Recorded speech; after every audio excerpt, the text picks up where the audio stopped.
I might as well get some.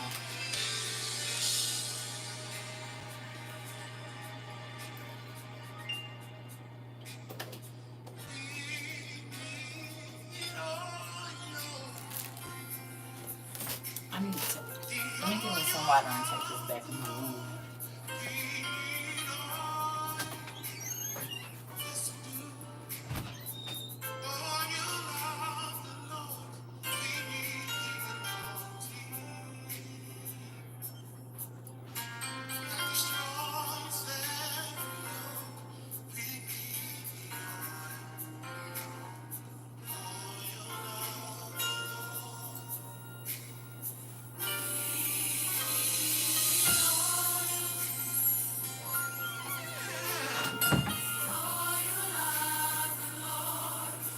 You need some of that? Huh? That's called Oil of the Lord by Kevin Lemons. You hear me? Before y'all be asking me. The Oil of the Lord by Kevin Lemons, y'all. Because I know my family. Good morning, everybody. Good morning. I got up early and took my trash out. I felt real good about that. I felt real good about it. Oh, I got some other stuff I need to do, but I got in my bed and did not get back out. I ate, and I've been up since about 5 something, so I'm excited about that. It'd be a while because my schedule been off. But I prayed before I went to sleep. I said, God, I need you to wake me up early like you used to. I know He be giving me rest because I be burning the midnight oil with y'all. But baby, sometimes I miss getting up super early in the morning and just having that time. I used to go outside. There's too many spiders out there now. Won't be doing that, but I still can get up early in the morning. Spiders like to come on my porch, and I don't know why. Well, I do because of the plants, but I don't want them to do that. You hear me? I want them to stay in their abode. I guess that is in the flowers. Anyway. You know what I'm saying. I'm up early. Good morning. I figure we'll get this done early so that way y'all can do whatever y'all gonna do for the rest of the day. Seeing as I'm up early, y'all wanna do that? We'll wait about 10 minutes and then we'll get started on class. Good morning. Good morning. Good morning. Good morning, Amber. Good morning to everybody. Did y'all sleep okay?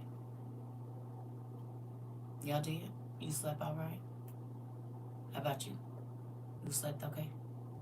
Y'all getting the kids up for school?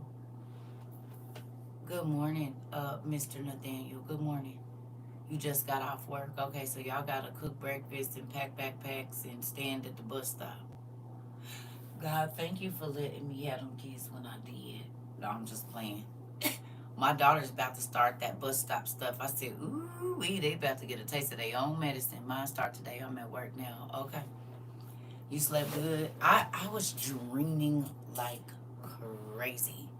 I kept waking up. Like I got good sleep, but you said I have 2 frogs on my patio now. They've been eating the spiders. I've never been so grateful for amphibians. Hilarious. That part. Come and get your Nicole.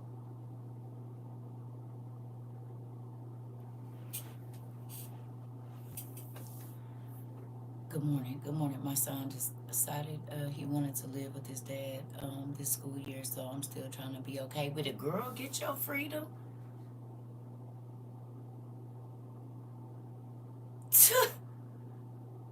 Baby, I be taking the longest baths. Do you have other children? Because I be look here. That girl. You said breakfast is cooked, he's eating, and we've already got his classes going this morning. I'm making my coffee as we speak. Girl, do you have other children? Because if I did, you, like I be telling my daughters, you better take that time while you get it. Dads got to be dads too, and do. You're right, my girls are grown. Girl, baby, I would be soaking in the tub. You see what I do? I know it's hard at first, but baby, you will get, like my cousin told me, you will get used to it. I went through the same thing.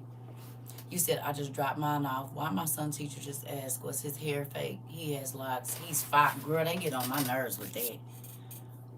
I guess she asked that because it's touching his back. Girl, listen. I know. Girl, they, classy lady, this is not to you, but your homegirl teachers and stuff, they be doing too much.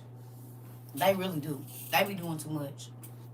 Jazz, y'all friends be doing too much, baby, because my daughter's nails used to go real long. I'm talking about how Chick's nails is now. She was 5.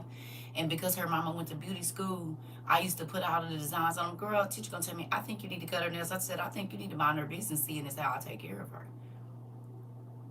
Okay. And then my babies kept a fresh silk press, honey. I'm talking about 4th, 5th grade, 2nd grade. They coming through. They wrap their hair at night, baby, killing the teacher hair. Well, I think that they should have ponytails. I think you need to mind your business. Their hair ain't too grown. Excuse my language, but these little white girls in here with straight hair, you got me messed up. No, you mad because she ain't coming to school with her hair looking crazy is what it is. And I look pretty young, especially at that time. Girl, please. I think you need to mind your business. Baby, I stands in the kitchen and press that hair out every Sunday night, baby, and have them coming in here flawless with they look. What you mean? Mind your business. Mind your business. Girl. And especially when you young, they really be trying to comfort you. Girl, mind your business. I took my time to go back to school while my kids were with their daddy. I'm trying to tell you, I would be kicking it. Reading books, sitting in the tub, making me just enough food for me, girl. Some teachers need to mind their business, go make copies or something. Do your lesson plan or something, but you better stay out of my business. Whatever I do with this baby, it's girl. I'm telling you, kept my daughters with the 90s designs, baby, blink, and it was they nails. And then sometimes, listen, my oldest daughter was 8 years old the first time she got a full set. But they was real little. The lady was laughing because she had to use pretty much all pinky nails. But they wasn't grown. They was cute. They was only about this long, y'all. What nothing. But she thought she was doing something. Teacher gonna say, well, do you think that's appropriate? I said, can she write? Can she pick up a ball? Oh, okay, and she still got straight A's, right? Mind your business. I get to reward my daughters and my kids how I want to. They ain't in here grown. She ain't in here switching and doing all of that. She still play with dolls at home. Her mama keep her nails done, and she wanted her nails done for her. I think it was like her 8th or 9th birthday. Get out my business. Please get out of my business. She might have been, yeah, she was 9, 8 or 9. You're gonna mind your business. Her nails ain't even grown. If her nails, y'all, when I tell y'all, it was like this. It was barely a rim on there, but she thought she was doing something. Baby, listen. You said laugh about right. She seemed like she didn't mean nothing by it, but it's just like, now why would I put a weave in a 5-year-old boy head? No, they be meaning something. They do. Not saying have no attitude with her or nothing, but they be.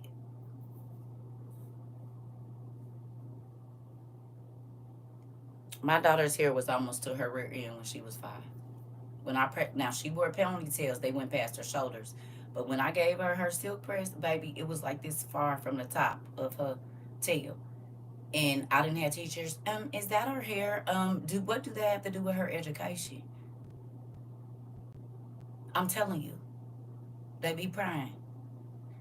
Baby, I gets with my coworkers when I hear it, cause they be being messy. You know they be being messy, and Nixie Poo, I'm telling you, they be being messy, and you just go on and get them right in a nice way. Mind your business and move on. Listen, cause them will be the teachers that'll be and cut your baby hair or let a kid cut it, baby. Listen.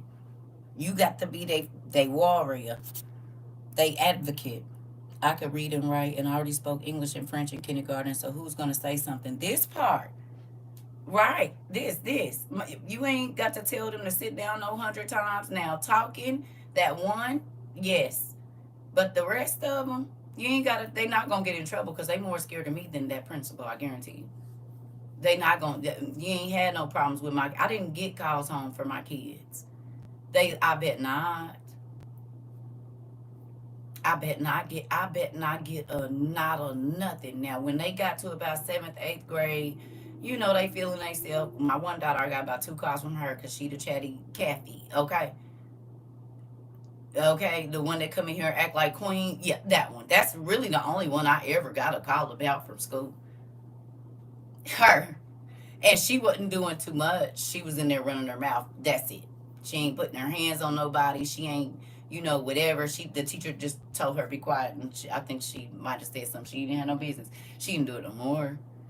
After that, the deans and the whoever's was coming to get her to go get other students together. Oh, okay. Oh, okay. You bet not embarrass me at that school. Listen, I'm gonna whoop you in school. I'm telling you. I'm telling you. You said he was a boy and his hair probably longer than hers. Listen, I'm trying to tell you, they be mad. The lady showed her spirit. Listen, and Auntie, she better not let another student cut it or I'm going to go into jail. Listen, I'm telling you, listen. I was 7. I was 7 years old. I might have been 6 because I was in the first grade, so I was 6.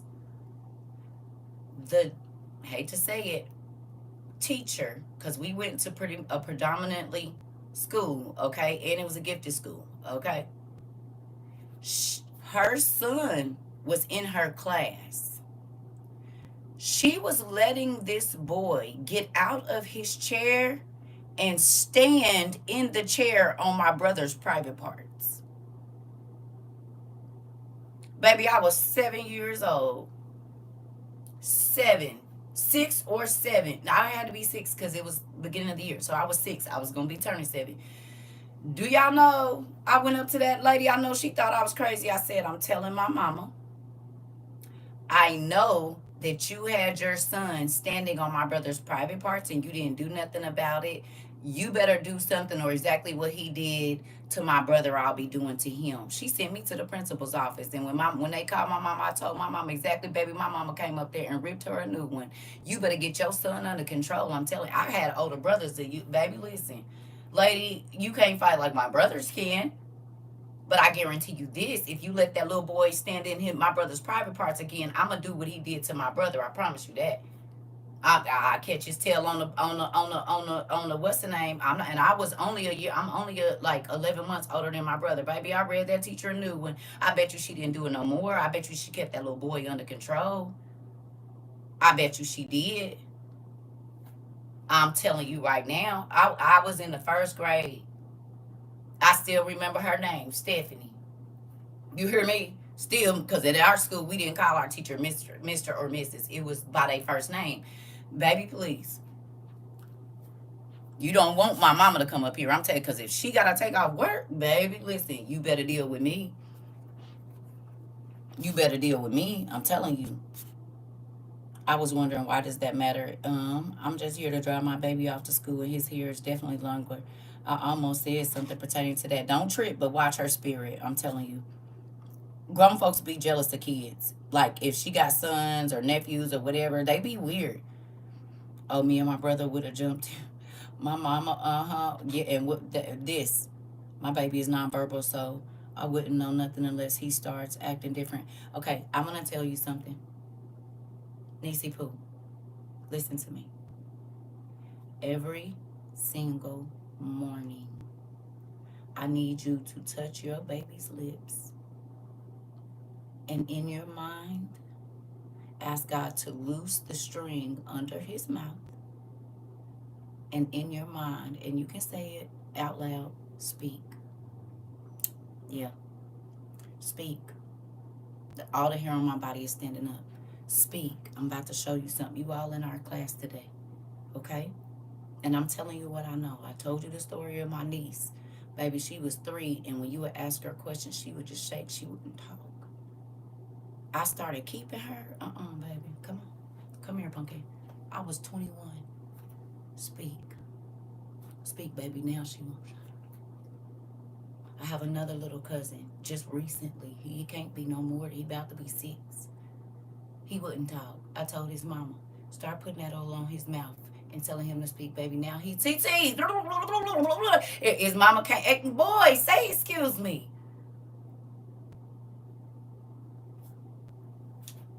You hear me? He ain't nonverbal.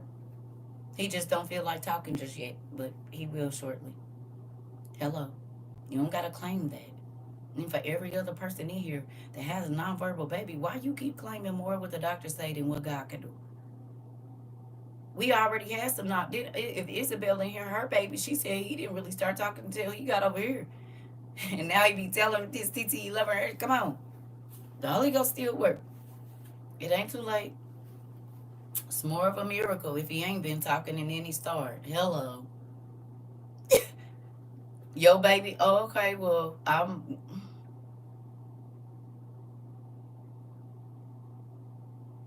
Remember, we talked about miracles. It'd be crazy if a lot of these babies said all their first words in the same 30 days. Hello. I told y'all they tried to put a whole bunch of stuff on air. I said, I'm not claiming that. Oh, this is going to happen. I said, no, it's not. And it didn't. It didn't. Man's word is not more powerful than God's word, y'all. He looks to do those kind of miracles. Them is the ones he be wanting you to like challenge him in. They said he'll never walk. Who is they? First of all, let's clarify that. Who's they? Because I don't need a they, I need a him. Hello. I don't need their opinion. I need his word. If he say it's going to happen, I don't care what they say. Who is they? Everybody be talking about they. Who is they? Tell me who they is. And this is why I've not documented him being autistic. My son talks and he will fight back if somebody mess with him. I don't claim autism and nonverbal no more. He talks when he wants to. This.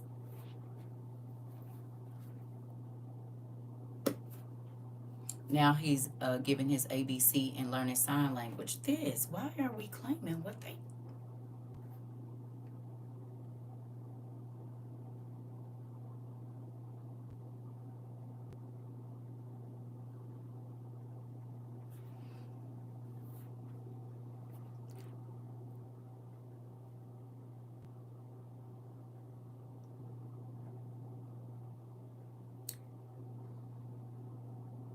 Y'all think us reading the Testament of Solomon when it said spirits attack the baby's voice in their eyes and their ears was for nothing?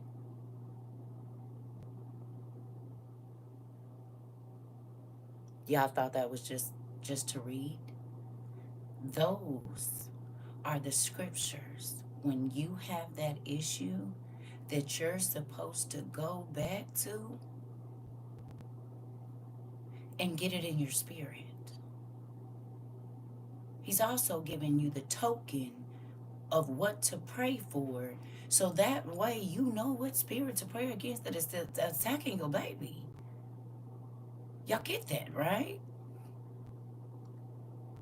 We're not just reading this to read it. We are reading it so you know where to go, so you can get the information to pray against whatever. If any of those stories apply to your life, you're supposed to use that as a guide. You said, CERCA, my son was speaking Spanish before English. We didn't know what he was saying until our Dominican friend came over. We are not Spanish. Oh, okay. Oh, okay. Baby was born speaking Spanish. Oh, and she said, and we're not Spanish. Okay. God does what he want to do.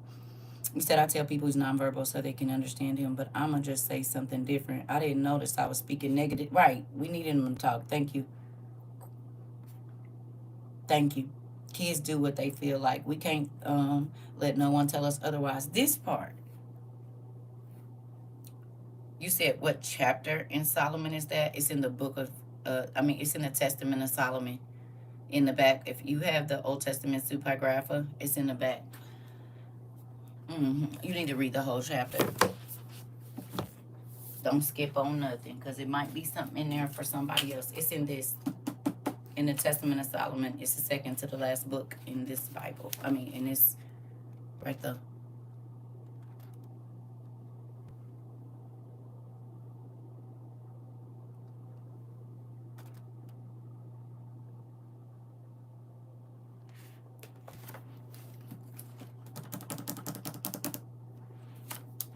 Yeah. Yeah. Yeah. So, the reason that a lot of our babies and stuff are, because we believe what the doctors say. Well, people do. I didn't. They told me one of my babies had Down syndrome. Not that there's anything wrong with Down syndrome. I did not claim it. She does not have Down syndrome. They told me she had ADHD. I said, no, y'all just not challenging her. That was the cartwheel contest I told y'all. They said she didn't know how to count. I said she does. She's an active learner. So if you ask her to do 100 jumping jacks, she's going to count to 100. If you ask her to do 100 cartwheels, she's going to count to 100. But sitting there, 1, 2, 3, 4, 5, that's not her thing. You haven't took the time to learn how to teach my baby is the problem. You can't make her learn like everybody else. Them teachers used to be, I mean, they liked me, but they didn't. I don't have to believe what you say. No, you need to up your skills.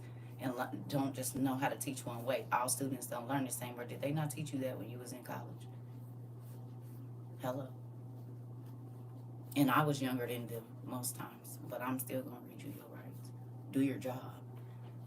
I don't make your job hard. Now, these other parents, no. They don't do the baby's homework. We do homework over here. We got learning games. They've been learning fractions since they could cook because that's what we use to learn fractions. Stop it. 1/4, 1/3, okay? 3/4. They had to cook and they had to read the back of their muffin packs to know how much oil and water to put. I've been doing, leave me alone. Mm-hmm. Leave me alone. Mm-hmm.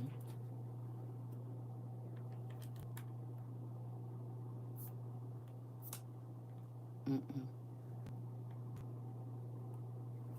My son needs examples. If he can have a visual, then he'll do it himself. He gets the concept. He's interactive. Right.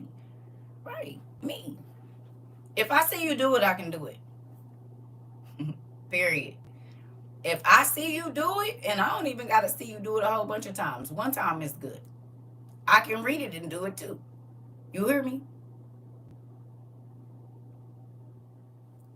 And because my beauty school teacher, I used to call her when I was doing hair, like, I didn't mess this up. She said, okay, get to the occipital boom, boom, bam. She said, take it across there, go up like this, and instead of hitting it at the bottom, smooth it out when you bring it out, and it's going to give you that curl. Quit trying to force it. Listen, baby, that hair, come on with that, because I didn't got stuck. These curls won't go to the way she want them to go. What am I doing? You see what I'm saying? She said, you can't force it because it's supposed to lay that way. It'll come out, go on and do it. You hear me?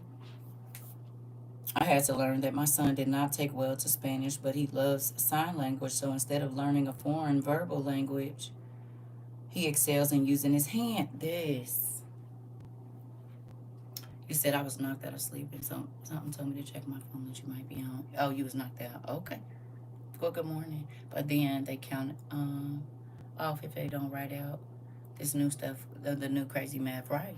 And we're not attacking teachers here because we have teachers. We have we have plenty of teachers that are a part of our class, and we're not talking about our family. We talking about they counterparts, they co-workers.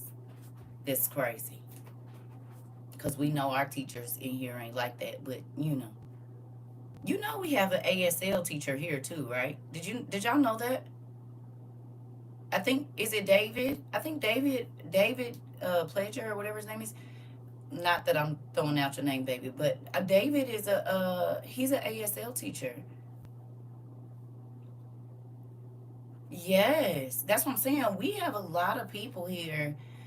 David Gone, if you come back and watch this and get your class started so we can send our babies over there, thank you. Please, if you could do some YouTubes or something, that'd be great. We know you have a huge thing, but teachers need to release as well. And then you could get paid some extra money for what you do.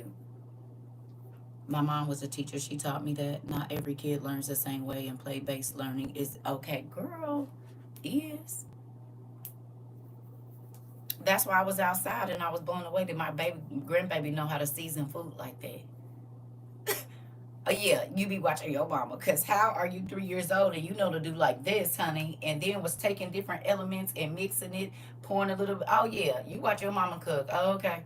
So I told my daughter, I would definitely pay to learn that I have books. And I've been trying to self-teach this part. I'm trying to tell you. They said my oldest didn't speak until kindergarten. He had too many thoughts going to get out. Taught him to allow his mind, to slow his mind down. Come on. You said my son can understand what's being said. He just doesn't talk back. Girl, sometimes they don't be wanting to talk to people. My youngest daughter, she could talk. She just wouldn't talk to whoever, and she do it now. She could talk. People said, can she talk? I said, she talk real good. She just don't want to talk to you. You got to think. There are children that have spiritual gifts and they can hear what's not being said, which means feel the spirit. Some folks say they don't fool out.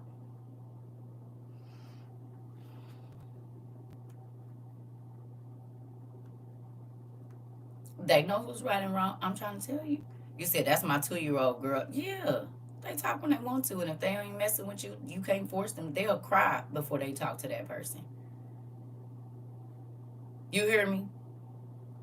You said they see us. They do. Because they haven't been told what they see is not real yet. We'll tell ourselves we tripping. They believe what they see. He's bad. I don't like him. Shh, don't say that. That's not nice. He's bad. I don't like him.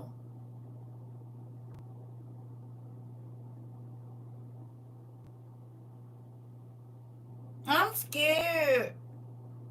What you scared of? I don't like him. Now you gotta know if your baby got a spirit in it too, because some babies because parents don't pray over their children, they are a cup, and if evil spirits. That's why I said how you live in front of your children determines the doors that are going to be opened in their spirit and what spirits will be able to get in. You said, I feel like he knows energy because he don't take to everybody. They do, and I didn't force my kids to take to everybody either. My youngest son is like that. They will cry, I'm telling you, or be upset. Yeah, that was me. I speak very well. I just don't speak to everybody. They thought I was standoffish when I was really just discerning. That's why I don't make my son talk to anybody, even family. I don't either. I'm trying to tell you. My son, last teacher, said that about her. But I kept praying for him. I'm trying to tell you, oh my God, my youngest daughter do not talk to people, but talks my ear off. She will speak and keep it moving. She's 10. Yes. When my 22-year-old was younger, he wouldn't talk until one day he got off the bus from PK and started talking. Hasn't stopped since. Right. My ears ringing. You said, and if my kids didn't trust you, they wouldn't talk to you. They would just stare. Exactly. My baby, too, with her thumb in her mouth, like, she used that as an excuse not to talk to people, stuck at her thumb.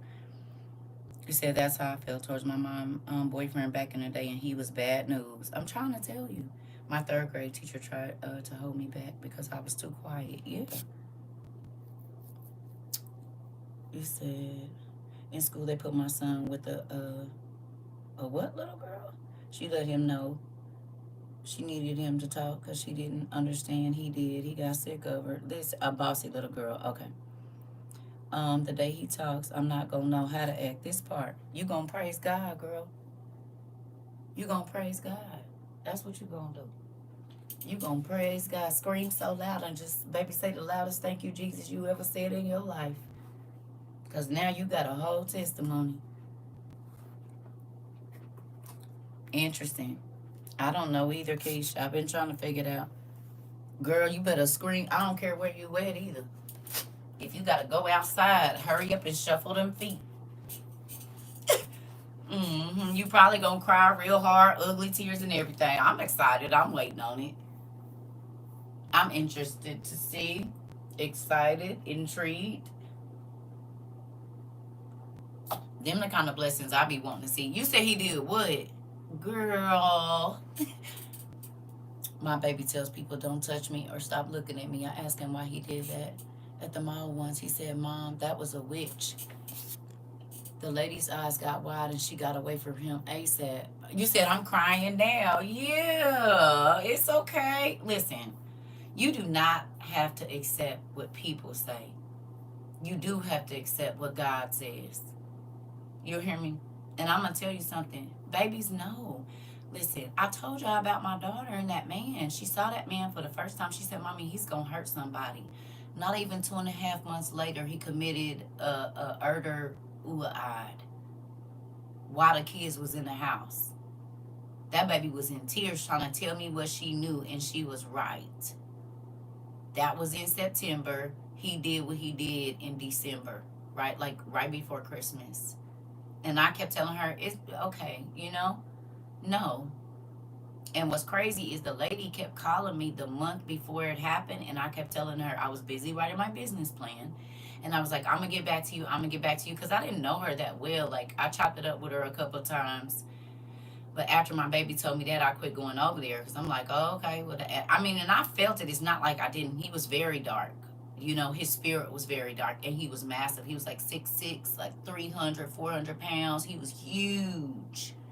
Okay? He was not a little person. He had to duck to come in the door and all of that. He was big. A big. He give you the shape of Hagrid. Y'all know how big Hagrid looked and how he walked and stuff? Hagrid. But he was a nickel. Like that. That's how he was massive. Yes, and my daughter was like, nope. Nope. She said, my baby was in tears trying to tell me he's going to hurt somebody, and he did. He unalived her and hurt himself. He unalived her and then unalived himself. Like 7 days before Christmas, y'all. I'm telling y'all. And she had just said it like maybe September 20th or something like that. Yeah. That's crazy because you were describing him and I immediately picture Hagrid. Yes. He was big like that, girl. He was big like that. And they kids was in the other room. Yep. They woke up to both of their parents deceased. Right before. And I think the baby girl was going to kindergarten. She was going to kindergarten. And I think the little boy was going to like 2nd or 3rd grade. So my baby was right. But I tell you, I used to listen to my kids. Even when they was little, my son and everything. He tell me he don't like somebody. They can't come back over here. We're not going back over there. I listen to my kids. And they used to be right. They used to be right. Poor babies hope they don't remember witnessing. I'm sure they do. I hope they don't, but I'm sure they do. It was a big thing. Yeah. Yeah.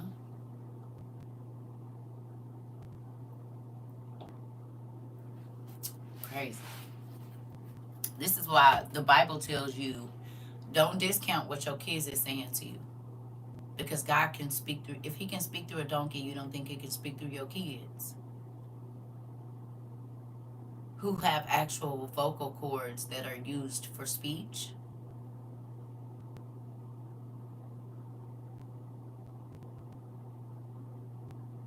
Right. Like pets, right, T. When pets don't like a person, yeah. Yep, I used to be frustrated because my cousin wouldn't sleep in his own room. Now I'm listening. Yeah. You have to. They do. The minute my kids act like they don't want to be around you, that will be the last time you see them. Yeah. He sure can. Mine have shocked me several times. Listen, y'all better quit playing with my nieces and nephews. My baby daddy was so dark, I felt like if I would have let him come back, he was going to do something to me. I had a dream not long after moving about him aliving me. Our son and himself, my mom found us. I was living here the first time when I told y'all the story where both of my daughters, the ones y'all seen that came with the baby, so Sunday to Monday, one had a dream and they said, Mom, Mr. Such and Such, which is what they used to call my boyfriend at the time, I had a dream. He took you away and we never saw you again. And she was crying. She woke me up with this. She was getting ready for school, right? Then the next day, now mind you, she didn't tell her sister because I said, okay, well, don't tell your sister, da da da da. Baby, the next morning, that light-skinned sister came in my room crying, Mommy, he's going to take you away. I'm never going to see you again. And do y'all know that nigga told me, I will unalive you and be on my way to Mississippi laughing, and you will be in the dark forever. This is the same man that a year later had his hands around my neck, and when I came to, I had urinated on myself, and he was above me saying such and such, don't be dead. Please don't be dead. Don't be dead. Christmas Eve, 2011. My daughter was up, the youngest one, who had the dream that this man, guess what? And they were the only two people in the house. Because my oldest two kids was living with my mom at the time. We was all living in the same city, but they was, okay. She was hearing what could have been my last breaths. Not even a year later. Oh, you better listen to them kids. You better listen to them kids. Because when I came to, that big nigga was on his knees over me saying, please don't be dead. And I was like, nigga, I was so hot. I'm telling you. I said, you do whatever you want to do. Just leave here. Ain't no pogo stick that, no, I need you to go. My baby, the warning came through my children. And I did get away from him. We was broke up for 10 months. And then I got ready to move back to the West Coast. And he trickled around. And I took him with me. And I shouldn't have. I'm so glad we're able to convince my friend to leave her baby daddy. The man snatched their 6-week-old daughter out of her arms and put his hands around her neck till she passed out in front of their son. Oh, yeah. Oh, yeah. You said, Lord, this gives me chills every time because it's real. And a lot of times we don't listen. God will send messages through your children. And if you don't listen, it could be detrimental for their life. My son is 12. Told my daughter to leave her baby father, and she didn't. 1 month later, he's beating her. Wow.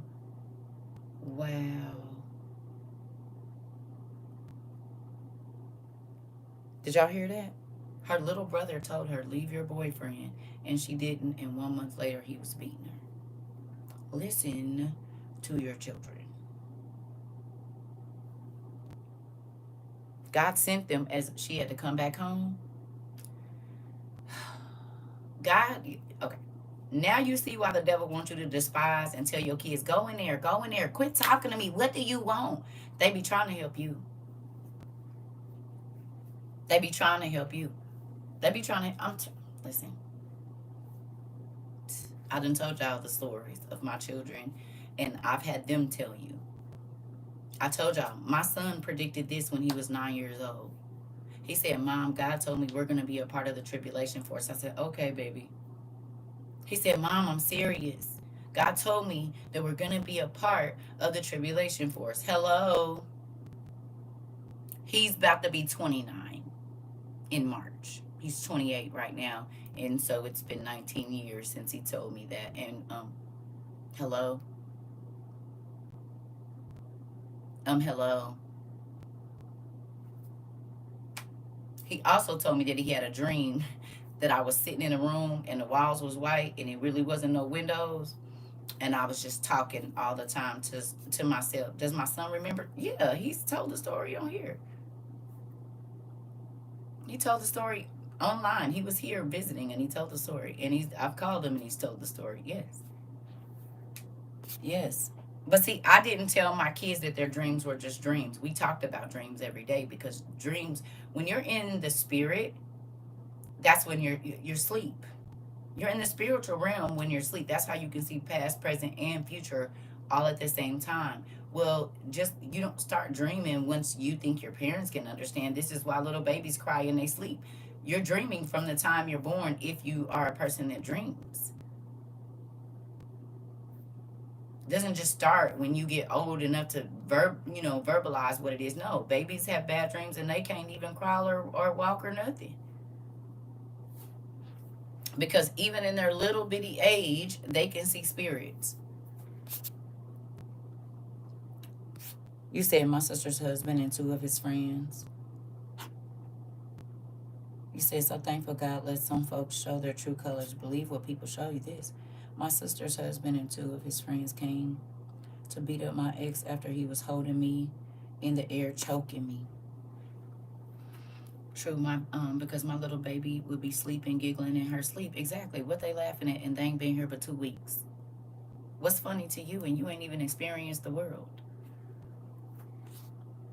When I was 5 months pregnant with my oldest daughter, my baby daddy beat my head against the wall, sat on my chest with his knees in the creases of my elbows, and choked me. I was only 18. Damn. And y'all wonder why when I got pregnant, I got away from them niggas. You're not about to stress me out. See? And see, then y'all be thinking I was crazy when I said, what we about to do? You about to act crazy? Because if you about to act crazy, I'm bouncing. And that might be wrong, but baby, I didn't give my baby. You're not going to stress me out. I got to carry this kid. Leave me alone. And I'm getting the hell away from you. Did. That's why I let my son come get in my bed when he has a bad dream. We talk about the dream and pray together. I let him stay with me because he's seeking comfort. I'm glad to be a safe space. Listen, if I lived where my kids live now with their grown selves, even if they had a house somewhere else, they might get up in the middle of the night and come get in my bed. I'm telling you, and they are grown. Let me be in the house with them. They'll wake me up like, Mom, I had a dream. And such and such and such. They'll call me in the middle of the night now. Like they sleep in the other room and they got their own house. He said, me and my siblings used to watch their dad beat my mom black and blue, and now my sister is letting someone do that to her, shaking my head. Janae, were you here for the relationship classes when I said that we are teaching our children relationship, and whatever we deal with in relationship, they're going to find that and understand that to be love, and they will find it?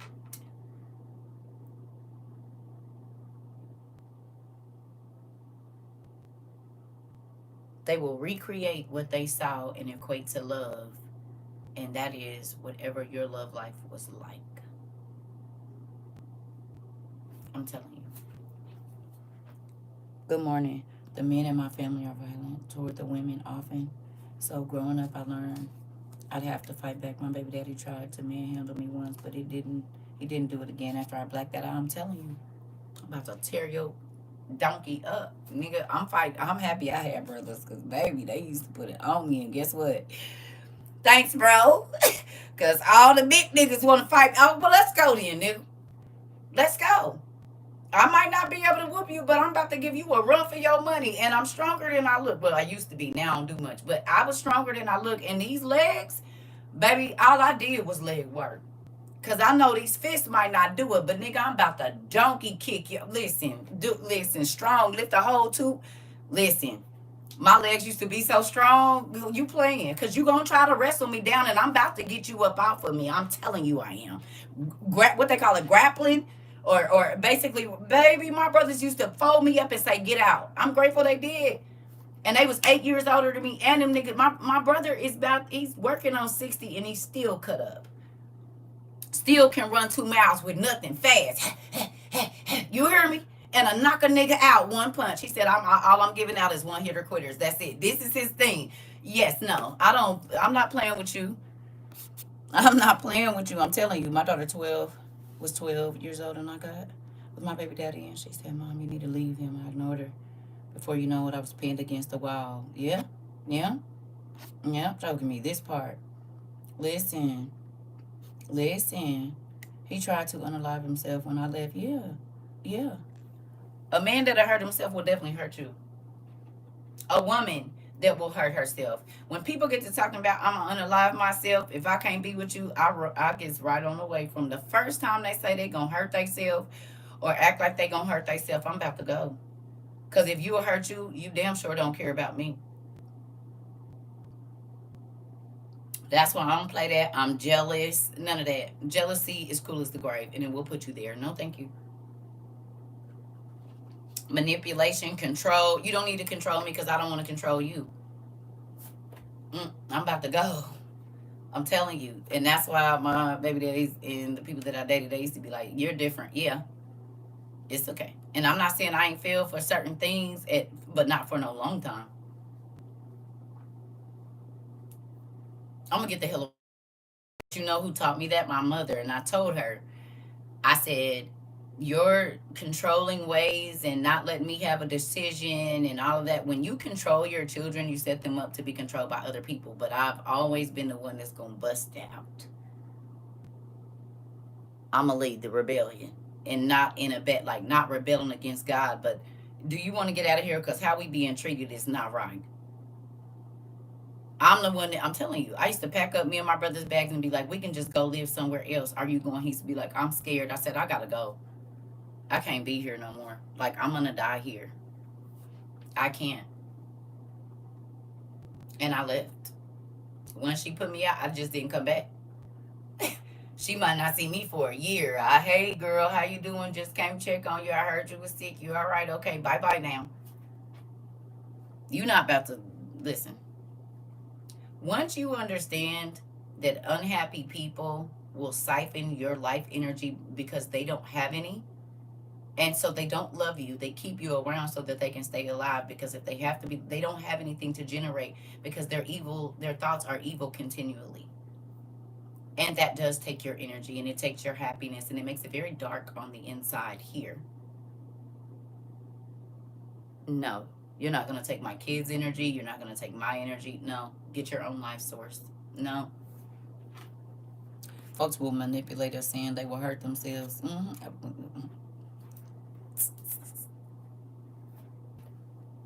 Wrong thing to say to me. Because I'm going to say, okay, so what you want me to do after it's done? You want me to call your mama or your daddy, or what you need me to do? What did you say? I said I'm going to hurt myself. I said, okay, so you've got your mind set on it. So who do you want me to call after it's over?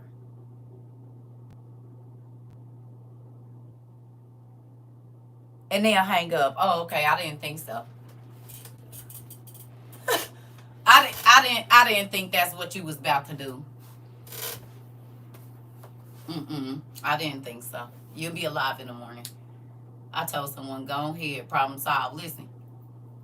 And that's not saying that I don't care, because I've been at the point of not wanting to be here. But you're not about to use that to manipulate me. I know the difference. Him, if you leave, I'll hurt myself. Me, that's between you and God, big dog. I'm trying to tell you, I'm about to go. You said truth. I'm in that now. I tried to leave and he won't leave. I'm married. He follows me. Ooh, baby. I know all about it. You pray and ask God if it's for you to go ahead and move where you need to do. He'll make it happen. He'll make it happen. You said which one? Your mama morgue or the hospital? Listen, my petty kicked in and I told him, put the plastic down. Petty. Petty. You said I pulled that. That's between you and God card instantly. Right. You're not about to manipulate me with that. I'm sorry. You're not gonna manipulate me with that. No. I'm about to go. Well, I'm gonna get on my knees and pray for you. They don't want to hear that. They want you to be out because they want you to show some type of emotion, like you still care. But you're the one that doesn't care. The only reason you're sad is because you can't manipulate me and control me anymore, because that's your life source. You get joy out of making me be miserable because you're feeding off my energy. What does they say? The destiny swap. When you came, I was happy, and now you're only happy when I'm sad. No, go away. I told y'all I had homegirls like that too. You call and I'm happy, or I didn't spruce myself up and instantly you irritated and now something was wrong. But when you couldn't see me, you didn't have that same energy. Oh, okay, girl, let me go. I was going to get dressed, but I don't even feel like it. What did I have to do with anything? You said that's your mom? You said facts. In a relationship, God told me when and how to leave after I prayed to get me out a bad situation. Yeah. I had one man try to control me in my 20s. I showed him the door. I'm trying to tell you. My baby daddy tried that. My mental health is bad. I literally said, you don't want to get help. So what do you want me to do about it? I'm trying to tell you. You're not about to keep using that as an excuse to act badly. No. I'm getting away from you. I don't care who it is. If you ain't dealt with your issues, why do I got to deal with them? Neat. I'm going to say it again. If you ain't deal with your issues, why do you keep expecting me to deal with them? No, you go deal with them first and then I'll help you. You ain't about to siphon all my energy and every. No, we're not doing that. Blocked. Mm-mm. I don't want no parts of it. You like living sad because it gets you attention. You like living badly because the only way that you know how to get attention is negative attention. You say you don't like drama, but you're the one that creates all of it. Big block, Niecy Pooh. You create all the craziness. So why in the HE double hockey sticks? If you don't want to deal with it, I ain't either. You're not about to keep ruining my day every day with this stupid ish. Nope. I used to tell my mama, girl, you was not about to keep calling me complaining about everybody. You call them. You go where they at. If you don't want to deal with it, why do you keep interacting with them? Well, okay, well then you like it, girl. Okay, moving on. So what you done bought over there? She don't even talk to me about family drama no more. She don't even bring it up, won't even think. I don't even know when people done died. Unless my kids tell me. They went to the funeral and everything, baby. They know. Don't call me with no negative stuff. I don't want to hear none of that. Don't tell me that they died because my life is not going to change any because they didn't affect my everyday. So, what? My mom had me at 13. I had a fair share of times of talking to her pretty crazy. Now, just, girl, I was my mama's only daughter, and yes. You said that's why I'm not answering the phone for my mama. It's like she only called to tell me something negative, and they'll call you early in the morning. You don't get off my phone. They do need to siphon your energy. Best thing God taught me was to not react and have a long game to get away from folks. I'm trying to tell you, girl. I told y'all. Once my mama found out, like before I was doing this, but I told y'all I used to minister out of my house. So she would call me before she knew this is what I was really doing. And she'd be like, what you doing? Just got out of a 4-hour Bible study with such and such. Now I got to call them back. And she was like, what time you got up? 3:30. Now mind you, she on the West Coast. She started calling. If she knew I got up at like 3:30 or 4, she'll start calling me at 2 o'clock in the morning. Well, what you reading? It'll start out like that.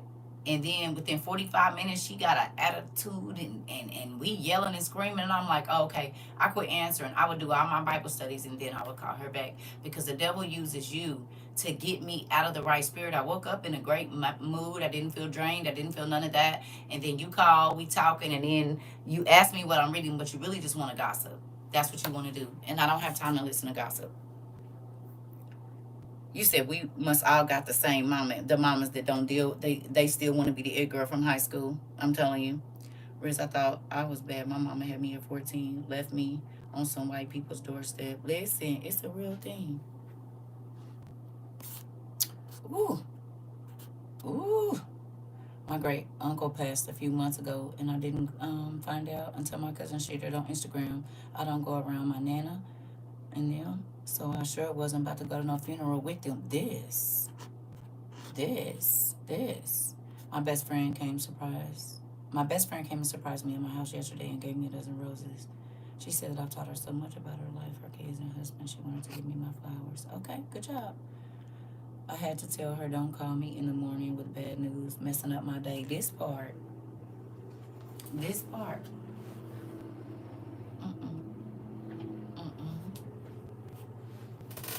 Listen, the devil will use whoever. You said my mama the type to tell you her problems, and as soon as you try to tell her, she will make it about her every time. You hear me? Every time. You do you understand what I'm saying? Every single time. You said, but my great grandma taught me to respect her no matter what. Ooh, Andy, and it be hard too. It be hard. Thank you, Mr. Avery. It be real hard. Love her more than life. I love my mama too. Like, I don't want to see nothing happen to her, but I can't live around her. And I can't talk to her too much. I talked to her yesterday, and it was okay. She was on her way to church. You said, that's my mom and her mama. My nana, she got mad at me once and said, I don't know her. And you don't know me like that. I said, you right. I don't talk to strangers and ain't talked to her in years. And won't. God said, who was my mother and who was my brother? Oh, let me say this to you too, because I feel like this has happened, and I meant to address this yesterday, but I didn't. If I block you from TikTok and then you go over to YouTube or whatever and you feel that it is okay to start another page and come back on TikTok, you are invading my space and I will be blocking you from both. You don't get to see me if I don't want you to see me on whatever app I want you to see me on. Hello? So if I blocked you on here, you was blocked on here for a reason. And then if you go to YouTube and you say, oh, okay, I'm going to just make another TikTok so I can watch, you don't get to do that. That's invading my space. And I feel like a few people have done that. I don't like that. And you'll be getting blocked from both if I know that you've done that. Because you got blocked because you were disrespectful to me. So you do not get to have access to me when I don't want you to. If I block you and you make another page and I figure out it's you, I'm blocking you again. Now, you need to be happy I let you stay on YouTube if you get to come stalkerish much. Exactly.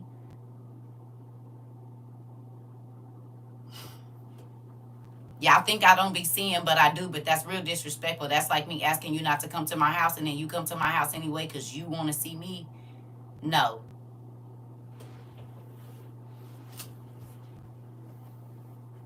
Respect my boundaries or you don't get to see me at all. You don't get to see me and have access to my life if I told you no.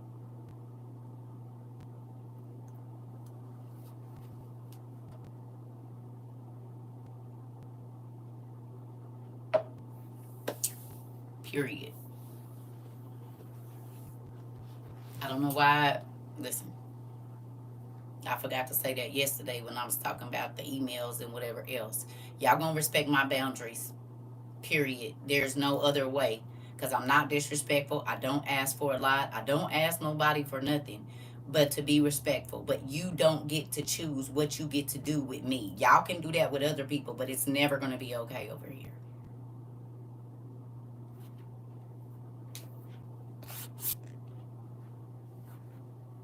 I know it's called stalking, and I guess they really, and then they try to come in and act like you wasn't the one that was being offensive. Don't play with me. I don't care about that.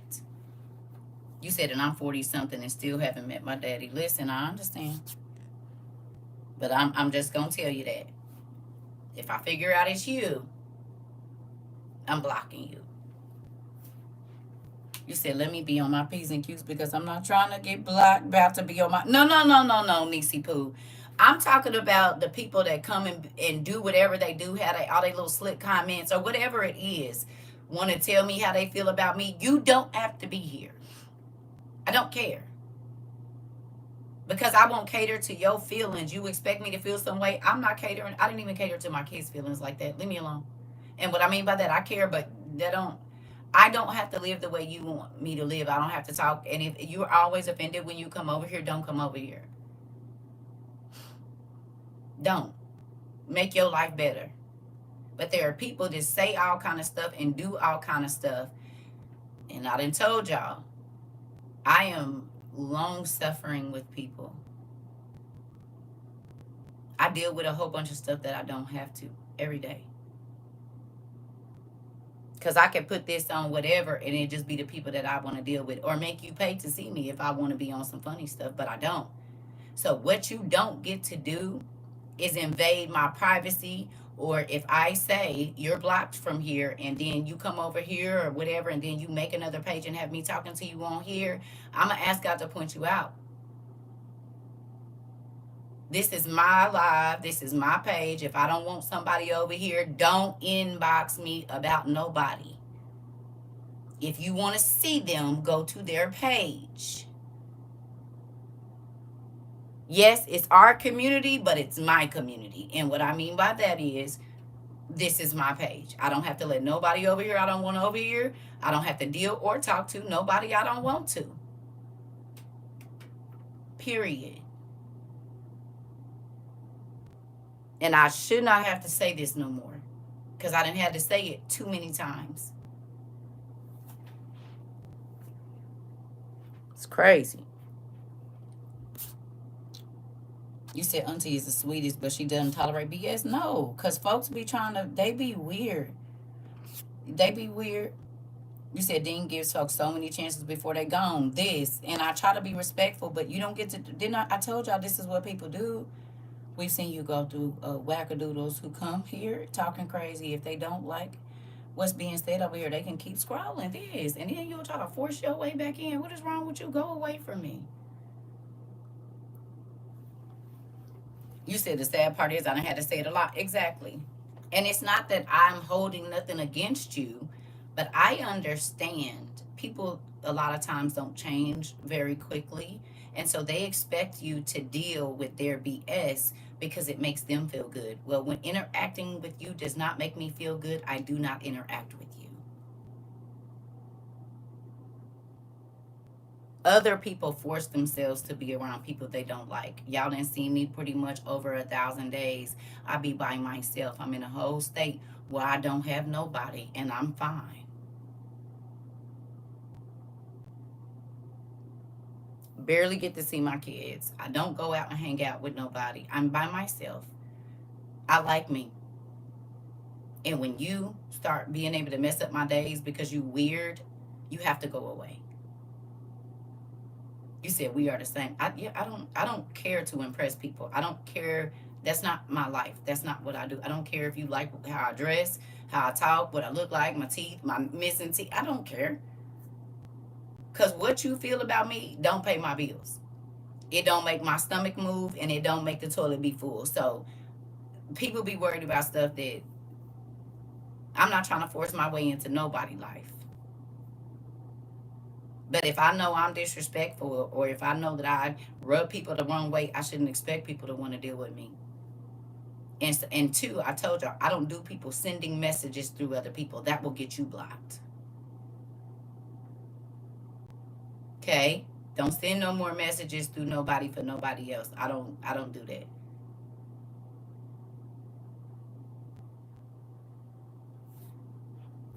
Amanda. You say you have been very respectful. They need to learn to respect your rules. Right. That's what I'm saying. If somebody ain't in our community no more, they did that to themselves. Don't ask can they come back. Because they didn't offend you. And I've forgiven whoever. I don't care. But don't keep asking me about people that you don't see. If you can see them where you see them at. Don't ask if they can come back over here. Okay? And I mean this. People keep doing it. I don't care. Do you hear me? Because they can watch freely over here. You don't have to be on my TikTok. You know.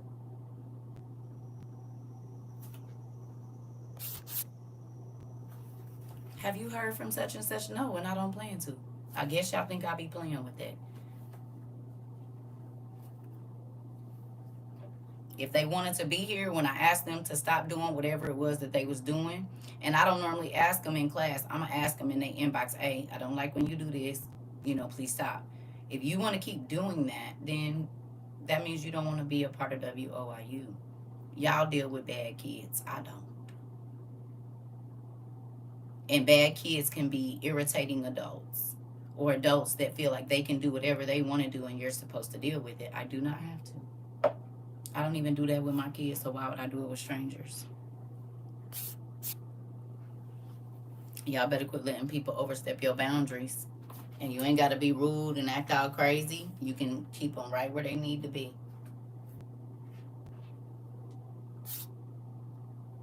You said right. Like if you don't like me, dislike me from a distance, why you want to be in my face? Or if you just always, I'm going to be honest. Can I just be transparent with y'all? I try to anyway, but this is a moment of like complete transparency. Not that it ain't any other time. I get tired of people trying to come in my class and get all the attention to themselves. And then, like they don't have their own page, like they don't have their own where you can go and speak. But you want to come into my class, and then when you don't get the attention that you want in your class, you go to other people and start talking about me. You have your own social media. I have gotten so many emails about how people think I feel. And no, it's just because you want to be, oh, you have your favorites. Don't send me any more of her things because this, that. I've had people come to me and say, this person is emailing us, telling us not to send you, tag you. They don't want to see you, this, that, and the other. And now you're begging to get back in my community. Go away. I forgive you, but I haven't forgotten. And if I allow you to come back over here, you're going to do the same thing. Yeah, listen, y'all. Listen. There is so much that has happened behind the scenes, but I get in here every single day and talk to everybody. That's why sometimes when people come back, I be looking at them like they crazy. I just don't tell, because I'm not on here telling y'all, oh yeah, and this person and this person. No, I bring stuff to the head when it happens.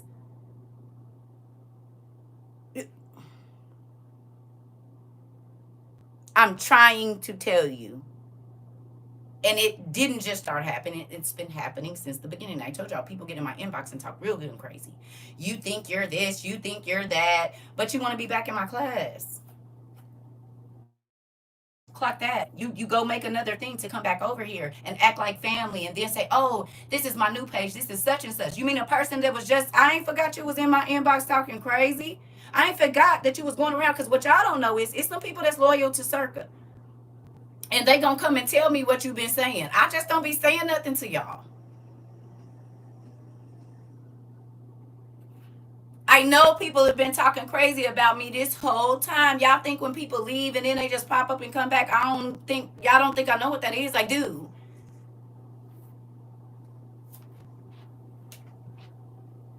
Y'all gotta give me more credit than that. Please. Give my daddy more credit if nobody, because he want me to be okay. Literally try to read everybody comment. But it's liars in here too.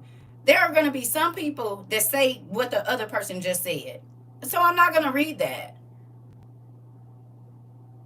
We still got liars in here, and they want that. So they're going to say everything. I pay attention, y'all. This is my class. I pick up on spirits for real. Discernment is a real thing. You don't have to be where a person is to discern their spirit.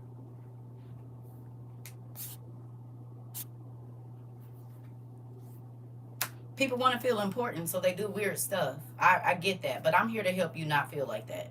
I'm here to help you know that you're important, that you do matter. But I deal with a lot of stuff on the background. That's why when people get selfish and I say I'm going to take a day off and then they be in my inbox asking me stuff and this, that, and the other, you don't know that I've already, that's why I be irritated. Because I told y'all, people get used to me being what they need for what they need for me to be for them, and they have absolutely no cares about what I be going through in my personal life. And this started before TikTok. I told y'all, people used to try to use me as a not a vending machine, but whatever you call that thing at the casino. F what you going through, CERCA. This is what give me what you give me to make me feel good. I don't care how you feel. A slot machine. Thank you. I don't care what you're going through. I don't care that you said you're exhausted and then I'm gonna start emailing you because I know you're not online. That's unfair. And then if I don't respond, it's like I emailed you. So effing what? I talk to you every day. I get to have a life outside of this internet. I do not have to talk to you on my day off. I don't have to give you no attention because I'm not working. I need time to clear my mind so I can give y'all what I give y'all. And some people so effing selfish, they don't even think about that. I have to run out of class and find out that my kids who live in other states are in accidents. All kinds of stuff be going on. But people get in my life, and guess what? It's give me what I need from you. I don't care what you're going through. I say I'm not going to teach. You ain't going to teach nothing. We want to hear something. I said I don't have the mental capacity to do it today. F what you feeling. Hello? Y'all don't work every day. And I guarantee you, you don't deal with the backlash that I do every day either.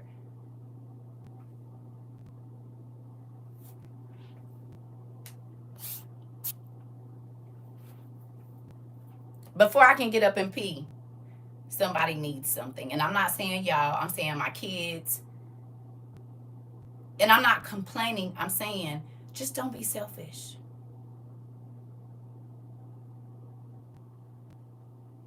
I told y'all how people do me in the beginning. And some of you have started to do that. I love you. I'm only one person, Niecy Pooh. And I can't fix everybody's problems. I can't. Some stuff y'all need to take to God. There's nothing I can do about it. Most things y'all need to take to God. What I'm going to do? Pray. That's all I got. Give you some words of encouragement. But folks be expecting me. I can't help you with every problem you have. It's only me. And hell, who helping me with my problems? I'm just going to be real.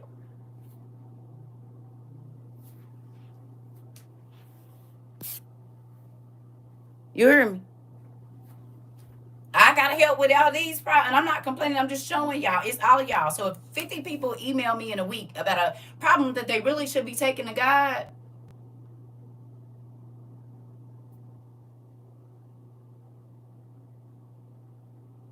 what I'm going to do? I can't come to you where you at. I can't. What I'm going to do?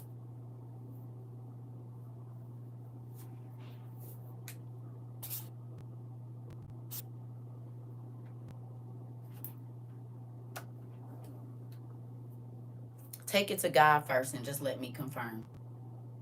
I've been telling y'all that this whole time. Have I not? You said I remember you were complaining about your eyes. Right. My vision has gotten so bad it's ridiculous. I like to read. I can't even read because it's hard for me to see.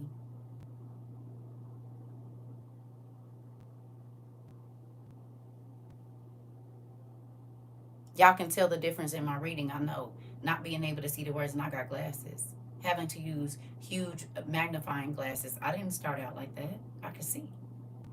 But this has been 3.5 years of me looking into a screen for 3.5 years straight, hours and hours, 10, 12 hours a day.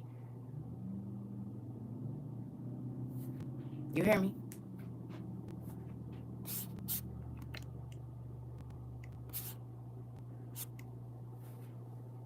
Okay? So understand, I'm not angry. I just want y'all to kind of understand what be going on and what everybody asked me to deal with. And it's all of y'all, and I'm only one person. We do not have a team of people. We don't have that. And I keep it like that so that all of your stuff that you do email me is private. If you do need help, don't nobody know.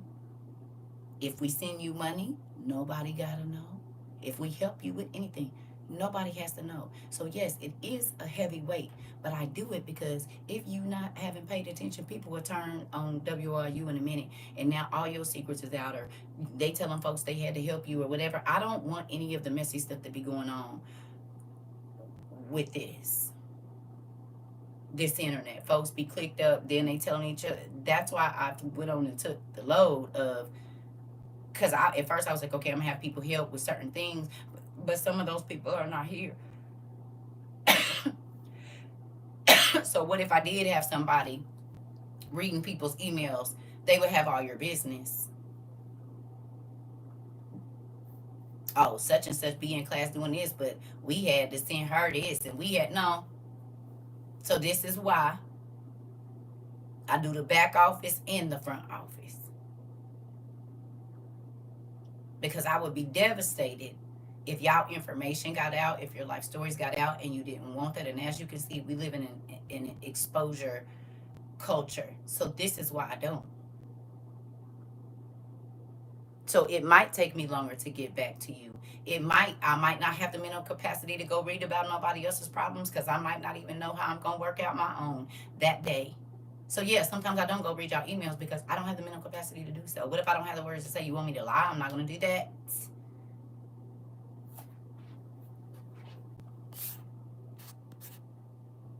Listen, people only see your gift to use and forget you're human. The loyal ones know this. We need to pray for everyone in our morning life, including each other in the group and circle, please. Auntie, I be mad when you get on here and you're supposed to be taking a break. I know firsthand what being worn down does to the body, this part. One of the reasons we love this place is because it lacks the messy church hierarchy. Come on. Folks are just going to have to learn to chill out and stop disturbing the peace. Listen. Yeah. You said y'all be safe out there. The sick is making a comeback. Just got out of the ER this morning. I saw that. I saw a lot of people was coming through there. That is so respectful and comforting to know that you still trying to. Yeah. Do you hear me? It's a lot of stuff that then went on I ain't said nothing about. Folks then came back thinking I don't know. I do. I just love y'all for real. I do. Whether y'all believe that or not. I really do love y'all. And so there's a lot of things that I do, but God taught me to do it that way so that it's not messy like church, so that you can feel safe to come here and say whatever and people are not going to treat you crazy. They better not be doing none of that. We don't do that over here. You said they see your glory but don't know your story. Come on, sis. You said, yeah, they be mistaking this for church and want to have respected persons. And we ain't got none of that over here. We all the same. And if you over here mad because I can't speak to every single person, you need to check yourself. You speak to this person and that person. You call out this person and that person name. You have favorites. No, I don't. But maybe you don't be talking about nothing. Have you ever thought about that?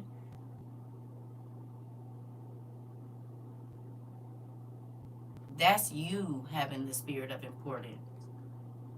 Because I try to read as much as I can, and every day everybody name ain't gonna be called. But some people be messing with me, so yeah.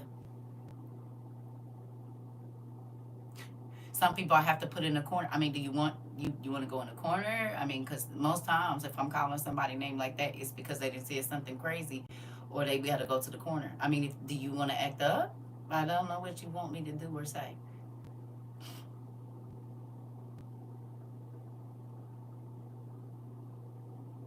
Yes.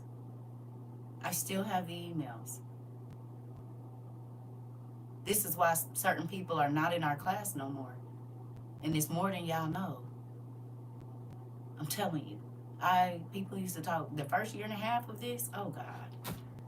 I don't get them so much anymore. But baby, folks will leave 18 paragraphs about how they feel about what I'm doing over here. I said, go start your own.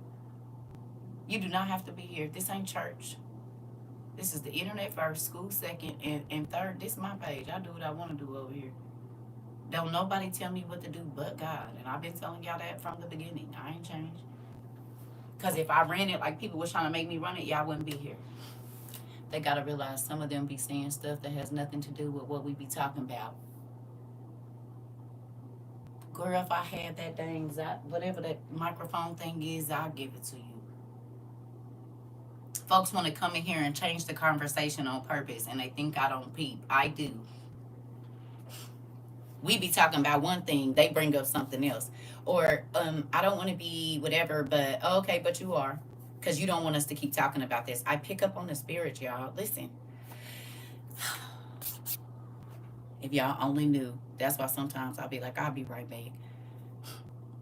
Listen, being a child of God and a prophetess is a work of dad, but they also got to remember the person that respect boundaries and rest. See, right. So understand, I'm not fussing, but just know. I make it look easy. But sometimes I'll be like, God, please help me, because I could just turn this internet off and nobody gonna see me no more, and I do not have to deal with this. Don't think I ain't thought that a lot of times. Just go back to reading my books, and I mean, my life was peaceful before now too. Listen, we be talking about Adam and Eve, and they want to start talking about the real name of God. Y'all be seeing it too. Y'all be seeing it. And I be irritated, and then I just be like, anyway, what was I saying? Sometimes it throws me off so bad, I be irritated.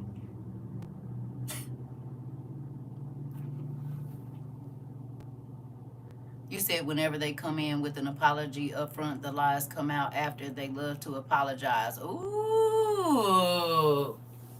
And be on the same stuff.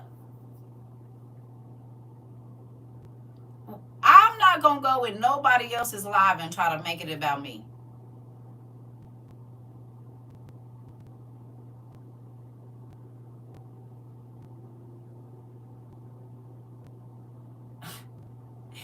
That's weird. Really weird.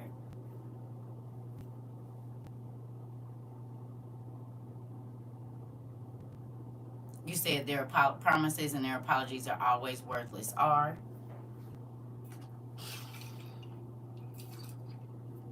you said your spirit irritates their demons? I know. I know. And the peace we have here, you don't find this peace unless somebody is like drawing or whatever else. What we have here, I do not remember people talking about this as a safe space prior to now. And maybe they did. But when I got it on the internet, people was not talking about this as a safe space. Now everybody talking about this is a safe space. This is a safe space. This is a safe space. And I hear people, and I'm not talking about y'all, I'm talking about other creators and whatever else. Oh, I love you. People was not telling random strangers they loved them unless they was a stalker. Now everybody is family, and a lot of people close out they things. Not y'all, but people outside of our community with I love you. I said, I wonder where they got that from.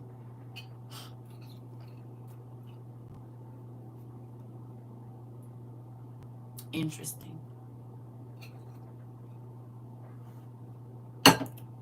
Everybody family on the internet now. Everybody. And they say, hey, family. Hey, y'all.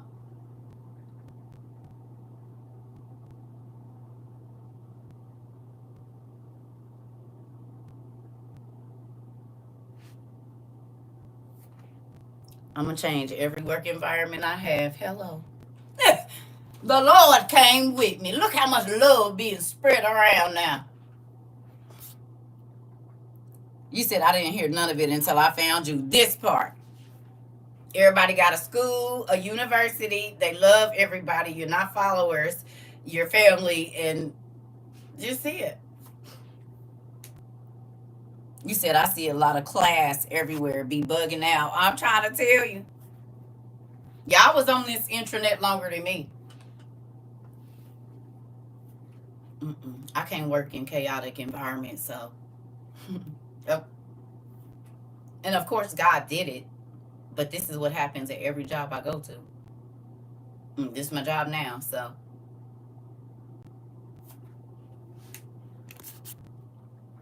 You said we know where it came from, the original WOIU. You didn't see any of that until I got here. Yep, you said, yep, didn't see any of that until I got here. I'm trying to tell you. And it makes me happy because some people never hear that somebody loves them or is excited to see them. So it's a good thing. Some people don't have family. So to be a part of an internet family like this one, it makes people feel like life is changing. Y'all didn't used to tell me y'all love me when y'all came over here. Y'all didn't tell these other people y'all loved them either. Now y'all, everybody, all they see when we get off is love y'all. See y'all later. Love y'all. Love everybody. Every day. You hear me? Right now, all of a sudden, everybody outside and international. Glad they're getting the message though. That Nisi Poo. Everybody is outside. And everybody is international.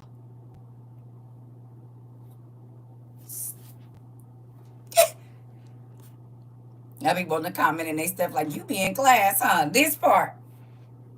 This. We got to set the tone. You hear me? And it's still happening. And I can't take credit for it because God did it, but it's cool that he got to do it through us. He used us to do it. I'm excited about that. You said good way to soften the hate in one's heart, just knowing, yep, and saying I love you. I'm trying to tell you, Diamond. It's a lot of people that didn't feel love. Now, they might not even be here anymore, but they never felt love like they feel here. They never felt supported or seen. Okay. But now they do, but they don't care about being seen anymore because they understand that's not what it's about. There's a lot of flip-flops that have happened here in a good way. You hear me? That's why when people try to come in here and mess up our class, everybody be rolling their eyes like, get out. What are you doing? Like, the vibe was high, and then you came in here because you was mad because ain't nobody paying attention, and you want to try to get her irritated? Yeah, you suck. Go away. Because the kids are learning here. See, people just see adults. They don't know that this has affected generations, what we do here, up and down. People have brought their grandparents, their parents, their uncles, their aunties here. They're 70, 60, 50 years old. We got 5-year-old and 4-year-old students that are learning. We got babies now that was 2 and 3, and now they 6, but they can tell their teacher so much about all sorts of things. So you're not just interrupting a class of adults, you're interrupting generational learning. Because we have babies now that will pray and tell their parents, it's something in my room. And so guess what? That's less nightmares. And then they can go to school and talk to their friends and say, if you get scared, you just got to say Jesus. And then my mommy and my daddy, they put oil over and it make the monsters go away. So it is not just us. We got babies telling their brothers and sisters, you know, if you lie, you're going to be on the 2nd or the 5th heaven. You might not want to do that. 8 years old, 9 years old, telling their brothers, you gonna go to hell, you better tell mama the truth. I wouldn't lie if I was you. You hear me? This is generational learning. So no, I'm not gonna let nobody come in here and mess it up. Ain't. If you don't want to learn a new way to be, if you don't want to crawl out of the darkness, you're gonna hate it here because it ain't nothing but sunshine all day. Even this is correction, but some people are learning how they today, with me saying, hey, you're over, they realize it's some people that's been overstepping their boundaries. And you sometimes don't even realize it. Wonder why you be irritated. Oh, because you keep stepping over my boundary. And I've gotten so used to it that I don't even realize why I be irritated. Oh, because you're invasive. You're selfish. You whatever else it is. And this is why I couldn't put my finger on you. You said I found love here. I'm trying to tell you, I love this family too. You hear me?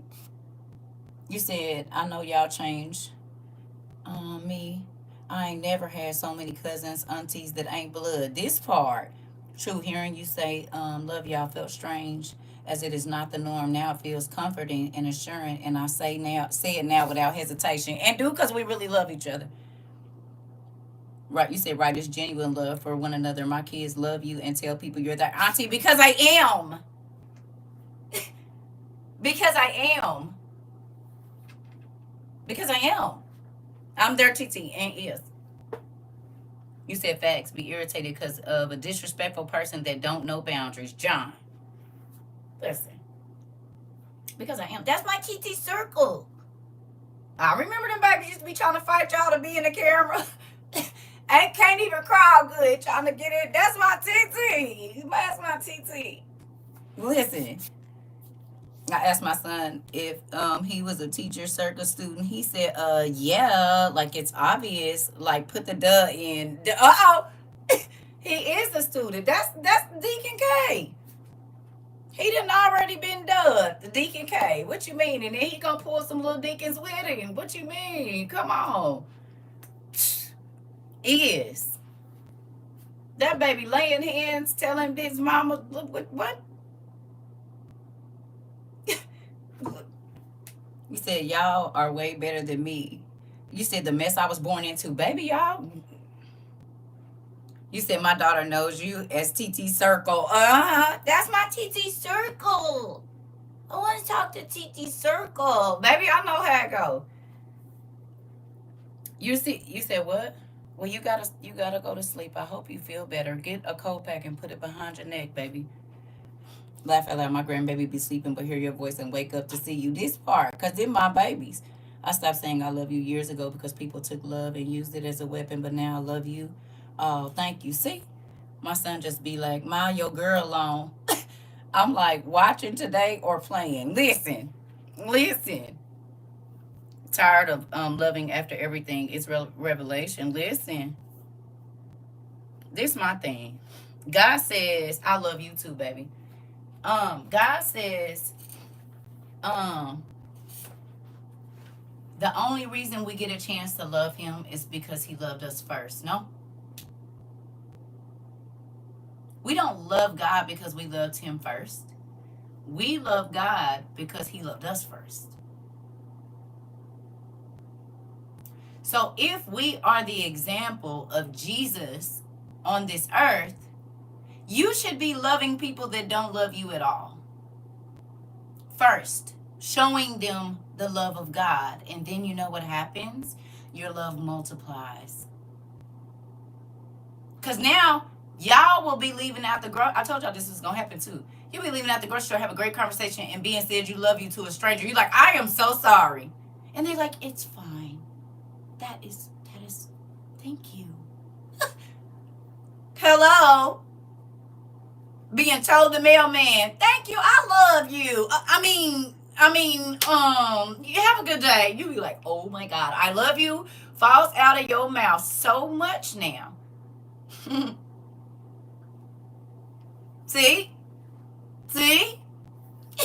You said that's hard for me. Listen, it'll get there.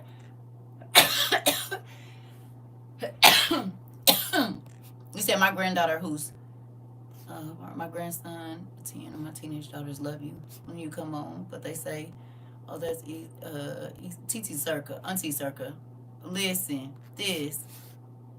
You said, oh my God, I've done that. It's gonna happen even more, because you get to be the one person that tells somebody that has not asked them for anything or whatever. Yo, I love you, Mike. They might have just said, nobody in this world loves me.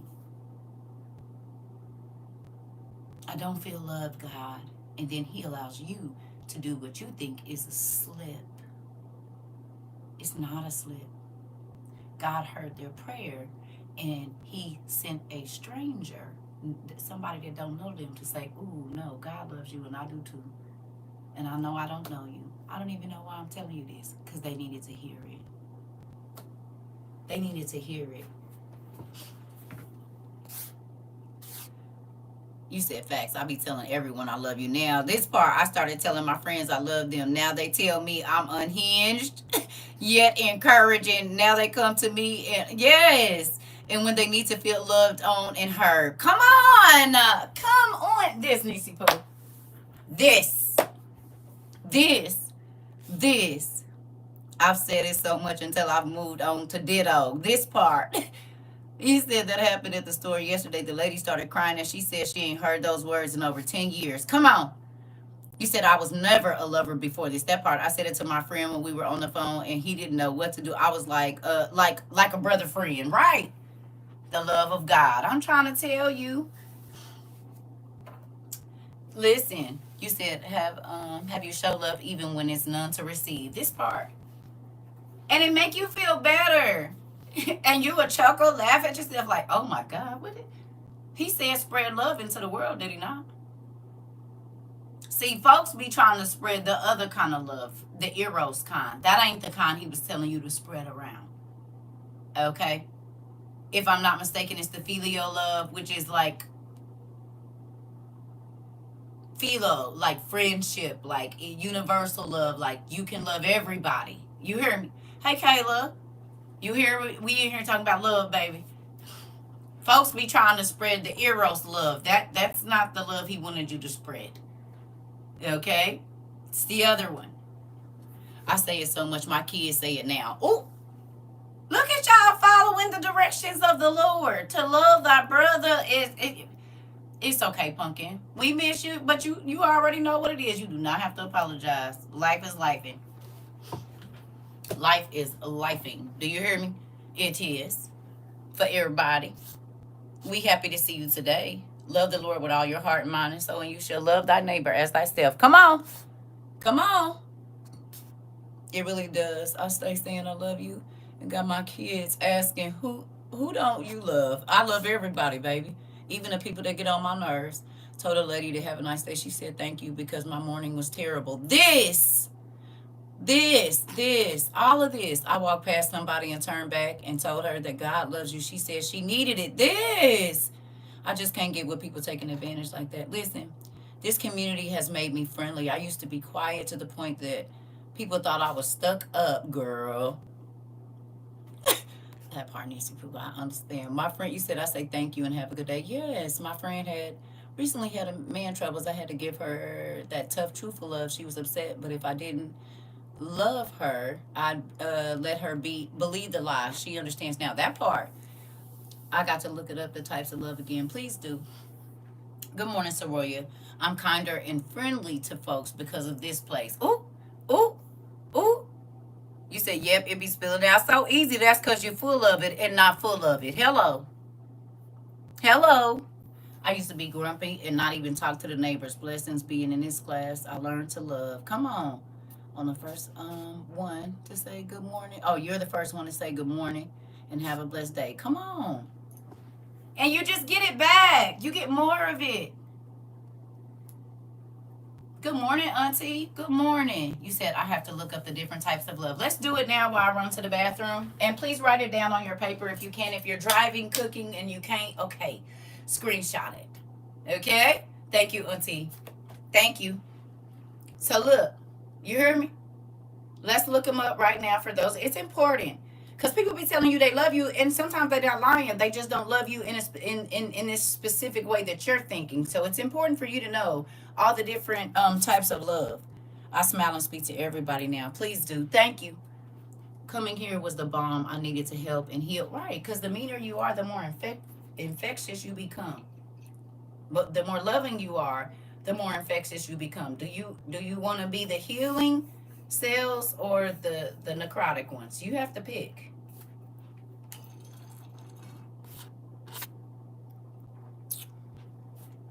One of my coworkers tell me not to hug others in love because they don't deserve it. I told her someone may need it more than we know. What? Yeah, people be crazy.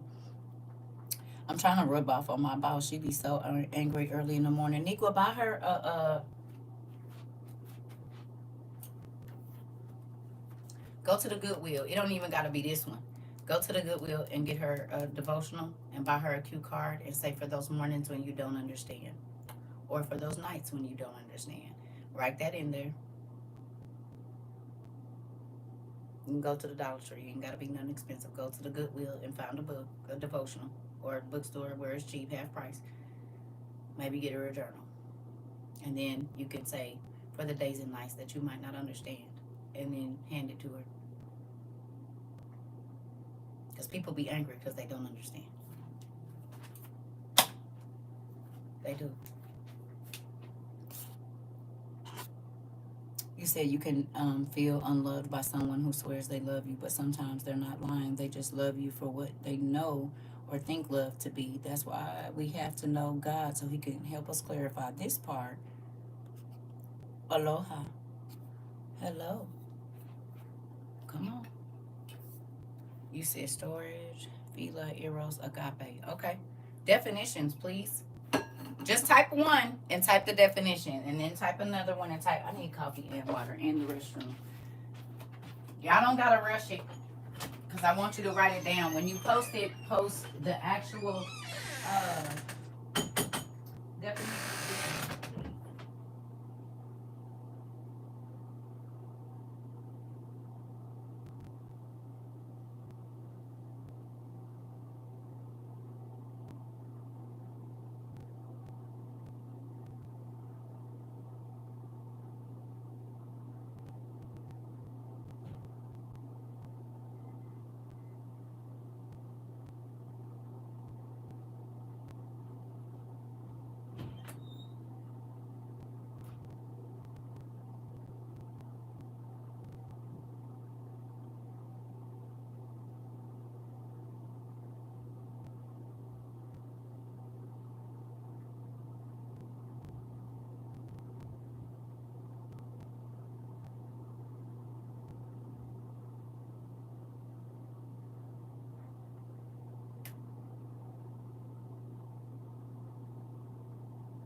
I also love the eyes of the window of the soul. Agape refers to the selfless, sacrificial, and unconditional love, but means wide open surprise or wonder. Interesting. Look at my class.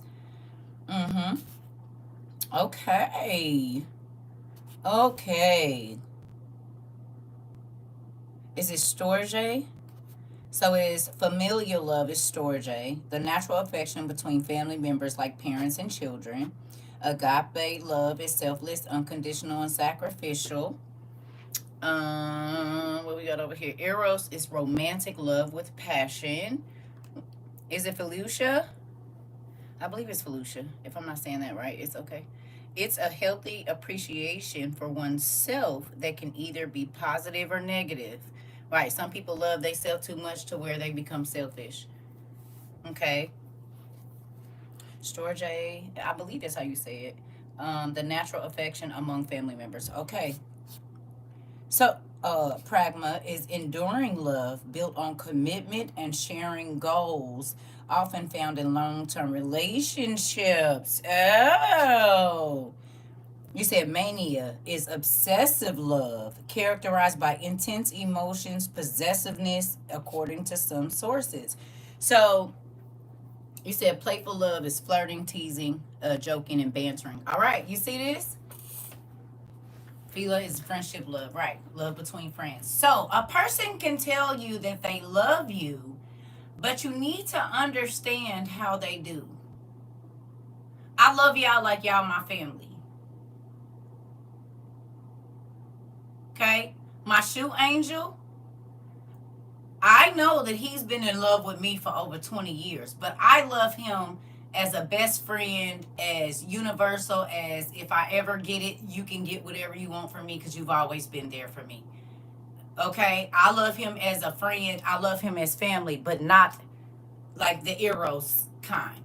I know that's how he loves me, but I've always told him, I love you. Right? Agape, unconditional love, selfless love. Exactly. Okay? There's some of my homeboys, I do, hate to say it, do more for them than I will my brothers. Not that that's respect of persons, but we have that type of connection. Do I love my brothers? Yes. If I can help them, will I? Yes. But not like how I did for my homeboys, because when me and my kids was down and out, they looked out. You see what I'm saying? So there's different people, like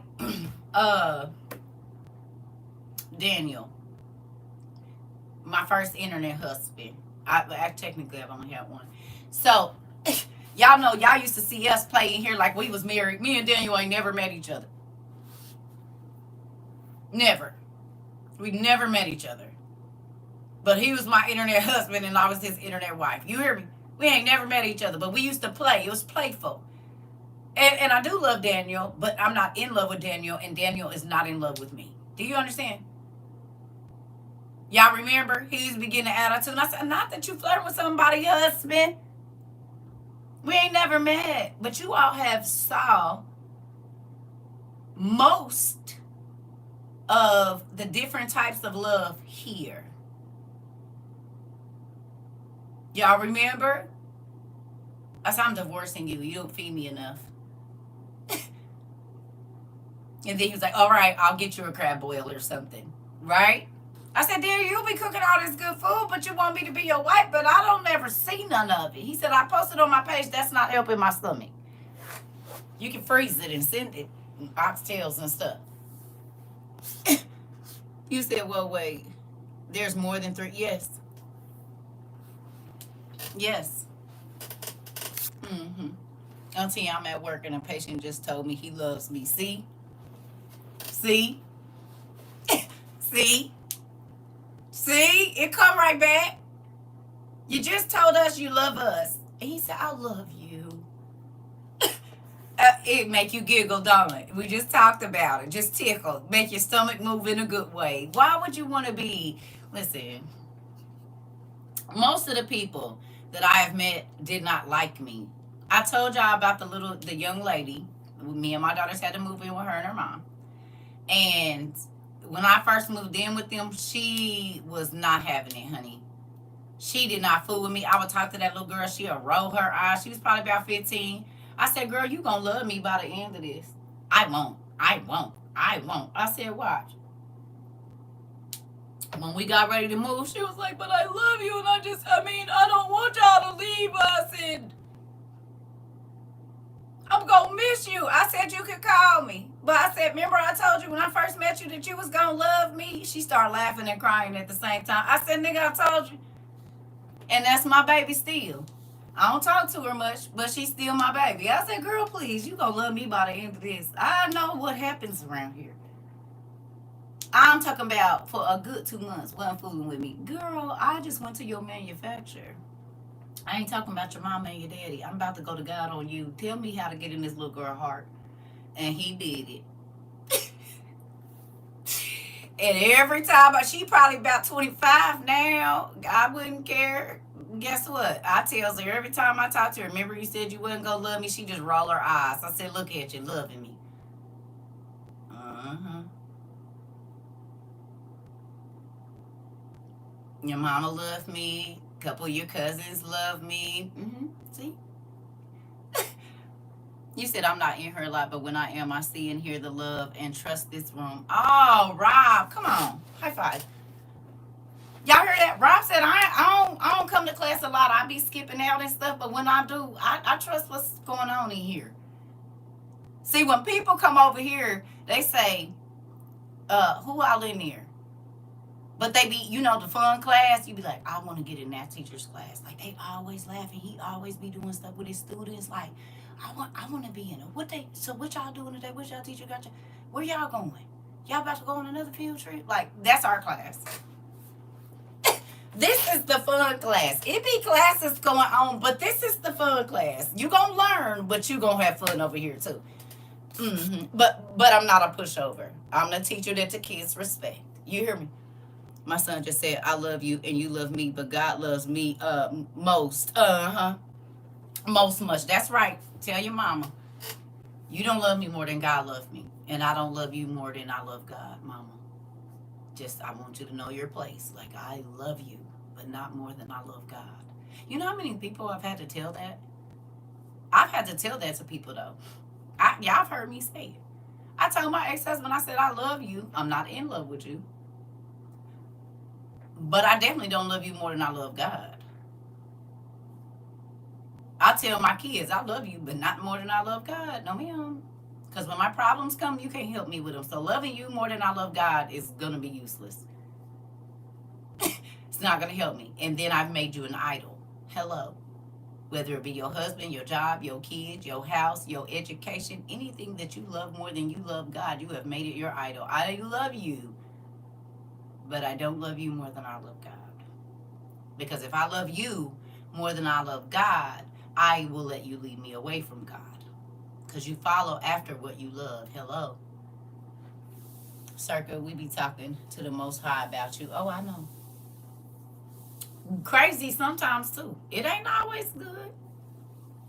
He be talking to y'all about me, too, as to why I be having conversations with him in my bed or when I'm in the tub just thinking. And then I get to my P.O. box 2 weeks, not even 2 weeks later, 2 days later, or the same day. And what I just talked to him in the tub about, it be at the thing already. He be talking to me about y'all. Y'all about me. And do. And I ain't just talking about by sending me stuff either. But I know he be putting me on y'all heart. Because that's why I cry when I get to this P.O. box and I ain't asked for nothing. And exactly what I was telling God, can you let me save up my money to go get? Y'all being sent it. Oh, okay. And I ain't told y'all what I want. But the same way I be running through dreams at night, yelling at folks or comforting folks and all of that. Oh, okay, he be putting y'all on my heart too. Y'all done seen it. I will call my kids and be like, what did I just say to you? And yet one of y'all done came in here and told me the situation and I'll be like this.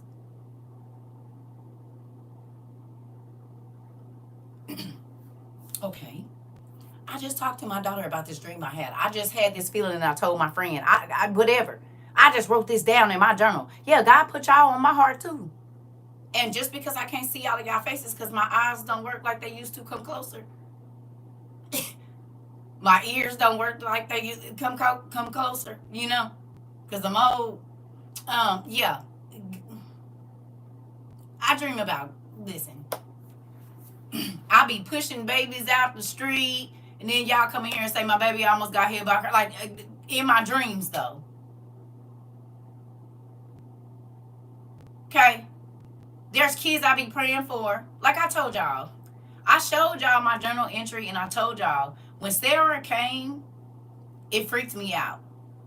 Like, after I got to know everybody, because God used to always have me praying for somebody named Sarah. I didn't know nobody named Sarah, not in my immediate life. Like, I knew two people named Sarah, but it was never their face. When I was married, I would pray for this person named Sarah all the time, all the time. And then we came in, and she said that during that time is when she was pregnant with Nathan, and was going through some things. So you think about, God had us praying for each other, or he knew in the spirit we was already connected. Because I used to be like, I used to tell my sister, I don't know. I said, you got somebody in your family named Sarah? No. I said, I keep praying for this lady named Sarah. I don't know why. It was other names and faces and this and that. You know what I'm saying? And I used to write it down because I don't know nobody named this. There's nobody around me named this, or that it went through this situation. And then, but I pray. So I just say, God, whoever it is. Well, sometimes when y'all come in here and tell y'all stories, I be like this. I'm telling you, because I be like, oh my God. Definitely know I prayed for a situation. That was one of my dreams. Like, so, you hear me? I remember those cards I sent you that gave me chills and still do. Listen, this, the fact that, exactly. So if y'all don't think that we be on each other's hearts, we do. And that's why you feel so much love, because it's not fake what we do here. It's real. I said, listen, if you ready to get real, this is the class for you. If you still want to be fake, who remembers I used to say this in the beginning? We wasn't even WOIU. We was just outside. I don't even think we was a university yet. We was a CERCA TROVA community. That's what we was. We was the CERCA TROVA community at first. And then we outside. And then it was we outside university. And then it was we outside international university. Okay? But I told y'all, if you still want to be fake and miserable, you're going to hate it here. But if you ready to turn the mirror on yourself, and first, stop blaming everybody else and see what part you played in your life, and give your life over to God, your life will change. And you ain't even gonna know when it did. It just will. You ain't gotta be doing all this extra. Just every day come and learn. You said facts, accountability. Accountability changed your life, don't it, Kayla? Anybody else want to tell the truth about accountability? It changed your life. You said seed is what really helped me. Self-evaluation, improving, development. It's the same thing. You have to be accountable for your actions. Seed and accountability is all, that is what it is. You said yes. Come on. You said for the past few months, I've been popping up out my sleep and instantly start praying. I've never done that before. Okay, so he got you interceding in the middle of the night. Good job. So you're an intercessor. Hello. You said yes, yes, yes. Thank you, Mr. Avery. Facts. Yep. Yes, ma'am. Jamila. Yes, it does. Oh, okay. Change your whole life. You ain't walking around mad and irritated and all of that no more, because you're accountable. But guess what? Thank you, Mr. Avery. What makes accountability feel so good is that you think about what you're going to do before you do it. Thank you, sir. You count up the cost. And so you're not making so many mindless, you're not acting in mindless behavior anymore. Mindless behavior costs. And you don't know how long you're going to have to pay for it. Just doing stuff without thinking. Not thinking about, oh, I don't want to think about nothing bad, right? And you always the person that says something. It ain't bad. It's wisdom to understand. I don't need to understand, and I don't need to stay on the phone with you because you're wasting my time. That goes back to what we read yesterday about people have stopped trying to understand. Oh, once you stop trying to understand, I'm about to bounce.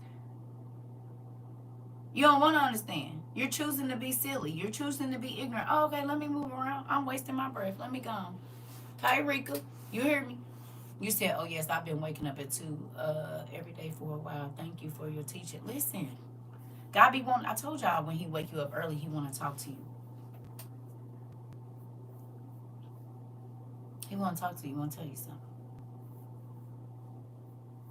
And if you get up and go on and study, your day will be so much smoother every time you do that. And he will let you go back to sleep too, and you'll be on time. Everything, the traffic won't be crazy. Baby, listen. You said, me too, Circa. Listen, you can't be stuck in la la land, or else you'll never be wise. Just delusional and blind, baby. Baby, leading folks off a cliff every time you can. You said, I have to go outside at night in private. Listen, you said, I need accountability. I had to quit drinking this week because I would go till I black out and ruin my fam. Uh-oh, come on, Blythe. Girl, you need to go back and watch the last 2 classes. Have you been in the last 2 or 3 classes? Blythe? Miss Blythe? Listen. Oh, please go watch. Go to YouTube. The last 2 classes, not this one, but the 2 before this. Please watch those today if you can. Like, I would, like, for real. Or in the next couple of days if you can. The last 2 lives, I need you to watch both of them. Okay? And I bet you'll feel better after you do. You'll feel more encouraged and understand a lot more. You hear me? Oh, good morning. You need them last 2 classes, girl. Oh, yeah. You need them last 2 classes. And I don't normally tell people, but they gonna help. I got the tingles. It's gonna be good for you. I promise you. Go to the last 2 classes. Just know you're not alone. Good morning. Just know you are not alone, and you're going to get some words of encouragement, I promise you. It's okay. It's okay. Just, I need you to go watch the last. Listen, baby, when I tell you, the first one is in reference to that, and that was the second thing you said. And the second one is in reference to the first thing you said. How would we know?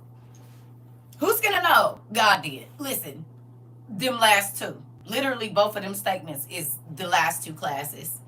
Relationships, and then God taking addiction and different things like that away. Like the last 2 classes. Go on over there, girl. Trying to tell you. Just know. You come on to class. See? And this is why you can't be scared to tell what you're going through. Because people, baby folks, it's a lot of people in both of our classes. You'll see.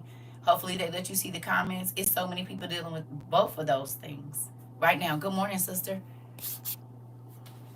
Listen, those classes helped you too. Listen. You said, yep, the accountability will have you clutching your pearls. This part. That's why I said, if you ain't want to be real, you going to hate it over here. But if you ready to change your life for real, this is where it's at. And I'm not saying this is the only place, but we going to deal with the ugly. We're going to deal with the stuff that you've let get cobwebs down in your spirit as to why there's no space to add anything else. People wonder why they be filled up because you don't release. They release sexually, but they don't release here. They don't release here.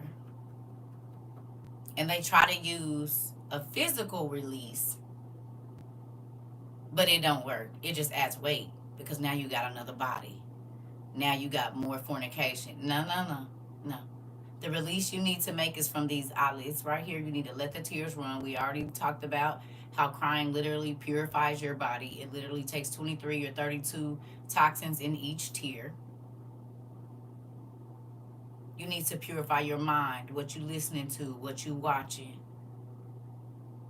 And once you release those things, your mind will be calmer and clearer. Okay? We try to use a sexual release as a fix-all. It's the problem. Unless you married, it's adding. It's not relieving anything. As a matter of fact, you just picked up another however many spirits, which means you're going to be more depressed. It feels good in a moment, but it ain't in a minute.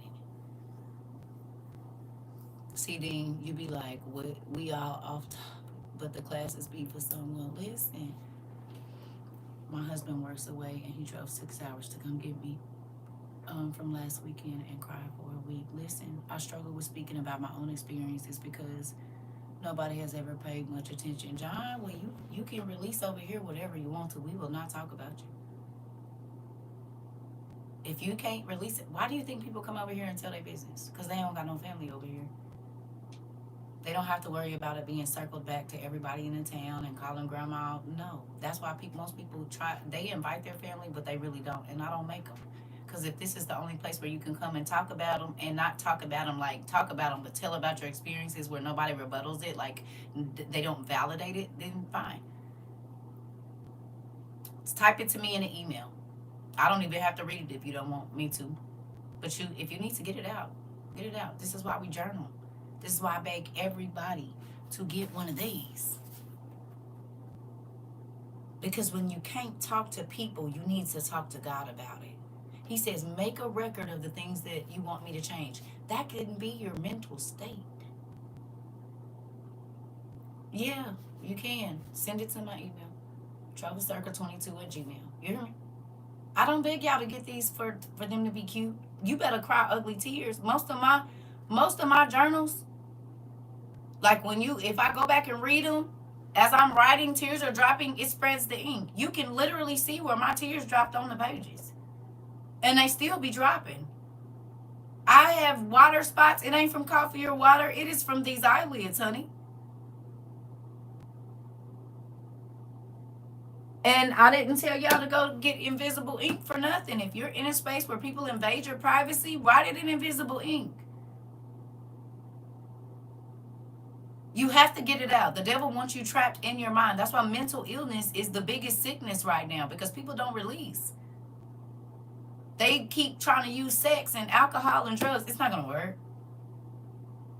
It's not.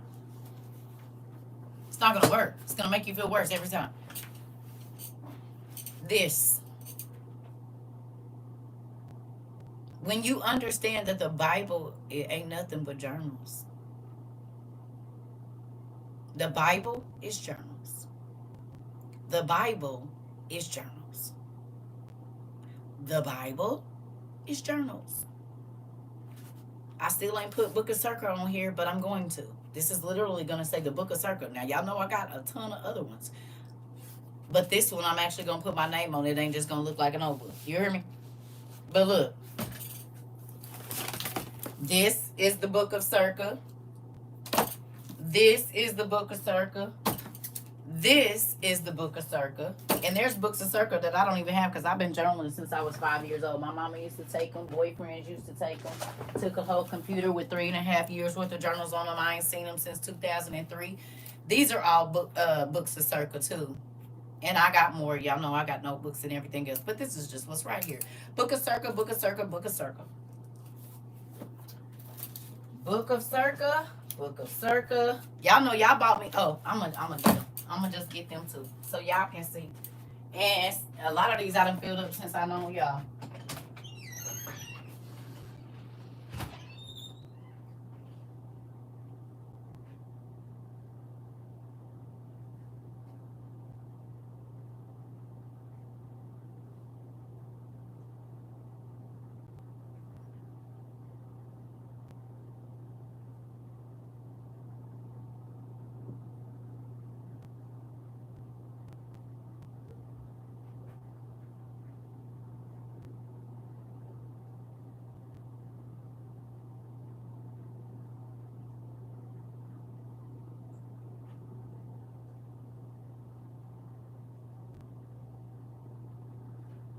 And I know I got a couple more, but I don't know where they are. They're tucked away.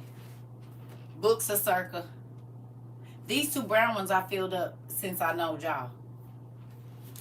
Books of CERCA. Now, some of these ain't filled up because y'all just gave them to me, but have I started? I don't think I wrote in this one yet. This might be one of the only ones I haven't, but sometimes I'll just write 1 or 2 pages in it. Okay? Notes or whatever else.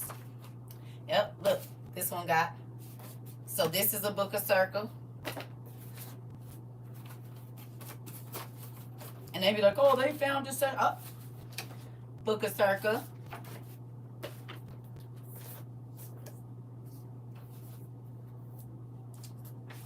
Oh, this is a Book of CERCA, but that's numbers for my business. So that's a Book of CERCA too. That's not journaling. But it is like me doing finances and stuff. Book of CERCA. And y'all know, one of y'all sent me this one when I first started. Book of CERCA. Fill this one up from 23 when y'all sent it to me. You see how big that is? Fill this one up. Book of CERCA. These has been since I know y'all. Okay. Book of CERCA. Book of CERCA. I ain't telling you nothing I don't know. And these is just from the last couple. This is like from 2001 until, no, not 2001. 2016. These are all 2016 to now. But it's other ones down there. Those two paper ones I showed y'all. And I got others. You said, I do. I think I'm going to start. My mom used to always do that. If you don't, you'll go crazy. You have to have an outlet for everything in your mind. And plus, God says, make a record of your problems, time and date it, and then go back and look. And when I change the situation for you, whether that be mental, physical, medical, financial. You said, oh, what you're saying is I don't write enough. Right. This is when my life changed. This is when I could understand more. Because you're going to write questions.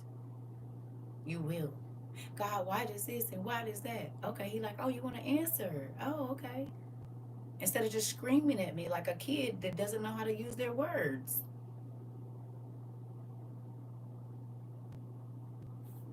You're not looking for an answer either because you won't even let me ask you what's wrong. Well, I don't know if you don't tell me. Oh, okay, he already know, but y'all act like y'all kids. Screaming and hollering at God. You ain't even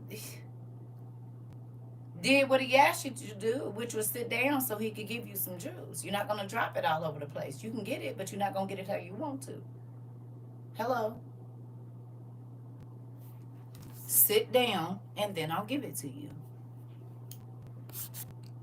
I've always written down my feelings with the day. I stopped for a while and started back when I found his family. Come on.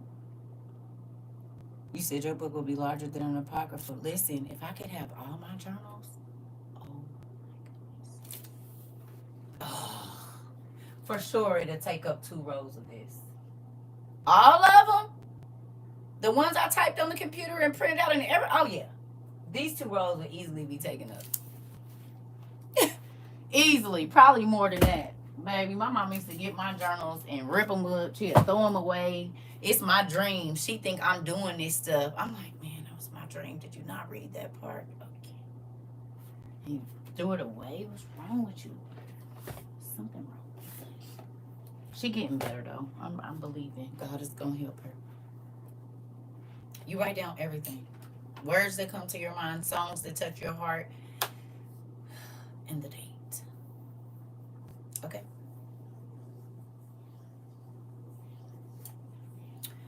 You said I quit writing because my family took my private thoughts and made them dinner entertainment. Here is the solution to that.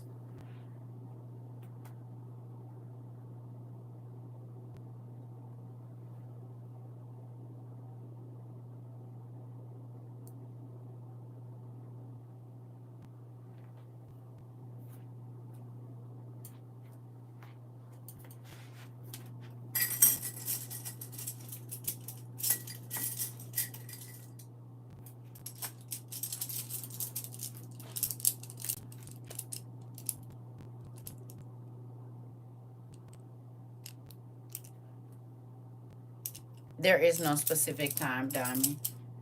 But we got YouTube classes, so if you ever miss, and I don't have batteries in my thing, but if I did, I'd show y'all.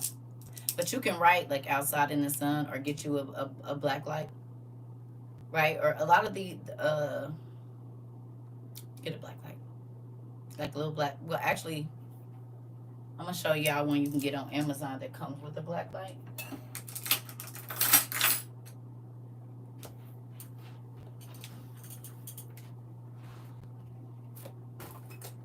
Now, don't fall down like you did yesterday either, Rodney.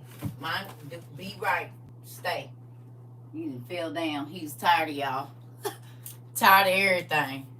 This one, it's called Sweetheart 24 ink. Oh, it is right. Okay. This one, right? It comes with 24 colors. Rodney was sick of everybody. And it does, if I'm not mistaken, it, no, this one don't. Okay. So this comes, no, it's not this one. I take that back. This is the color one. It's not. Don't do that. I told y'all the wrong thing. I'm sorry. It's the little black one. Now he might act crazy. He just might act crazy. Let me put this back up there. Oh, I need to get my pens out of here too. I'm tripping. Here goes some more. You see, I used this recently. These is my colored inks, right? They're ink wells. This ain't the one though. I grabbed the wrong one.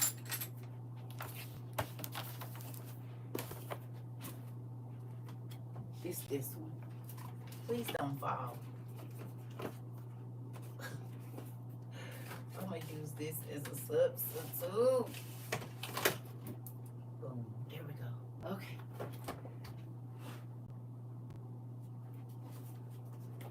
This one. So this don't have no name. Okay? But this one comes with invisible ink and a pen and a black light. So it's the fluorescent one on there on Amazon, and I bought these years ago, right? But all of these glow in the dark. But it comes with the invisible ink. So what is that? 8. And then it comes with, you're gonna have to put a battery in it, but it comes with a black light. So if you want to get the invisible ink, this is the one I would get, because it comes with a little thing of it if you don't want to buy this one. So it's an 8-piece neon, probably ink wells or whatever, with the glass pen. Just look that up. And so then if you want to be able to journal and people don't know what you're saying, not because you're trying to hide, but you need to get it out and nobody wants to ever listen, get you some invisible ink.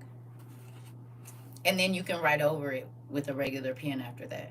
Because I have plenty of pages in my journals for my kids that if I pass away, I've already told them, take the journals out sometimes and look under the sun. And it's going to be a whole different page that appears. I showed y'all before.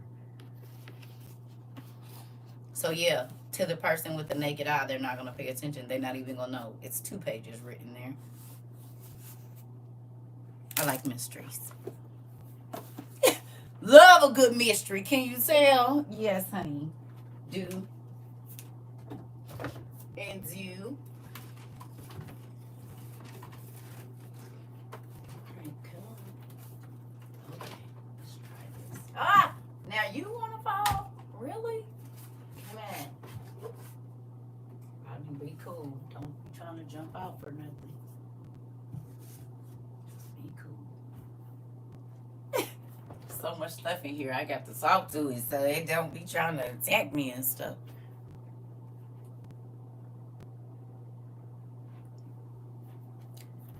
Yep.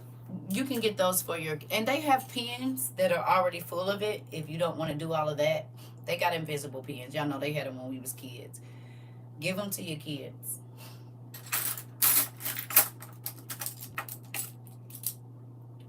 You got teenagers and young adults, even 8-year-olds, because it'd be a lot going on in the school. Give some invisible pens to your kids and give them a journal. Get them a little light so they can start early, not having to hold stuff in and worrying about you invading their privacy, because they need to be able to talk to God. You're not always going to be around.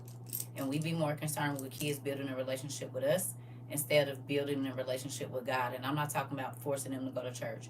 I'm talking about teaching them how to talk to God about their problems and then helping them understand when he does solve them. Okay. You said Abby needs a hobby.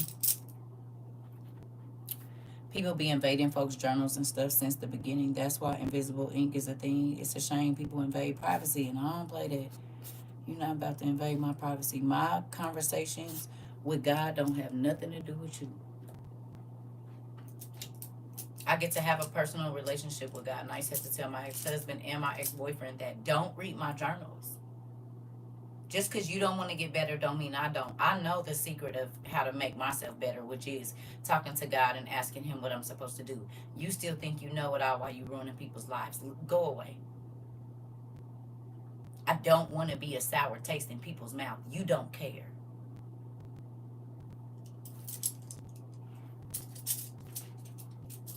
You get joy in hurting people and keeping people confused. Baby, we are not the same.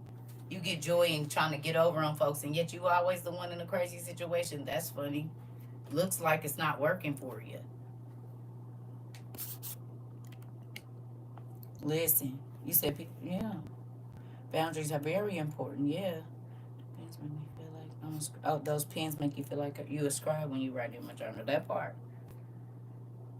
Okay. You told her about the online games. Okay. You said, I'm getting this for my granddaughter. Yeah, kids need an outlet.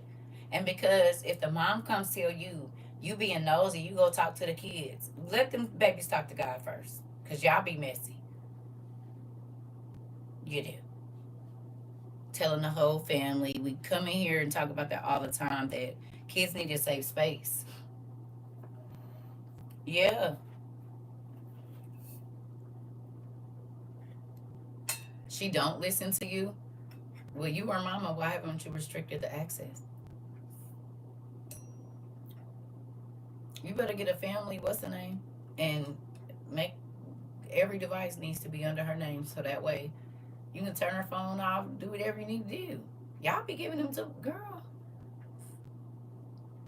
So, what does that mean? I wouldn't care who bought them.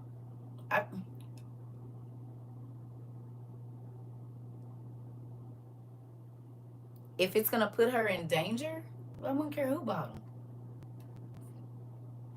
I wouldn't care if the. I wouldn't care.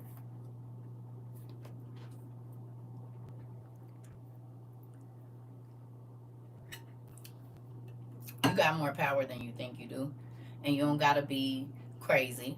Go to God and ask Him what you're supposed to do, and then do that. You have more power than you think you do through Christ.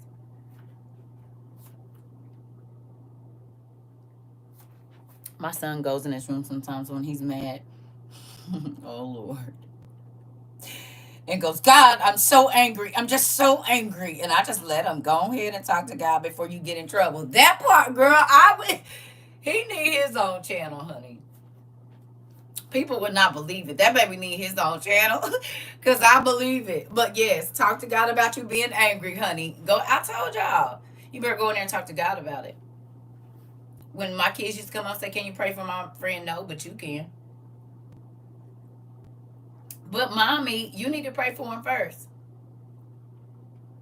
And then I'll pray for him. Not that I wouldn't pray, but if God put it on your heart, you come home crying to me, then that means He put it on your heart first.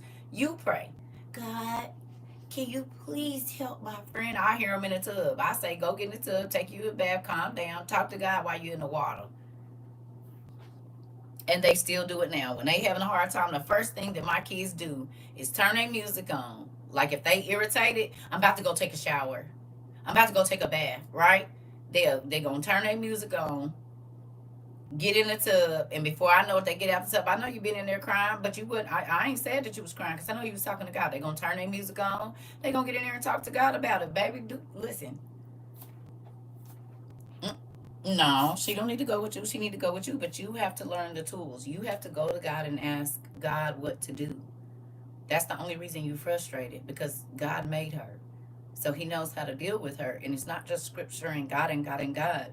He might want you to live a different way in front of her. And some of that you might have put in her.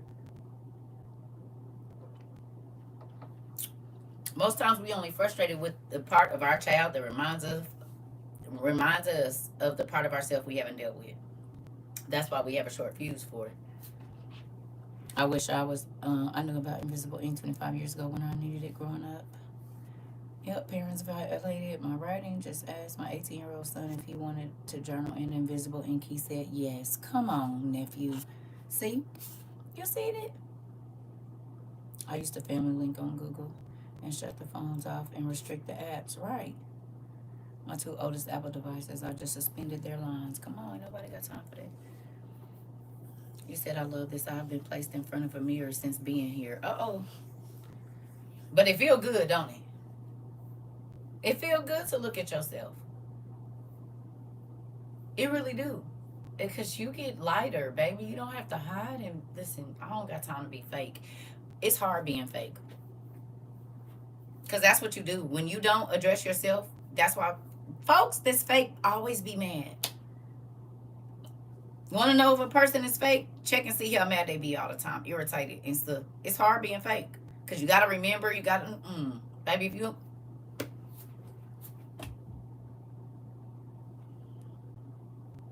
you should put some some clothes on. You should mind your business. You want me to look like you want me to look, talk like you want me to talk. I'm not doing none of that because I'm not living for people. I'm living for Christ. That's the difference.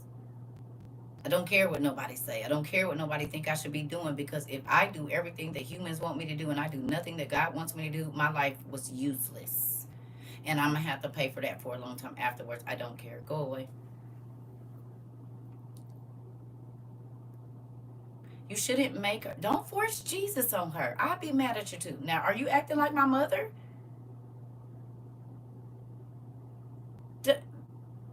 She's probably rebelling. You cannot force her to pray. No.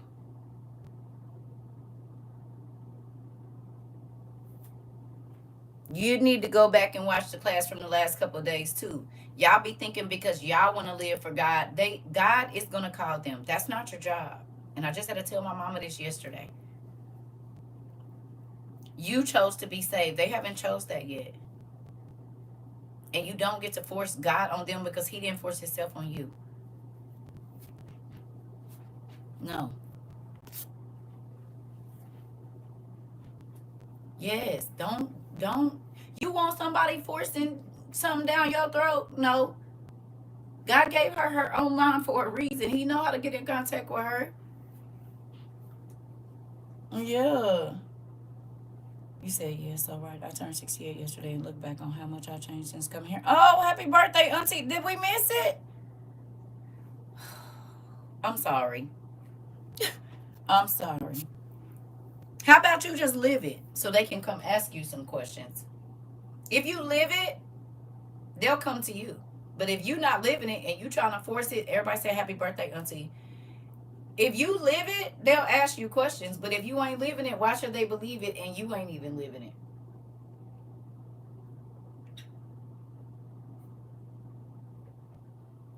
Well, no. My 22-year-old texted me this morning. Then she called me and said, can you please pray for me?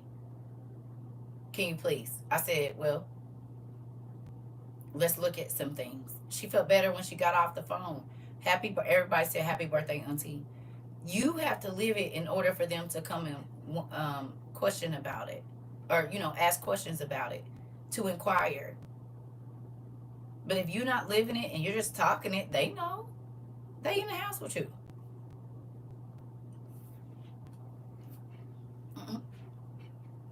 Everybody said happy birthday, Auntie. You getting all the happy birthdays over here. Hear me? You got me? Okay? Live it. And I'm not talking about, oh, God this and God that. No, be kind. Well, you probably are being weird. You probably are. If you're trying to make her pray, it's like cult stuff. Just live it. She'll ask you when she wants to know. Do you sit and study the Bible in front of her? Like, you need to just chill out, mama. You said and is and manipulative. Mari said that. I didn't. What? Why are you laughing at me? It's real. Listen, y'all do be being weird. You be trying to do something that God don't do to you. And I'm talking to all of y'all because y'all was on that too.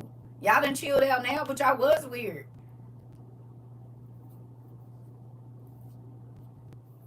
Listen, ask God what to do.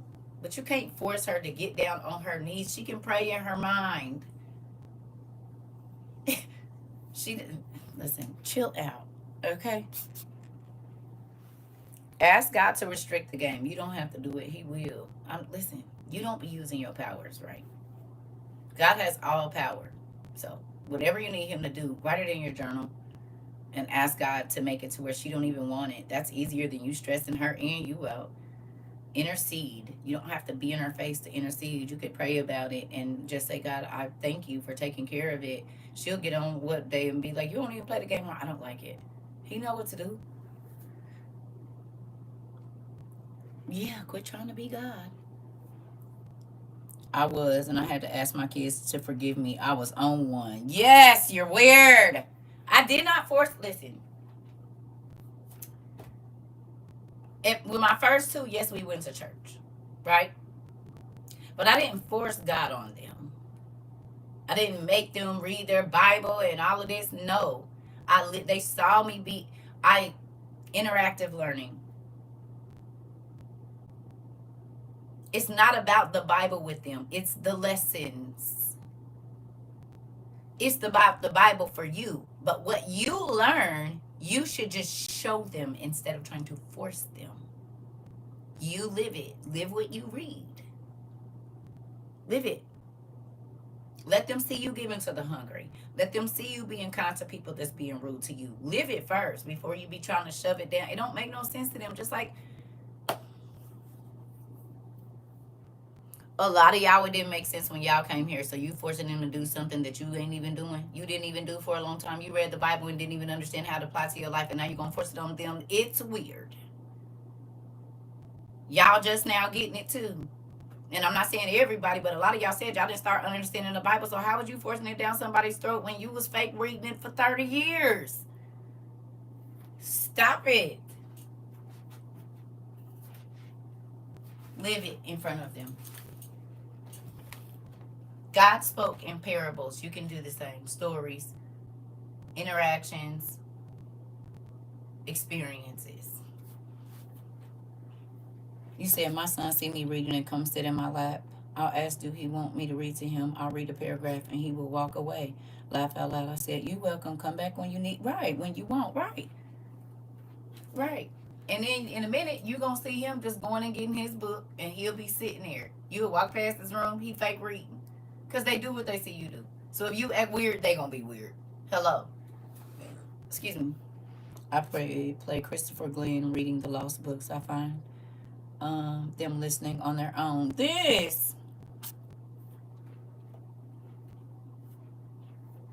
said I didn't force it on my daughter. She started watching on her own, and now she's coming to get books off my shelf and going to the Bible study with her friends. Oh, and how old is she, Niqua?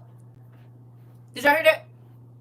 Listen, I didn't force it on my daughter. She started watching on her own, and now she's coming, getting books off my shelf, and going to Bible study with her friends. Hello. Take some pointers.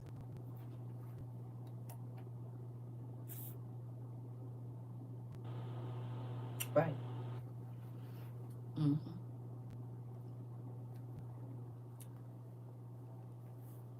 She's 17, but she started at 15. Come on, not your...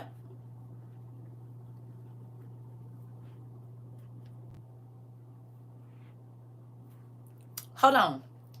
Baby, if that don't apply to what we just preached the other day about these folks been in church 35 years and they still not teaching, but this baby came at 15 and now she's having Bible studies with her friends. She's only been here for 2-3 years and now, come on.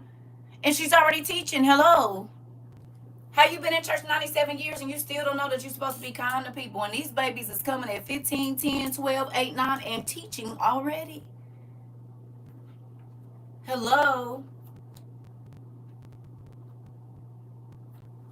And you want to come in and mess up our class? Disciples over here. Yes. We creating disciples. That's what my daddy... And guess what? I hit a piece of what my niecey Pooh be doing. Uh-huh. You hear me? Sow the seed in her mama. Her mama sowed a seed in her. Get a piece of that. Then boom. And you want to keep people away from Jesus. Okay, well, do what you want to do. And the child shall lead the way. Come on. We outside. You hear me? Not snatching the young one's tip. And you want to push people away from God for what? It's better when you listen.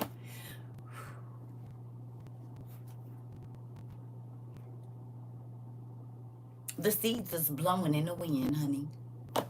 And being planted in other gardens. You said what? You said what? I got my basket. with my seeds in it. And I just, I'm trying to plant in as many gardens as I can. You said what? And the wind pick up some seed and blow it. It can blow it several miles away. Oh, okay, clock it. You hear me? And you don't want to sow seeds? Right. Listen, it made me happy. You said, yes, when I gave my life back to God and started living my life as God directed, my grandkids were watching me. And in the last year, 4 of my grandsons got baptized. Come on. Ooh. And you don't want to be a part of our class. What's wrong with you? Ooh, Auntie, my second older sister called me about Enoch yesterday. I sent her the OTP PDF. We talked about it for 2 hours. Come on in. And the book of Jasher. What? She started telling her friends at school, and they would have discussions about your lives. No way! Hi, Niecy Poo, TT, look. You make sure you show her just this part. We have 154 minutes and 11 seconds until her that kiss is for her, until her TT is proud of her. Mari, why you retract that message? I didn't get to see it. And this is why when people try to come here and talk about who, what, when, where, why, baby, mind your business. These kids love their TT. Because I'm crazy and I don't get up in here being fake. And then they go to school with the kids that I be telling y'all they be going to school with. They deal with the same things we do. But they don't have an outlet. Video games be their outlet or whatever. Like, come on. The circle littles is racking up is. Mm-hmm. You hear me? You said, do we have true stories and pictures of men, librarians, disciples over here? We yeah. All of that. All of that. This why you can't be scared. This why you can't be scared to tell. You got to think. I tell stories about being 14, 15, 16, 17. I tell stories about the things that happened to me when I was young. Y'all realize some of y'all children be approached with those same situations, but they can't talk to you about it. Because they don't know how you going to react. So God will let them eavesdrop on a conversation that they just had with their friend at school. And they'll come in here and Auntie in here talking about what happened to her when she 14, 15, 16. And y'all don't know. That's why they be trying to ease in the room. Because again, it don't just be for y'all. That's why I'm not scared to tell my stories. You said my son and I did his math class this morning. And I know he can get a little peeved now. To unwind, we're playing sight word bingo, and he's relaxed and still learning this part. Listen. You said I will send my daughter to your email for her to get a copy of the OTP. Okay. You said they do love you. Be just excited from that notification, right? Because they know I love them too, and we don't be over here being fake. Kids love real people. They just not. They don't do fake people well. They don't respect fake people. Y'all didn't either. You know the teacher that used to be trying to act crazy, or the person at your job that be trying to, like when the big boss come around, they be fake. But any other time they treat you a different way, and you be like,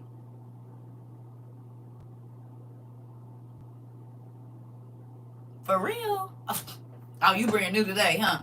Oh, okay. Forcing the word down someone's throat is like forcing marriage on someone that don't know you. Come on. And if you're not living out the power of what the word does in your life, you are harming the kingdom. This, Mari. This. You trying to be an elbow when you an eye. You just have to live it. Okay, let me ask you a question. Just like this baby said. You said today we have to go back and study what's been studied, just to correct the study. This part. So look at this. That part. How many of you, since being at WOIU, people that know you say that you're different? They might not say that you're changed, or they say that you're changed, but they can notice, and not difference in your hair, or no, you as a whole are different. For it's through our genuine relationship with God and the word being lived out that brings the testimony and power to what the world can see. Come on, Mari. Uniqua, Ujai, Okay, Dorian, Amanda, Aaliyah, Rhea, Kiva, Nathaniel, Nequa. Okay, Kelsey. All right, Princess. Okay. You said not in any of those words, but my cousin told me if somebody acknowledged that you've changed, no matter the words, but I'm saying the situation. That's what I mean. Hey, Beverly, Krista. Okay. Janae, Jay, Nettie. Okay. Miss Duncan, Lisa. Okay. Diana. Okay.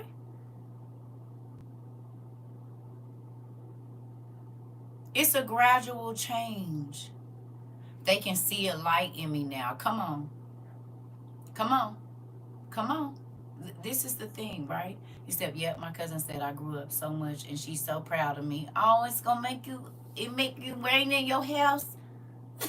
It's raining in your house. You see? That is the light that is gonna draw them. Okay? Remember when we read it said the light that them folks, the Pharisees and the Sadducees have, it ain't even light, it's darkness.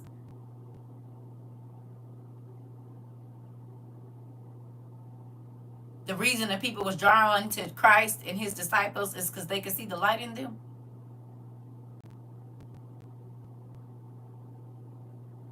The Pharisees and the Sadducees pretended to have the light, but they was full of darkness.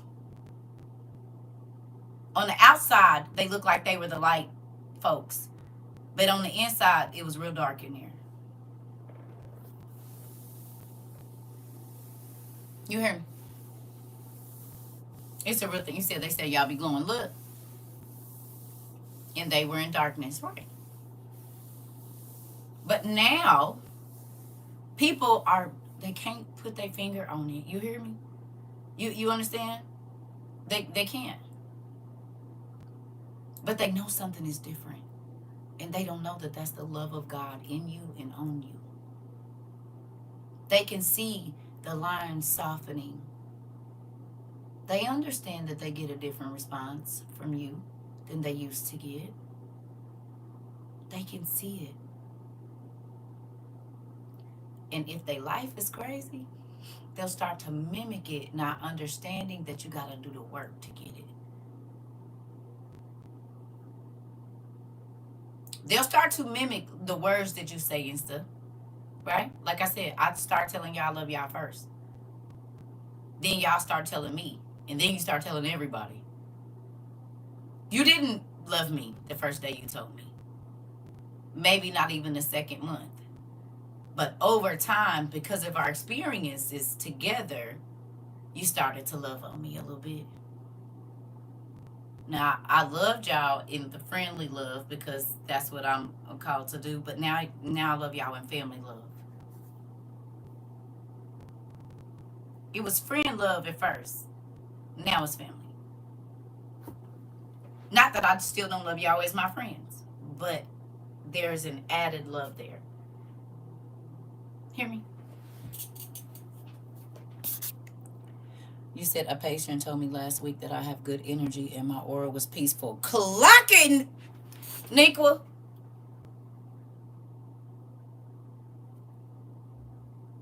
This is what we want to be remembered for, and not because we fake, but because we want God to exude, just ooze out of our pores. Not Christianity, what Jesus brought to the world. People feel safe with you. Some of y'all are a mental safe now.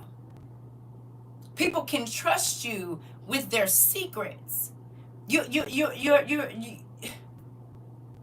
They can trust you with their emotions. People could trust Jesus. They could not trust the Pharisees and the Sadducees. People could trust Jesus' disciples, except for Judas. But the other ones.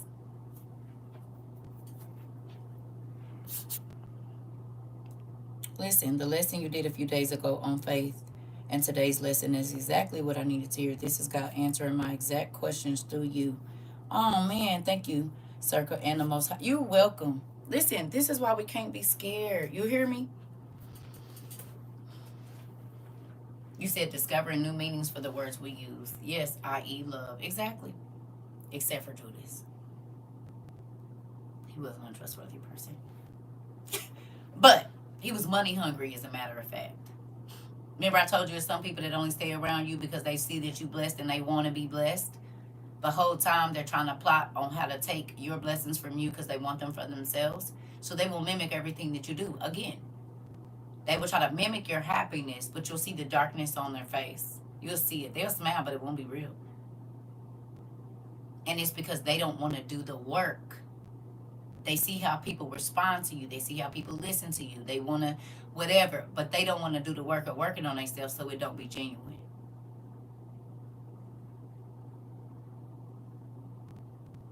It don't be genuine. They just notice how people respond to you and they want people to respond to them in that way. But you know that the reason that people can see Miss Ida, the people that they can see a different or like aura about you change, whatever, is because you did the work. You cried a lot of nights since you've been a part of WOIU. You've been felt misunderstood with your relationship with God. Like, God, I don't understand. And he said, okay, I'm going to help you, though. You hear me? It's a real thing. You said the exercises we do help you. That makes me excited. That's what they're for. And they're not just for you. They're for the people around you, the people at your job, the people at your house, your family members. You hear me? Do seed and CCCM and send that as a exercise to the next family reunion. Even if you're not going, say, I got something I want to include in the packs they going to give everybody. And make it real cute. Put your little family reunion thing on there or whatever.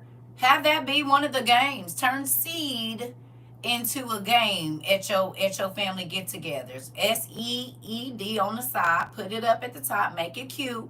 And then come up with something. So folks can start to see how nasty they is. That'll be better than a family argument.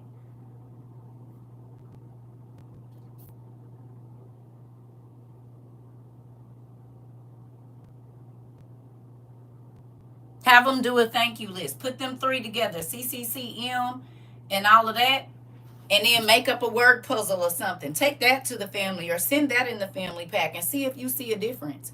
You said, yep, I used the shape exercise on my sister the other day. I said, oh, you a circle person. And it helped you understand why you feel crazy when you be around them too much, huh? You're not a straight line person. I got it. Okay, because we already talked about this. We already did this 3 months ago. You don't remember? No, I don't remember. Right, because you a circle person, so it all seemed the same all the time. No, I'm not going to do this with you. Listen, it's a real thing. Uh-oh. Wait a minute. I done missed all kind of stuff over here. Sorry, y'all. Okay. Okay, except for Judas. Okay. Learn to set boundaries and see the warnings clearer from people with extra support given. Clarity, more peaceful, and learned how to stay out of conflict here. Come on. You said thank you because I can get in a ride share. These drivers will tell you their whole life. Yeah. Mm-hmm. You said we went filial love to agape love. We did. I appreciate your teaching. My church say I'm on fire for the Lord, but they don't know I've been in your classes way before I started going to church.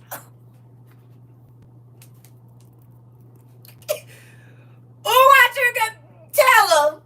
Tell them again. You said what? Oh, you in a yeah that. Oh, that made me happy. They can see the fire of the Lord on you and don't know it's just them. Okay. Ooh. I do the shape test with people in storage love or however you say that. I think it's okay. That one. Storage. I can't remember how to say it. I don't know. But we gonna just leave it. You said they know the disciples, they knew Jesus, but the two was unfamiliar, and they didn't have the power that came with what they were trying to do, illegitimate. You said they said you on fire for the Lord, and you can answer all the questions. I know they be like, how do he know that? Excuse me, brother. I heard you answering those questions, and then you added that detail, but when I read in the Bible, I didn't see that in there. You be like this. So, meet me at the corner of the church at 2:30 sharp. Don't bring others. Walk it out with the goods. You said, you see what I'm saying? You say, oh, I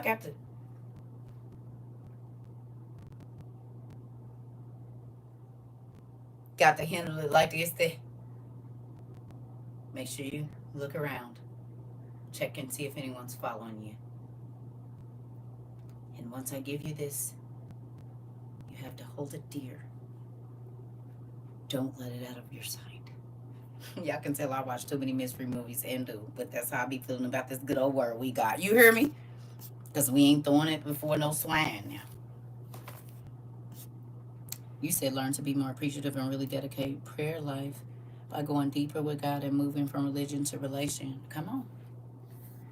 Listen. That make me excited. My niecey Poos is having Bible studies. My nephew goes in there and tells God he's so angry and he talks to God and he's only 5. Listen, I could not have a better job.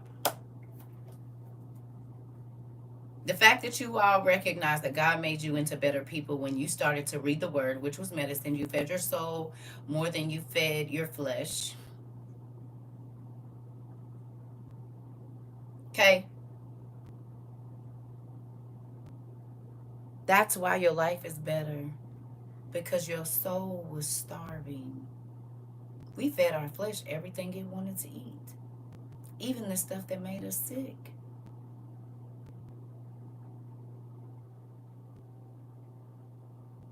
But now, before you put something in your mouth snacking, you might only read the Bible Gateway scripture of the day. But that's better than nothing. You hear me? You might get up and you give God the first 5 or 10 minutes of your life when it used to be. You hear me? Truth isn't mentioned for everyone because they can't handle it, so they have to learn the hard way. Listen. And still wasn't satisfied. Flesh will never be. Come on. But when you started to feed your spirit, when you started to give it the food that actually keeps it healthy, which is the word, and actually breaking it down, you know how like you got to put vinegar on some meat or some meat tenderizer, or no matter how you cook it, it's going to be tough. Choking folks, chewing for 15 minutes. Okay. What we do here, the meat been here. And some people just cook it like it is. Right. But we go on and put that vinegar on there.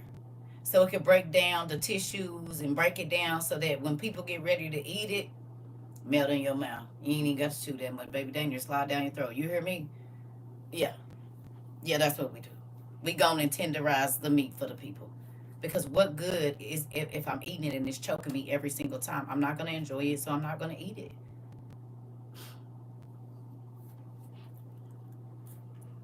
Pretty cool. It makes me happy. Listen. And that's why when people be like, her classes take too long, that's the problem. Y'all want microwave word. And that's why y'all be hungry and have running booties. Oh, and mouths at the church. Hello. Always trying to poop on somebody and you're always throwing up at the mouth. Well, see, our systems are stable. We're regular over here. Our stomachs ain't always upset. Our spiritual stomachs, because we give it what it needs, the nutrients. Hello. You said you can't stop crying. This part. You said today's class opened my heart about journaling when you said it was about my conversation with the Father. Yeah, before getting out of bed in the morning and before going to bed at night. It's God's time. Okay, don't forget about him in the middle of the day. And that goes to what you're saying for being on fire for that. Yeah, we've been training and disciplining ourselves. Yep, put the armor on. Yeah, all of that. All of it. You hear me? You said good bread is baked in a real oven, and is. And it smell good before you even put it in the oven, because that yeast smell be right, not the yeasty smell. Y'all know what I'm talking about. Because not all yeast smell good, I don't think. But the yeast that be in a bread place do. Got to watch your words. Got to watch your words. So I'm gonna run to the restroom. Can we finally get to the scripture? We've been on here 3 hours. We were supposed to be reading, and we ain't even made it. Okay. This part. Huh? And you want fresh bread? Interesting. Don't nobody want no stale bread, right? Well, sometimes stale bread is good, though, for French toast. Even stale bread got to use, or croutons, or breadcrumbs. So even stale bread got to use. And it'll still make something better than what it was, even though it's stale. You hear me? Yeah. Yeah. Crazy I'm making homemade bread at this moment. Interesting. I'll be right back, y'all. Okay. Yeah. He is a father, friend, and the bestie we all need. Yeah. Why would you want anything else? At least he's consistent. He's the most consistent thing in your life always.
All right, y'all. We've been on here 3 hours. I ain't even supposed to be on here this long. Y'all see how fast that go? We got 2 minutes until 4 minutes until it's 3 hours. Do it feel like 3 hours to you? Because it don't feel like 3 hours to me. Goodness gracious. It seems like when we be in this class, time be flying fast. Super fast. That's nuts. I ain't even tell y'all what we didn't win all the way. You say it's been 3 hours. Right. It's crazy. Excuse me. It's like we be in a time capsule or something when we be in class. Me too. Listen. It's crazy. Time be going. But look, guess what though? Well, but when we get to heaven, what if one of the requirements is how much time you studied? Not read. Because he didn't tell us to read. He told us to study. Look how much time you didn't put in just in the last 3 years. Hours and hours and hours and that. Thousands of hours of study. About God, about his ways. Rika. That was something he said. Study to show yourself approved. Well, a lot of people read. I done read the Bible 10 times. You still didn't tell me that you studied it. More than pastors. Ooh. Nisa, you just here.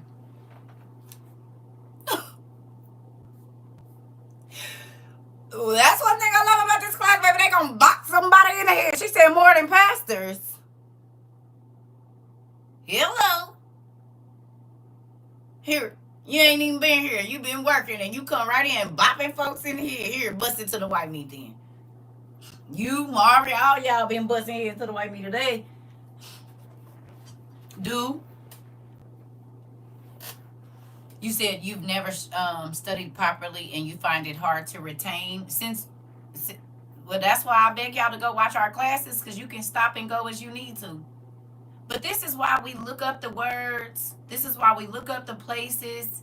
So it becomes real to you. You cannot tell me that the Bible has not become real to you since you've been here. It wasn't that it was real before, but the Bible has become more real to you because you go look up the places, you go look up what the words mean and all of this stuff. It's popping up off the page to you. You said, woo. That's the at least one thing I've got going on for me. Lawyer Jesus can maybe swing it for earth time served. Right. Swing it for earth time served. I won't have to pay for my sins on the 5th floor, heavenly house of rest. This part. This. You said, I learned it's okay to stop and look things up. Yes, that's what we do. That's why when everybody used to be trying to tell me how to teach my class, I'm like, get out. You go teach your class however God tell you to teach it. But you want to know the difference between my class and a lot of other people listening to folks just holler about the Bible on the internet? They actually understand how it applies to their life. Because I used to be the person that used to just be saying amen too. And it wasn't that the spirit didn't move, but I still didn't understand how to apply it or how this story I'm reading even applies to my life. So then that means the word was made useless. It wasn't medicine. What good does it do for me to sit here and holler out a whole bunch of scriptures and you don't even know how they apply to your life? That's useless. Anybody can sit and we memorize words all day long. You can hear a song you ain't heard in 20 years and start saying the words. That don't mean nothing. Anybody can memorize something. Baby, get the meat of the situation first before you just start memorizing stuff. You might not be able to tell them what scripture it's in and quote all the scriptures, but you can tell the whole story about the one scripture. You can go into detail, not just quote the scripture. You can say, oh, but did you know that there's more to that? So yeah, in this one book that, one of the lost books, so this, and this, and you listen. You said, but you just don't teach the Bible. You teach the history of spirituality and religion. Well, not necessarily religion. More of relationship, but I get you. Right. Because, okay, again, if the Bible is teaching us how to live right, do we all agree that the Bible is teaching us it's supposed to teach us how to live right? Is pretty much everybody agree? Yeah. It's a roadmap, right? That's what it's there for. Okay.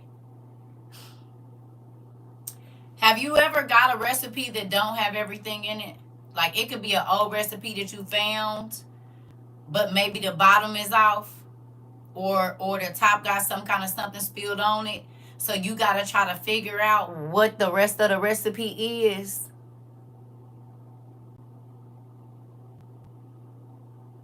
Anybody? It don't even have, it could be a document or something, and something happened to the rest of the paper. You might have ripped the paper and you can't find the rest of it. Okay. When you all first came here, y'all had most of the recipe, right? But the rest of the recipe was ripped off or water damaged or whatever. But now you got all the ingredients.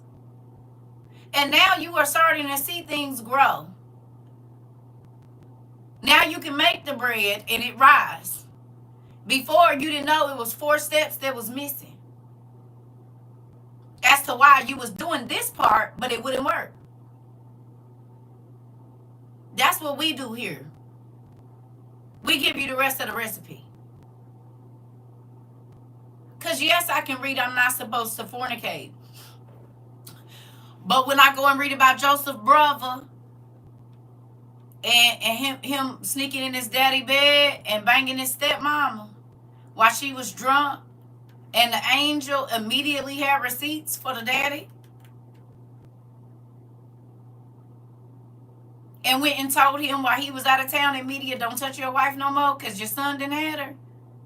But then he got sick in his loins for however many months, and if his daddy didn't pray for him, he would have died.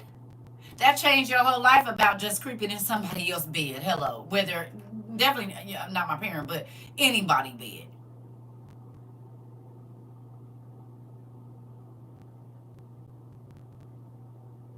It also teaches me as a woman to not get so drunk that I don't feel somebody climbing on the bed with me.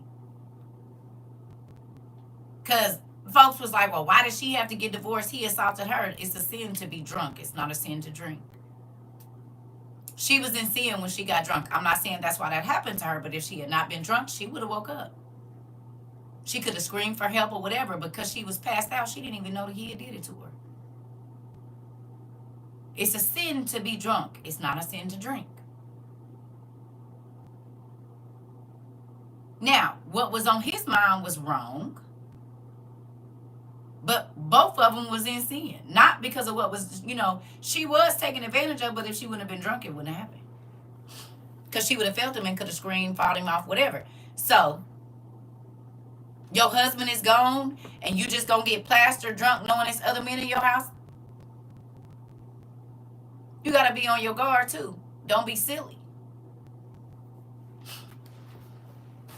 But he got sick in his loins. It didn't say she got sick. He came down with some kind of venereal disease, probably. And it was so bad that if his daddy didn't pray for him to live, he would have died. Hello. That hit different. Oh, girl, they kept throwing it back in Judges. And kept cheating on her husband and cheating on her husband and cheating on her husband. Oh, you like a lot of niggas. Oh, okay. God said that's all you had to say. Went to cheat on her husband the last time, and the whole city had her. Hello. Had her so much that she died on the doorstep trying to get back into the husband she kept running away from. Oh, okay, that teach me something different. You said, no, that one took the cake. Okay.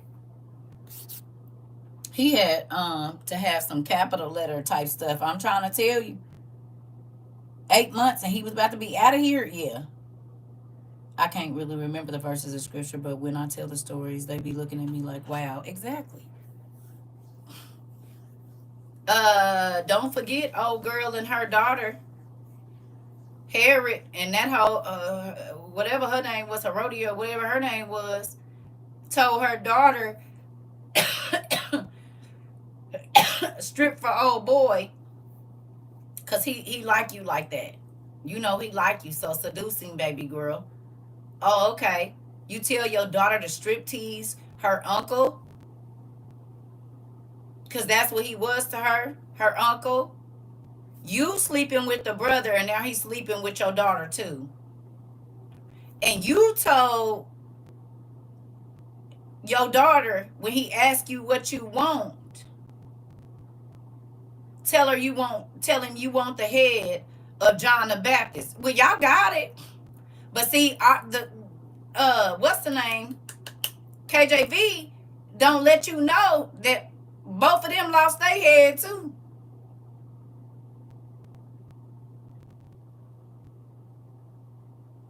So John the Baptist lost his head, but they didn't just bring her one platter. They brought her two. The other one was her daughter's head. And it says, immediately she lost her mind and the devil closed up her mouth and she was tormented by demons and couldn't tell nobody. It don't talk about that. So what she wanted for John the Baptist, she got for her daughter. They didn't just bring her one head, they brought her two. The very girl that danced and got that man head all crazy, yeah, she lost her head. But then the mama, do you hear me? It said he sealed her mouth up so she became nonverbal. Not only that, he took her mind and she was tormented by demons and couldn't tell nobody what was going on with her. Hello. Since your words caused pain in anguish in this, and you use your words to deceive. And mind you, you're sleeping with your husband's brother. You and your daughter.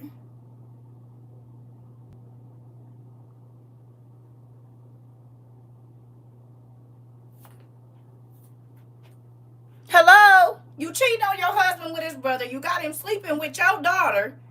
Then you use her to seduce him to unalive some. Come on.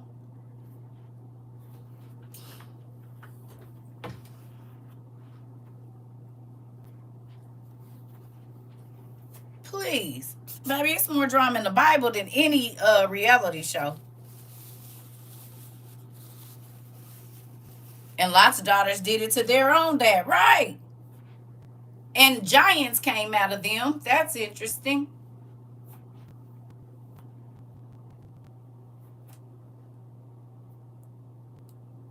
It's juicy. Very juicy. And that's why I be like, you don't want to read it? Baby, listen. Baby, have my toes in here wiggling and niggling and everything. Wait a minute. Eyes be big, throwing books down like in the Bible? Yeah, that's crazy. Talk about karma. Listen. You said, yep, better than Mexican telenovela. This part. Mm-hmm. You said, I need a Real Housewives of Solomon ASAP. Baby, I would love it. Do you hear me? I know. And this nigga could talk to the birds and the cats, and he knew everything about everything. He understood anatomy, honey. Probably better than any man other than Jesus on this planet. Girl, no wonder he has so many hoes. He said, what? Honey? And he had that bread. Mm-hmm. He had spas and stuff and garters. He tell the bird, go sing R. Kelly, Seems Like You Ready. She's sitting in there brushing her locks and stuff, getting all oiled up, and then you hear a bird singing a melody to Seems Like You're Ready. 12th play, giving you some of that. And the dogs in the back of the room, the dogs in the back barking the beats. Come on, what you mean? Yeah, it is. Uh-huh. Got the bees flying around, putting their name out and stuff. Ooh. Trees in the back doing their thing, because he could talk to the trees too. You said, and then they stop and then drop the beat again. Come on, girl, please listen. What you mean? It was probably dope. Listen, girl, classy lady. What? You said God know what he be doing. Some of us needed a person who can relate to, yeah, who we can relate to and talks like us to help us understand. Come on. Couldn't be more grateful God let me hear. Me either, Pumpkin. You said just like the kid in sing-alongs. This got the birds in her ear talking about, can you stand the rain? Come on. Can you stand the rain? She's like, Solomon. What? And he had the best of everything? Baby, listen. Remind me of old dude on House of the Dragon singing to his dragon. Listen. What? Y'all don't read the story deep enough. That's why it don't be interesting to you and you be wanting to be mad. How can you be mad talking about the Bible? Angry, aggressive. Is you crazy? It's so juicy. A story that hit me the most is the king took another king as a prisoner. Instead of putting him in a dungeon, he dressed him up and made him eat until he burst and died. This. Listen, and you don't want to read the Bible? Are you crazy? Why? It's good. But you don't have all the pieces when you read the KJV. There's other things. Then he had the nerve to write his book. That he said, and then he had to write in his book that he's tall, black, and fine. Girl, listen. I would have been okay with being a sister wife. I would have been okay with it. I would have been okay with it. I would have been okay with it. In only that situation. Solomon? Yeah. I'd have been a sister wife. Girl, we ain't, it's you do. You hear me? What you mean? With a smile, yeah. What? Baby, listen, I'd have been a sister wife. Woulda. Woulda. Just fine for no reason. You hear me? What? Y'all want me to lie? I'm not gonna do it. I'd have been a sister wife. You said me too, auntie. Right. Exactly. See, they ain't read it like we.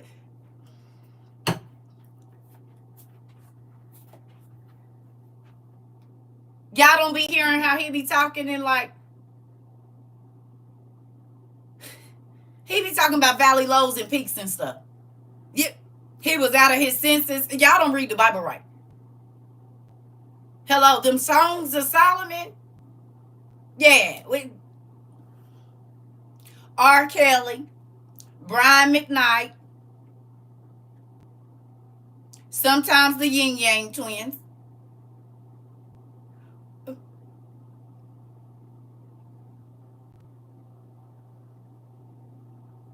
Y'all don't be reading the Bible. Joe, all of them. Mm-hmm. H-Town, Jodeci. Yeah. Barry White, Luther. You need to go read his books again and then just read it. You said, I just know he was dark skinned with pretty white teeth. Ooh, and a crispy line. Girl, and he probably had that real silky, rough hair. Y'all know the hair I'm talking about. It's like a wave kind of, but it's still silky, but it's real. Baby, cornrows probably used to be on. Listen here. What? Oh, and he can see. Right. Y'all know the hair I'm talking about. With that black skin or milk chocolatey black. Lord help me. And he can speak all the languages. And listen.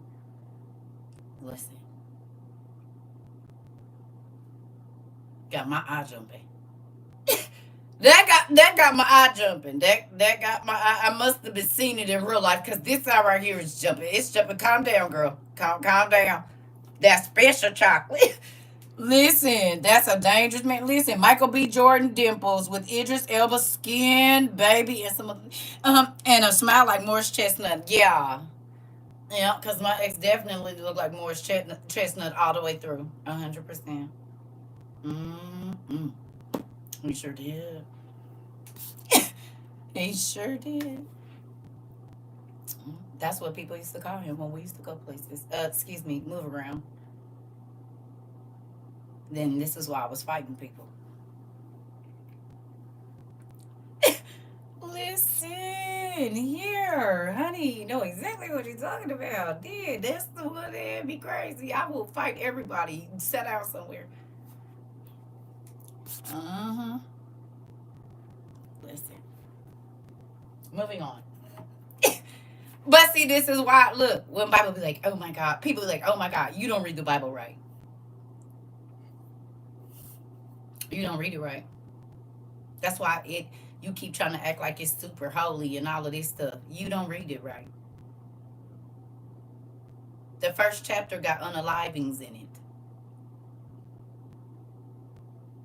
Hello. You hear me? They be trying to act all super sanctified. Read the Bible like it is, and it'll come alive to you. The word ain't alive to them, and that's why they don't feel it in their body when they think about it. When they read it, it doesn't do anything to their emotions. They're emotionally and spiritually dead. Because when I was reading earlier today, what we about to read now, water started coming to my eyes. I'm like, I'm reading about such and such. Why am I crying? Because it hit my spirit. It resonates. You hear it? You feel me? Now when you read the word, you feel it in your emotions. It's not just something to go tell somebody about. When you tell your family and friends the stories that we read and all of the middle pieces, you get excitement. It fills you up. You feel exhilarated and just, oh, girl. You see what I'm saying? Because it has become real to you. But if you just religious and you just want to say you know word because you know word and all of this, yeah, nothing about that is fun for me. I like when y'all minds go up and y'all eyebrows go up and your toes be wiggling and be like, OMG, like the word is, it put fire in your bones. You said what they think that all that begotten was. Rob, say it for the people in the back.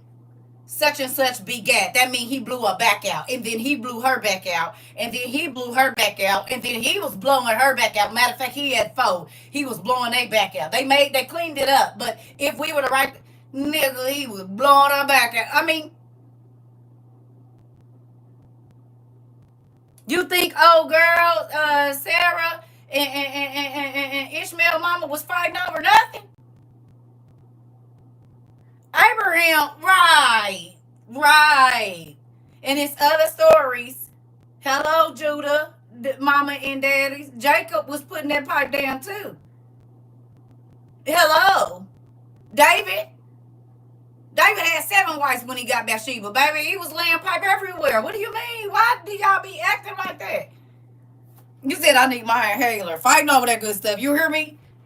Got altitudes and stuff, walking around. It's the truth. Jacob had all them kids somehow, right? With 2 baby mom. I mean, he said he didn't like the wife. That didn't stop him from going and busting her back down. It said she wasn't even cute. It said she was not good to look at. That didn't stop him. He sure had some more kids with her.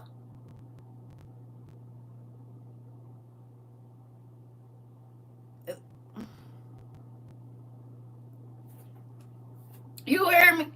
It said she was not cute to look at. And the other sister was beautiful.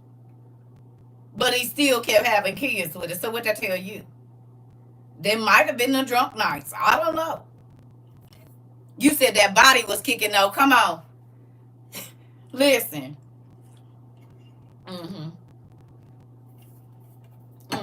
She might have had a Buffy the body, and he like, girl, your face look like a horse, but God, dog, look at that backside. We don't know. Maury.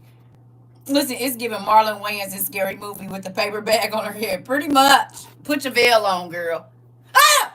It's okay. Turn around. And men, I know y'all ain't going to get in here and act like y'all ain't had your days. Don't even try it. We already know.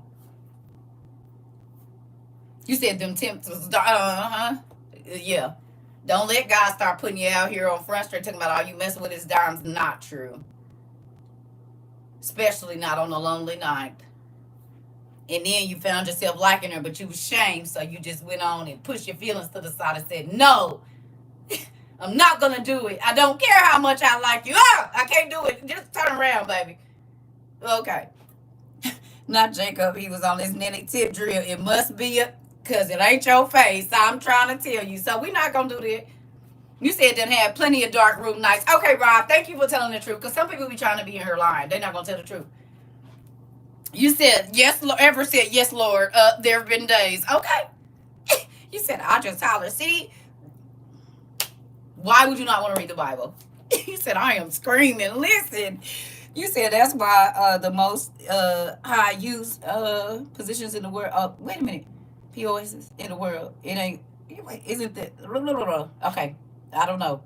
He said that's why the most high. I'm thinking the most. Oh no. Oh, that's why the most used position in the world isn't missionary. Right. Mari.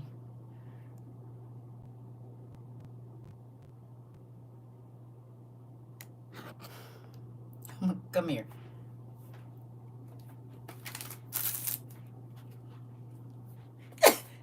You already know where you're going. Let's go, Mari. Right here. Come on. Don't try to get down from the web corner. And don't crawl across the ceiling corner. Put your webs up. time for you. You're going to walk to, you're not, no, don't sling a web over there either. Walk. Get y'all cousin. Listen, I thought I was reading it wrong. I said, wait a minute. You said smack the hand, but I hear him. Listen, Rob said, your uncle said, he hear you, nephew. You said, Mario, I'm on the floor. Listen. Oh, I'm laughing in the background. I can see it. Listen, you said, got my patient together. Come on. You said, I know some of them look like tree monsters, but a body, listen, out of this work. And the branches be right, too. Moving on. That's what pillows are made for. Quick. I can dream in my mind. My male friends used to say it all looked the same from behind. It do. Mm-hmm. It do. Yeah. That's what pillows is made for. Women's.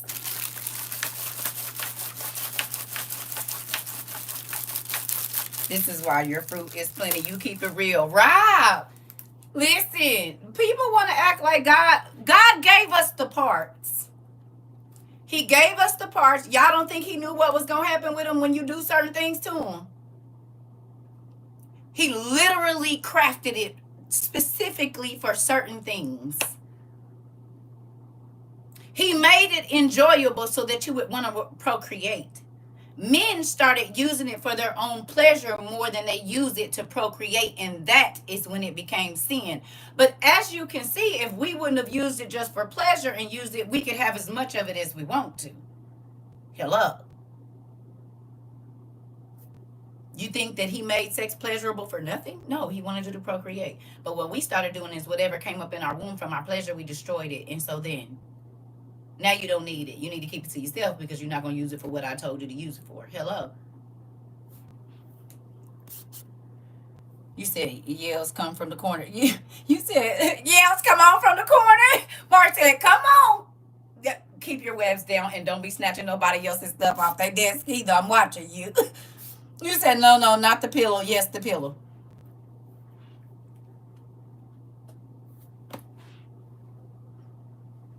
See, people don't want to talk about real life, but that's how you know it's fake. Because you can't apply it to nothing in your real life. The reason I use relationship because that's intimacy. Okay? God wants intimacy with us. He wants to inhabit our body. That's what happens when you're intimate with a person. You inhabit somebody's body or you let them inhabit you. Hello. They enter. You're either being entered or you're entering. Okay. Hello. That's an intimate process between you and the person you're sharing your body with. Okay.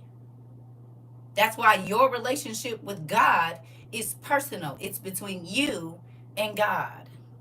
And he says, knock, knock, knock. I stand at the door, knock. Well, I know some folks that knock before they enter too.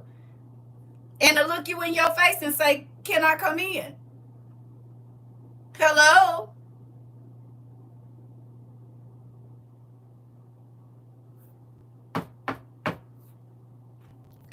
Wait a minute. Move it. No. They're going to knock before and then look you dead in your face and say, can I come in? You going to leave me outside?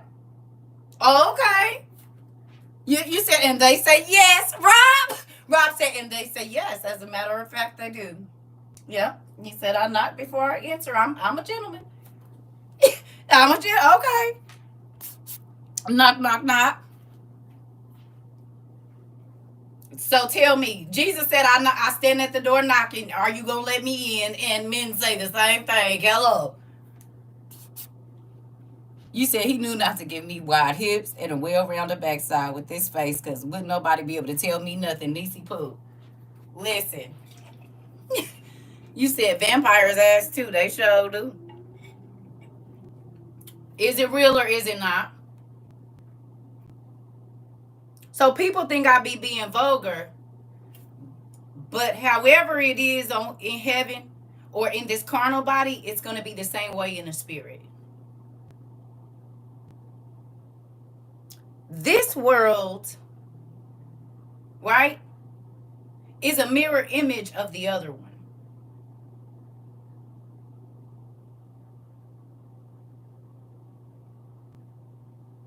People are fighting diseases that you cannot see. To look at them, you wouldn't know that they were sick. Okay. Physically, like medically. But you can be sin sick. So you can look at a person and think, oh my God, they killed somebody? He beat her? Like, I would have never thought, oh, because he was sin sick and you didn't see it. Just as dangerous. He's full of evil spirits. They're full of diseases. One can affect your flesh and the other one can affect your soul. It's the same thing. Just shared the live with a coworker. She needs this. I would tell her, I say, hello, sister. You know we got it on YouTube. So if you, I don't know if you know that or not, but you can share the YouTube. That way if she need to go back and read it, she can. On earth as it is in heaven. Come on. So when people be like, I be doing too much, you don't know enough to do. And I'm not trying to be cocky or nothing. God does not say come up higher and go deeper into my word for nothing. It needs, why do you think he used parables? Jesus was not always spouting out the scripture. He used stories that people could understand. Then when they go back and read the word, they understand what it's saying to their spirit. That's why we use a lot of stories and parables. What good is it you talking a word and people can't understand it? It's pointless. You doing all that, and the Lord said, and they go home just as confused. Baby, when they leave over here, they understand. When they leave from over here, lives change. Oh, I won't be doing that, auntie. Sis, I'm over it. Nope. I'm about to start working on this today. And I ain't had to say nothing. Y'all tell on y'allself. Oh, you just don't hit me in the head. Oh, you're guilty. Oh, okay. Well, that's what you say. You said, and do. You hear me? Hey, Sarah. Listen. Y'all tell on yourself. Where you used to be hiding and you be like, oh, no, you didn't just buy me in my head like that. I just walked in class. Oh, so you guilty as well. Oh, okay. Thank you, Ida. It's the truth. Y'all tell on yourself now. You used to hide it. Now you tell on yourself every day. You said all the time. And you feel lighter now that you telling on yourself instead of trying to hide it. Because you real over here. You said sure won't be on the porch. The lava hot. This part. Yeah. Listen, it's a real thing. You hear me? It's a real thing. You hear me? You have to let the word come alive in your heart. And it has. It feels much lighter to tell on myself. Girl, yeah, because then you ain't got to carry it. No. Oh, you want me to be depressed? No. People used to be like, you tell too much of your business. Okay. Okay. That's why I walk around light and you darken every room you come into. Because people see me and they see freedom. People see me and they see I can release. That's why they come up and tell me all their business. Because I look like help. You don't look like help. You look like a problem. We're different. People can feel safe with me. They can't feel safe with you. So I get to see more of the real person than you ever will because they keep a thing up with you. Don't be mad at me because you don't know how to get in where you fit in. I'm sliding in the door, nigga. I'm sliding in the door. That's all I need a little bit. I'm about to get in here. What they doing in there? Let me see what's going on in here. What? You said your classes let people see their lives aren't so much different from them in the Bible. That's exactly what we supposed to do. But folks be trying to tell people how far they are away from God. When God said them people that do that, you're not saved. Who called you? All this stuff. You trying to keep people out. And the Bible said, Pharisees and Sadducees, y'all won't even be getting in. Clock it. You don't even read the Bible and realize that you line up with the Pharisees and the Sadducees. My whole job for being up here isn't to tell people how saved I am and this and that. It is to show people how to walk with Christ, not on Sunday and Tuesday, every day. It is to show them how God will help them, how he will listen to them, how he will love them, and change everybody's life around them.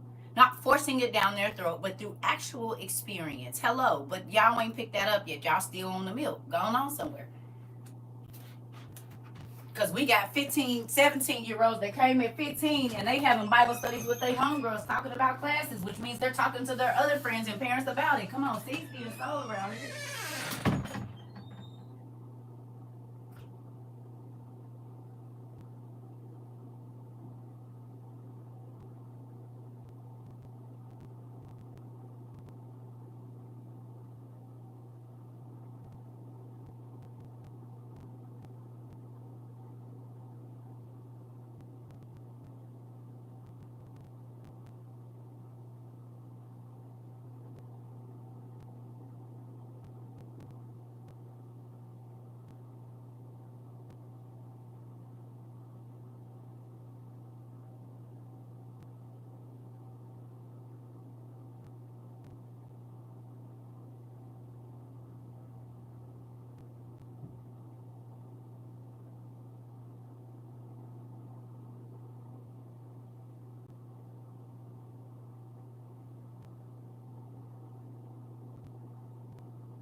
And now you see why I love reading the books of the Bible and the lost books, because it gives you life. Who'll agree that adding the lost books to your studies gave you life? Because it made you understand like that much more. Not just life, God, other people. When you read the 12 patriarchs, it teaches you about the family members. You can identify one or two or three of your family members with each one of the brothers of Joseph. So it's helped you to understand how to deal with familial issues. You said absolutely. It was missing. It was the missing piece. Come on. And now you got more peace, because you be, why are you treating me like this? I do everything I can for you whole time. They identify with one of them brothers of Joseph. Like, I'm not, you want me to be in the dark about who you are. But now I don't even got to get mad, because I understand the spirits that are running your body. So me getting mad at this is not going to help when I know it's a spiritual problem. And until you come to God and say, God, I want to be different, it's going to be like that. I mean, I'm going to pray for you that God remove those spirits, but I also don't have to keep putting myself around people that's going to put me in danger with God. Because if I do the wrong thing, I'm going to get punished. Go away. And that's not being scared of him. That's, I already know his rules. And I know that the devil is using you to get me to transgress them. Go away. You hear me? You said I need meat and potatoes. Milk ain't gonna cut it. That part, we greedy over here. And not in a bad way, but we like to eat. I'm in here. Now it'll build a nigga workshop in my brain trying to figure out the Solomon description. Now to me, he's got Tupac eyes, Michael B. Jordan dimples, Idris Elba skin, and Morris chestnut smile and tall. Baby, yes. Yes, yes, yes, yes, yes. Go away. In the words of my father. All right, is y'all ready to read? Because we done been out here forever and still ain't got to what we were supposed to be reading today. Is y'all ready? Huh? Can we do it now? Can we do the word now? Oh, I've been in the same place every day. Mm-hmm. I've been in the same place every single day. All right. Oh, man. Our classes go so fast. It's so crazy.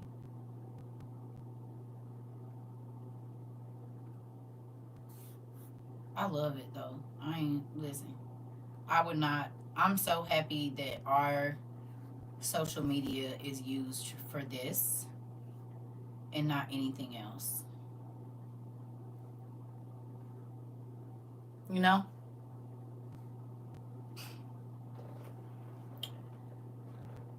We use our social media for what it's used for, to uplift, to encourage, to laugh, to grow. This is what social media was supposed to be. It was supposed to give you a safe space to be able to be yourself, but people be so fake online. Thank you, Mr. Avery. Thank you. People they came here and they got fake. We came here and got real. Some of y'all came here fake, but you're not fake no more. You said, let's do this, Clovers. Mark 8. Easy read version, please. The ERV. We're going to Mark 8. I've enjoyed this class this morning.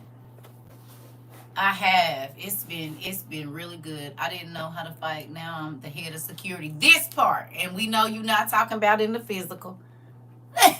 We know you're not talking about in the physical, and still be listen.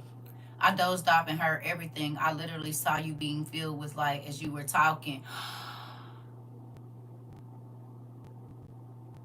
Not you got to see in the spirit, so then the word popping up off the page and we just talked about it and you didn't went to sleep and seen it in the spirit.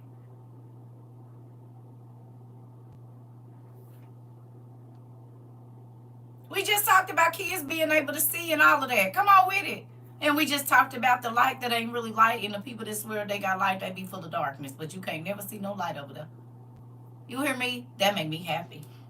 Yes, and you were talking about the light and the darkness, and others were walking to you and getting light. But I was asleep. Let me just. That's why on my job going to sleep in class, because the dad be talking to y'all subconscious. I'm gonna get that. Head of security too. Let me do all of that. Come on, you said. There we go. That part. And is. Circle me too. Dad has heard my cry. Some of that pressure is released. Come on, he always here. I'm ready to hear my SpongeBob voice. Good job. Good job. Here we go. Listen. We just talked about when you go to sleep, you in the spirit, and you get to see differently in the spirit. We just talked about it. And that's why I said when people be trying to tell me to get dressed, I am dressed. You worried about dressing your outside. I'm worried about dressing in spirit, honey. Hello. Ma'am, I had a crazy dream about a lizard man on top of my house, and he could change his face into my family members. It scared me. You need to pray over your house, because demons do be on top of the houses. I told y'all a story about my nephew getting pushed down the stairs, and I saw a spirit crawling sideways into his brother's room. And then we was all standing there, his mama, his brother, and my two daughters, and he was only like 18 months old, and he's the one that said, "Titi, you see it, or I see it, Titi?" No, he said, "Titi, it's here." Well, right before that, I had saw a vision of a spirit crawling real fast, like crawling sideways, trying to get in their house, and I told his mama, "Hurry up and go shut your window," because it was summertime. She shut her window. No, I told her to go shut the boys' window. She shut her window first and then the boys' window. Well, the spirit got in because we're all standing in the hallway. Her brother is in their bedroom door, which is at the end of the hall. Mom is standing in her bedroom door. Me and my daughters, it's my two daughters right here, and I'm standing closest to him. I'm the one he said TT is here. He was 18 months. Maybe right at 21 or 22 months. Do y'all know that baby? He was standing on the top step. You know how they had that like rubber strip there that's about this wide? He was closest in to the wall, not to the stairs, but he was on that. Something pushed him backwards down the stairs. We thought his neck was broke. And nobody was touching him. He wasn't teeter-tottering or nothing. Right after that. I'm talking about He's sitting on the table. His mama sitting right here. We downstairs. He turns and looks at me while he kicking his little feet. He said, TT is here. I had just seen a spirit, but I'm like, I'm tripping. I wasn't. I had also been telling her that somebody is watching your house. Because every time I would go outside to get my meds in, I would see this spirit across the street, like wafting like this. And I used to be like, what the heck? The baby would come sit outside. He said, you see it? You see it? It used to be in front of this White House on the corner, and it'd be like going in behind the tree like this. And that's the light. I said, girl, do you see? Ain't nothing over there. Yes, it is. And he see it too. Well, right after that, a woman started coming to her door saying, let me in. We can't see. I said, you need to start closing these curtains. And the lady was literally and the lady was fighting schizophrenia and told her, we've been watching you. I said, didn't I tell you somebody was watching this? Who is we, lady? It's just you in that body. Who the hell is we? We think you're beautiful. Do you? Who is we, lady? It's only you. I said, I told you. But baby, I got up out of there, honey. You don't listen. I'm about to go. Remember I told you we had to scratch the eyes off her baby's hobby horse? Because the baby he was little. He said, oh, it scared me. And he would do like this to show like that the eyes is moving on the hobby horse. Right? More than one time. Now, the older kids used to be at school. He was at home.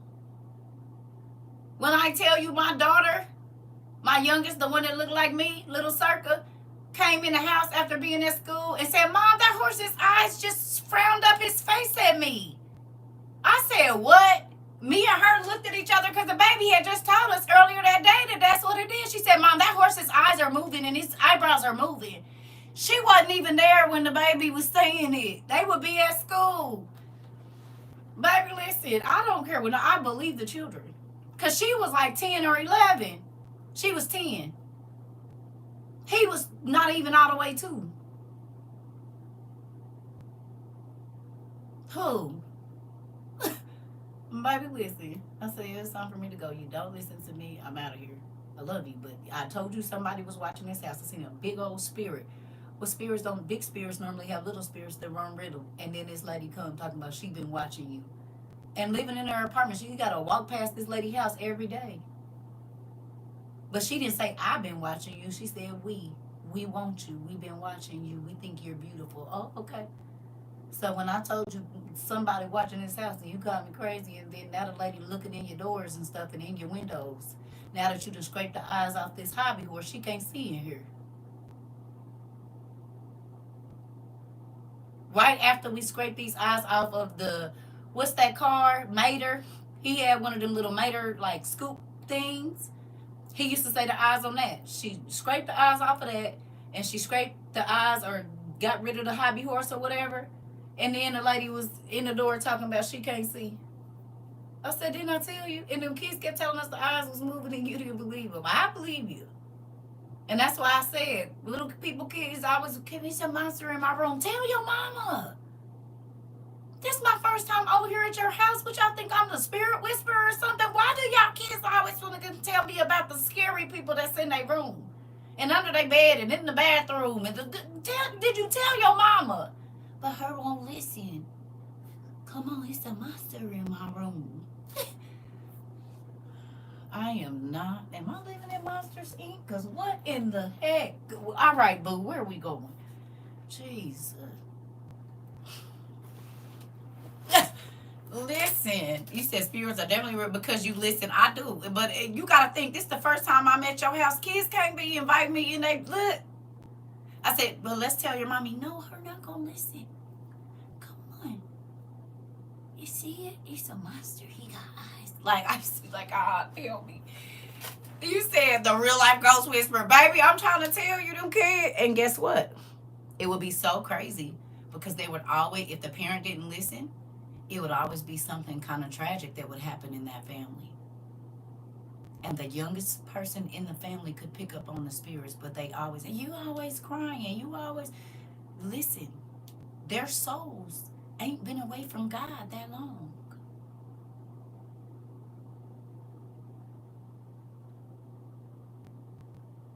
They just came from him. They just came from the pit of, from the pool of souls. They was just up there with him.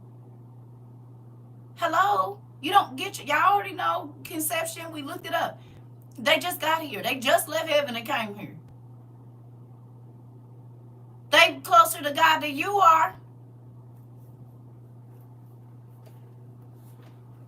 They just left. Y'all know it's a pool of souls, and God says, go bring me such and such that looks like this, that looks like that. So then they just left his presence. You barely trying to get back in. And that's why he be telling them stuff and not you. You said you is the whisperer. You believe them. Listen. How many of your children have come out to you more and now you believe them when they tell you it's something in their room? And maybe you didn't before. You used to just think they didn't want to go to bed. My son is 7, nonverbal. He's been barking and pointing under my bed and throwing things under there. That means you need to check your room. He's showing you something is under there. Your son is 7, nonverbal. He's been barking and pointing under my bed, throwing things under there. You think, which, y'all don't be listening. He's showing you. So if you having issues in your home, he literally showed you where the spirit is hiding at. Especially if it's anything in your love life. He's literally showing you where it's at. Literally showing you where it's at. You're having a lot of arguing and stuff going on, the spirit hiding under your bed. Ow. Now I almost just threw my hip out. I was just talking to my 4-month-old yesterday. Like, do you see an angel? Do you know she was cracking up for no reason? They do. My daughter at 3 used to catch bright lights under her sheets and try to grab them and talk to them. Yeah. Y'all don't be... When y'all kids scared to go to the bathroom, it's a water spirit in there. When they tell you it's something in their closet, that is a portal. It is. If they tell you, Mommy, I don't like that, you need to get that out of here, you better do it. Because y'all forget that a lot of people that are these brand owners and brand people are also witches and warlocks. That's why it be stuff hidden in the back of it, on the inside of it, in the sole of your shoe, on the bottom, where you don't know what that word means, all of this. You're like, don't forget. Witches was always giving gifts. Okay. And it's a cursed thing. Oh, I didn't throw my hip out. No way. Hold on, y'all. I gotta sit down. Oh, I better not sit down. I'm about to go put my brace on. That's what I'm gonna do. What's that? Oh, I just pulled a muscle. And it's the same one that oh, Jesus. He told me to put my brace on last night. I was like, nope, I'm gonna go to sleep. And now I know why. Circa, did you see the video of the lady showing her baby's dress that had all the weird stuff on it? Yes, I did. I did. But we already had a class about that. Simply. Don't y'all remember? I told y'all to go to Target and look at the clothes. Y'all, that was one some of our first classes. And y'all started looking at the tags and looking up the words and looking up who owned the clothing companies, and y'all found out a lot of them was Satanists. We already had that class. That was in the first 6 months that we was here, probably. I told y'all every one of our classes was for a reason. And people can say, oh, she do too much. Yep, but we always be up on whatever they about to say on the news or what's going to be on social media. Name one thing that we ain't been up on. Even the clothing. We talked about how cheap the shoes is and what the value of the shoes is, and you paying way too much. And all of this, we did a whole class about how much it costs to manufacture Jordans, since that was a popular thing. And we did a few of the bags, and I said they don't even cost $3 to $12 to make, and you spending $500, $600, $700 on some shoes. So okay, well, you like throwing your money in the trash? Didn't do that. We already talked about it a gazillion times. Mm-hmm. And we just keep seeing our classes come to fruition every day. Do we not? In a doctor's office, listening family, please lift up my baby. Giant, we just found out he tore his ACL. It's his senior year. Listen, you literally, oh my God. You know why I'm doing this, right? My ACL is torn. That's what just happened to me right now. Not that it's torn, but the muscle. That's the one. That's why I had to sit down. That's what I'm rubbing out right now, because if I stand up, I'm going to buckle. We definitely will pray. Because Auntie is feeling the pain of it right now, and I still ain't had no surgery. Y'all know I was... Baby, listen.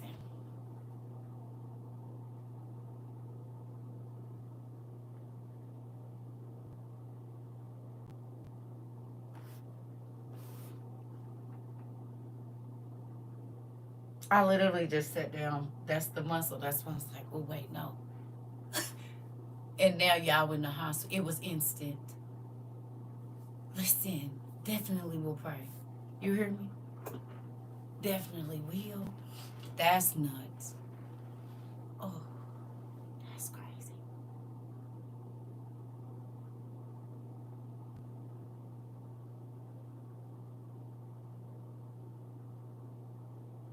This class getting spookier and spookier. It's gonna be okay, nephew. Auntie got the same thing. Go back and show him me in that dang thing. Go back and show him his TT getting up and walking. Please. It had just happened. Tell him it's okay. Auntie about to go get her brace right now. I just said I'm about to go get my brace. We right here. Tell nephew we here together. Auntie know the pain you feeling right now. It's gonna be okay, I promise. Just calm down. And you still gonna get better because you're gonna go through physical therapy. You're gonna be all right. Everything's good. God is a healer. You touch your knee right now and say, God, thank you for healing my tendons and my muscles. You believe it, even if the doctors say no. Okay? Because Auntie still ain't had no surgery. And yes, it do pop out. But guess what? I just start seeing God heal my knee. And now I can run if I need to. Now, sometimes I got to put my brace on like I'm about to go do right now because that's crazy. But you're not even feeling the pain by yourself because Auntie is literally feeling it right now. And I'm about to go get my brace. You hear me? So give me a second, y'all, because God told me to put it on last night and I did it. And now I'm scared to step down because you know it come from around and right up to your hip, up your thigh, right here to this backside. And I be doing stuff like I ain't supposed to. So I'm about to go get my brace. I just said that. You came right in and said it. I'm telling you. See how it work? And I'm going to walk real slow. They said surgery for September. Okay. Tell him chill out. All his friends going to treat him real nice, carry his books and stuff for him. He get to be the special kid for a minute. Just do what you need to do, nephew. You good. Mom, give him a big old hug and a kiss. Hug him real, real tight, but don't hurt his leg.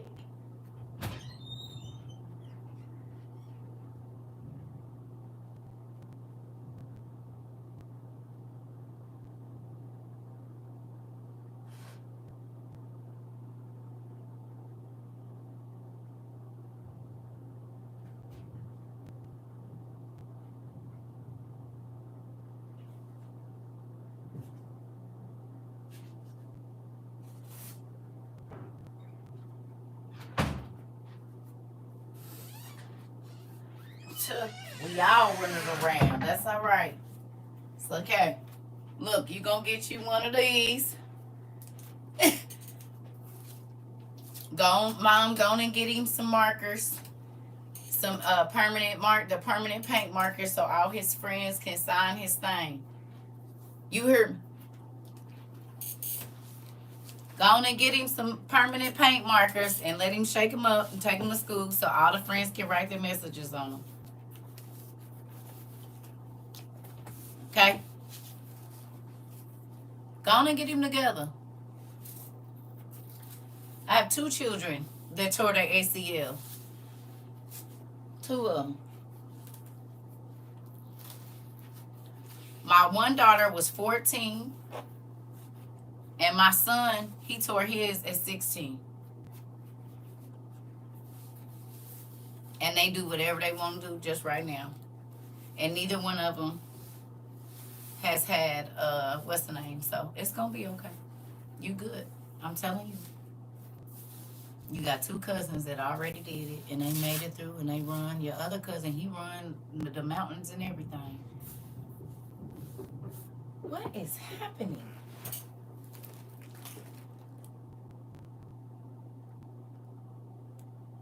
People is just rolling. What the heck? Y'all hearing it? It sounds like...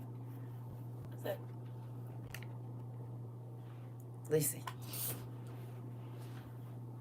Niggas sound like the building shaking. What is you doing? I'm gonna let people mind their business. We gonna go back. It sound like a whole lot of damn noise. What the heck are you doing?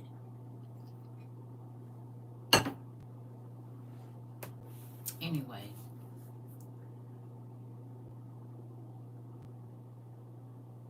A bunch of moving around. My mom told hers over 25 years ago, had surgery, and yes, she can still run today. He's gonna be all right. I'm trying to tell you. Sometimes they feel like elephants live upstairs. Amen. All right. I'm gonna ask y'all real quick, because that just got my nerves shook. I need to go get my meds in real quick. Hold on. How many of y'all have been working on your love you want to give and love you want to receive? The type of love you want to give and the type of love that you want to receive. Who been working on that? And you don't got to do it all in one day, but you should be working on it every day, because it's something you should be learning and knowing. You have, Diana. Anybody else?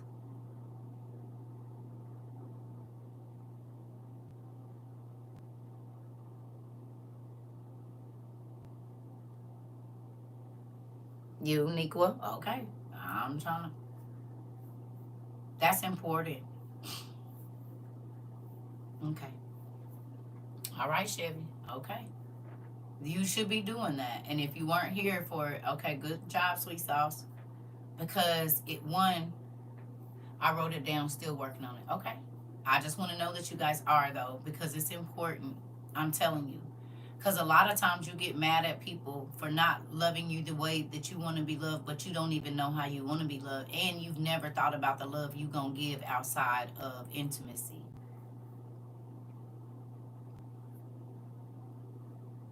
Physical.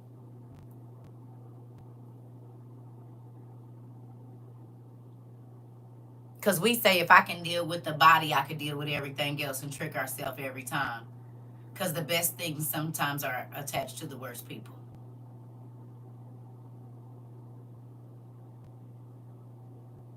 You said officials in Washington State say historic drought warning. Oh, I believe it. Okay. I believe it. You said what's the exact when that's the exact opposite. You said that's a word. Listen.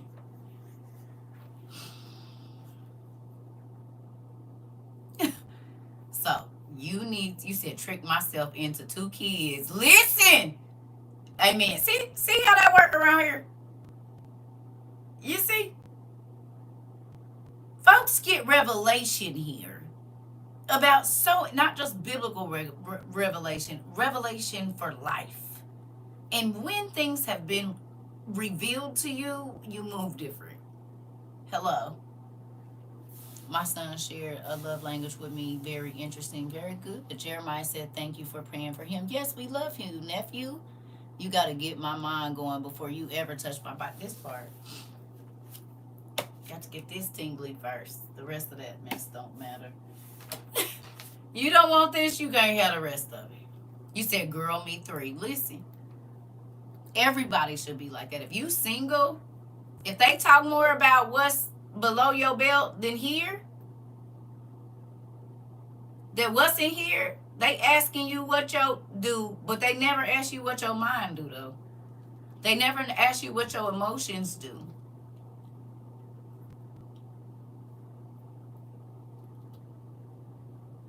They want to see your flesh before they ever see how strong and powerful your mind is, how sound your decision making is.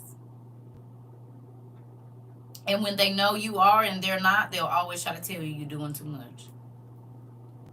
But it's because they plan to help make you make bad decisions because it benefits them. I'm telling you. You said he is our son too. We love him. That part. It shouldn't even turn you off if they talk. Like you said, it shouldn't even turn you off if they talking like that. You hear me? People want to take care of this first.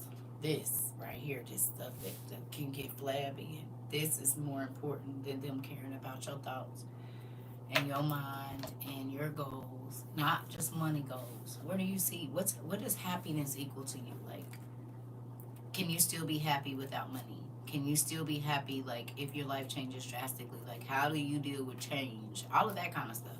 Most people haven't thought about it. Most people can tell you how they want somebody to love on them, but baby, you ask them how they plan on loving them, and it's the most generic surface answer. You can tell they ain't put no thought into it. And you be like,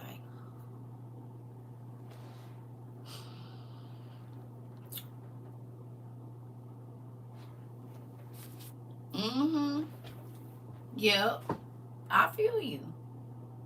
Yep. Go to their name while they talking, blocked. As soon as we get off this phone, you're not going to be able to talk or text me ever again. I'm blocking you the moment. What?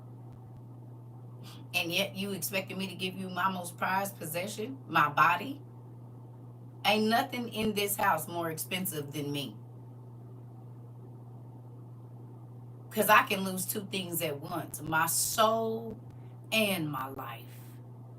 And those is two things money can't get back. Baby, please.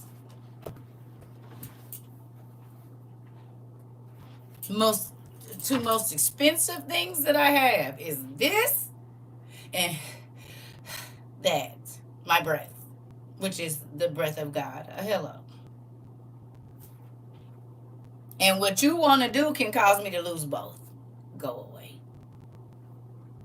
I had someone tell me my affection was foreign. No one said they loved them, hugged them.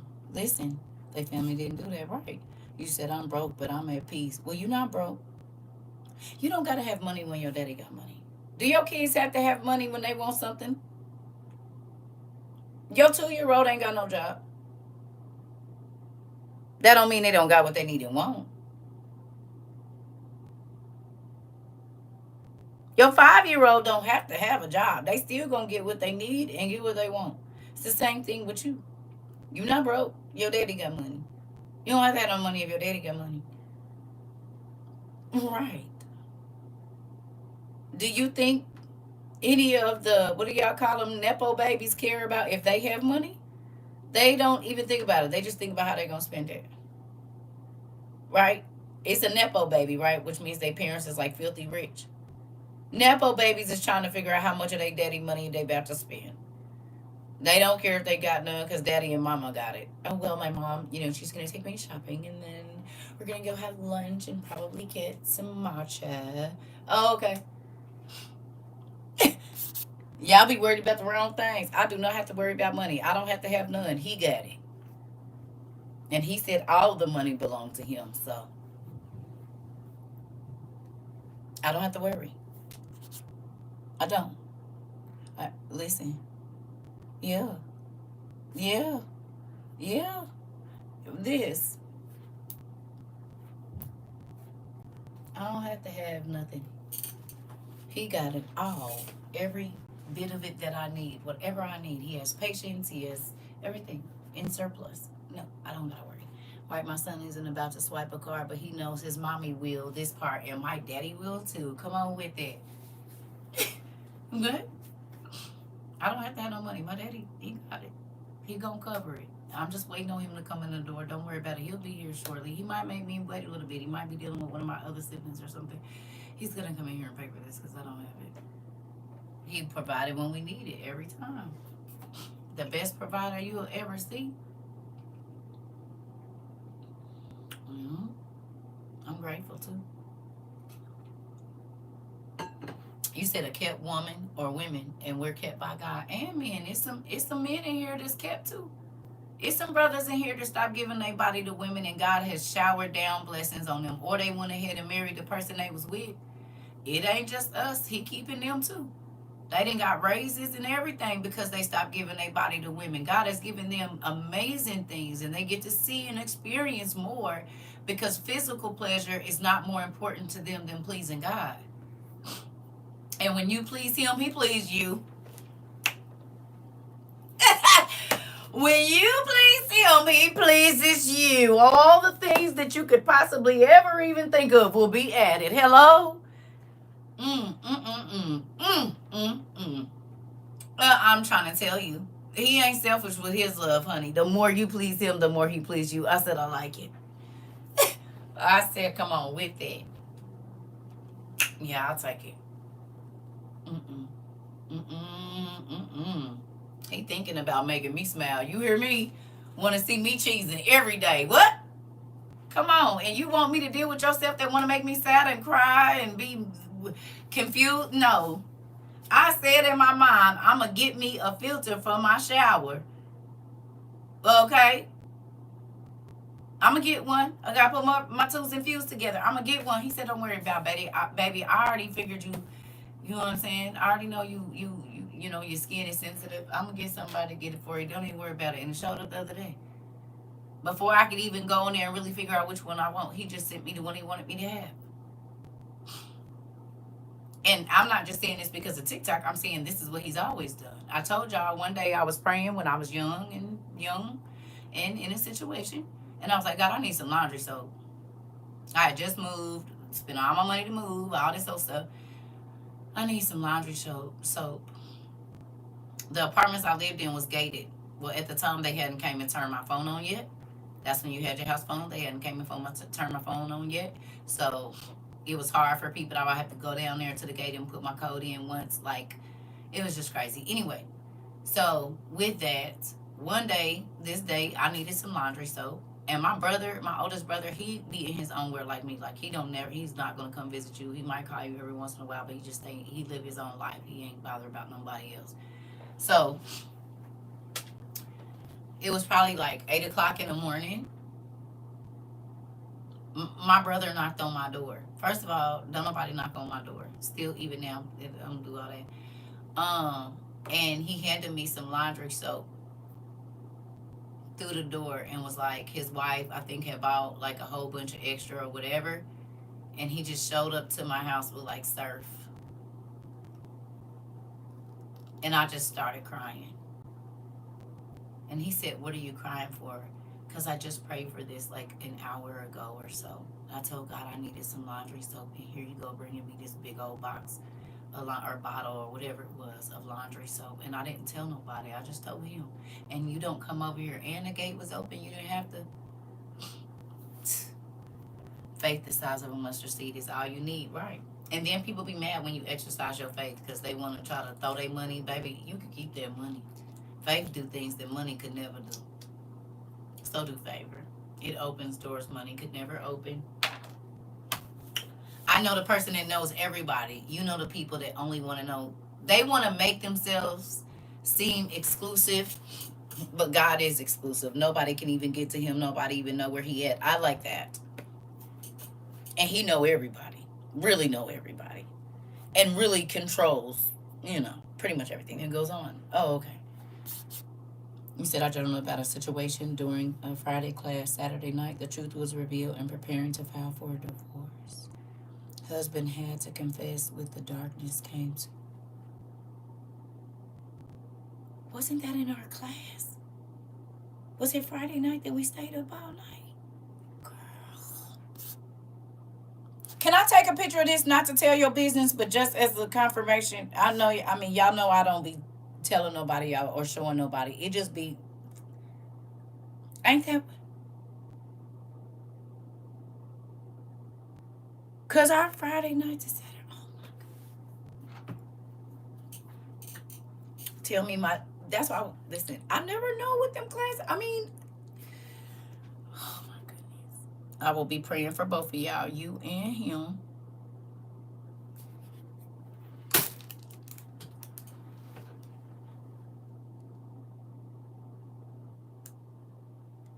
Y'all be blowing my mind every day. And sometimes I don't know why God had us talk about certain things, but every day it is revelation.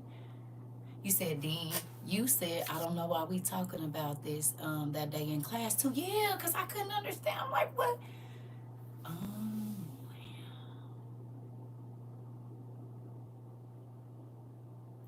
you also, you wrote it down in 24 hours. It came to pass. The information you needed. That's why when he said they don't want to know or they said they don't know, it's only because you don't want to, because he's always speaking. He always wants you to understand because you will live better when you understand. And no, it don't always feel good to know, but I would rather know than not know.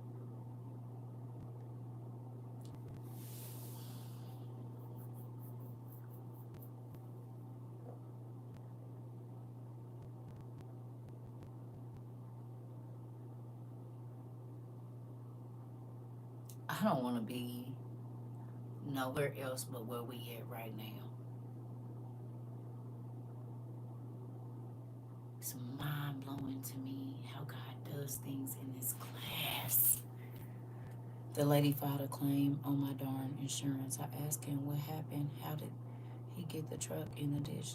This was in July. One husband had to come clean up his lies.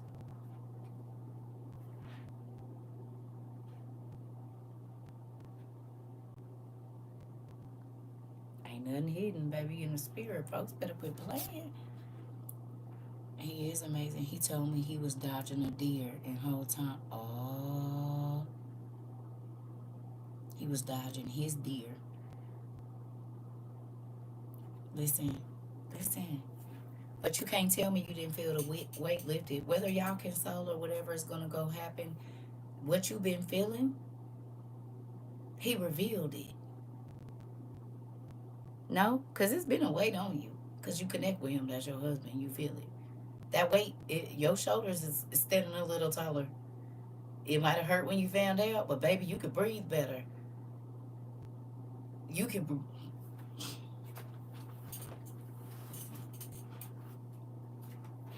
Mm-mm. The truth shall set you free. It shall do. Because you be feeling it and you be like, I'm not crazy. I am not crazy. I'm not crazy. I'm not crazy. I am not crazy. I know what I feel. I know what this is. I can't put my finger on it just yet. And that's because God don't want us to be so bruised that we can't heal again. You hear me? It's a real thing. God wants you to be okay. People be like, oh, you supposed to. It's a song I need y'all to listen to real quick. And I was listening to it earlier today. And this is why I played it a few times over and over too.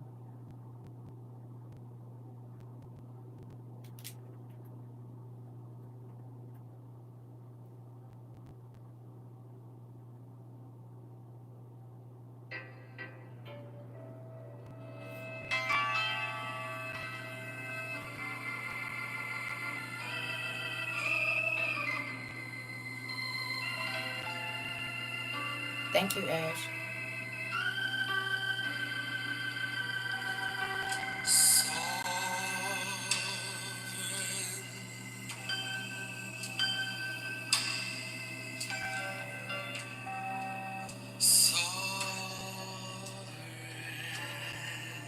Hold on. I'm going to just read the lyrics to y'all because we ain't got it all day. These lyrics say, Sovereign, sovereign, the Lord, my God, is sovereign. He can do whatever he wants to do. He can do whatever he wants to do when he wants to.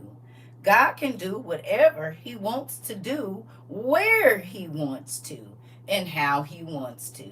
Because he's sovereign, God is God. Who am I to question his wisdom? I am nothing. Who am I to question God's judgment? I am nothing. Who am I to be offended by his ways? By word he allows me to be. I'm sorry, by word he allows to be. Okay? I must realize that my God is sovereign. The Lord is sovereign, sovereign, sovereign. Hello? Hello, he is sovereign and he can do whatever he wants to, whenever he feel like it. He don't gotta ask you why, when, or where. And your wisdom ain't even why, you can't even fathom why he do it. So when they tell you don't question him, he's saying, who are you to question my judgment? No, I want you to ask me questions, but you don't question why I do what I do and how I do what I do, because that's above your pay grade. Now you can ask me how to navigate what I'm gonna do and navigate through what I'm about to bring to your life, but he gonna do what he wanna do when he feel like it. And who gonna stop him? Who gonna check him? Nobody. No, there's not a soul that can check him. Not one. Do you hear me? Not one. He gonna do what he wanna do when he feel like it.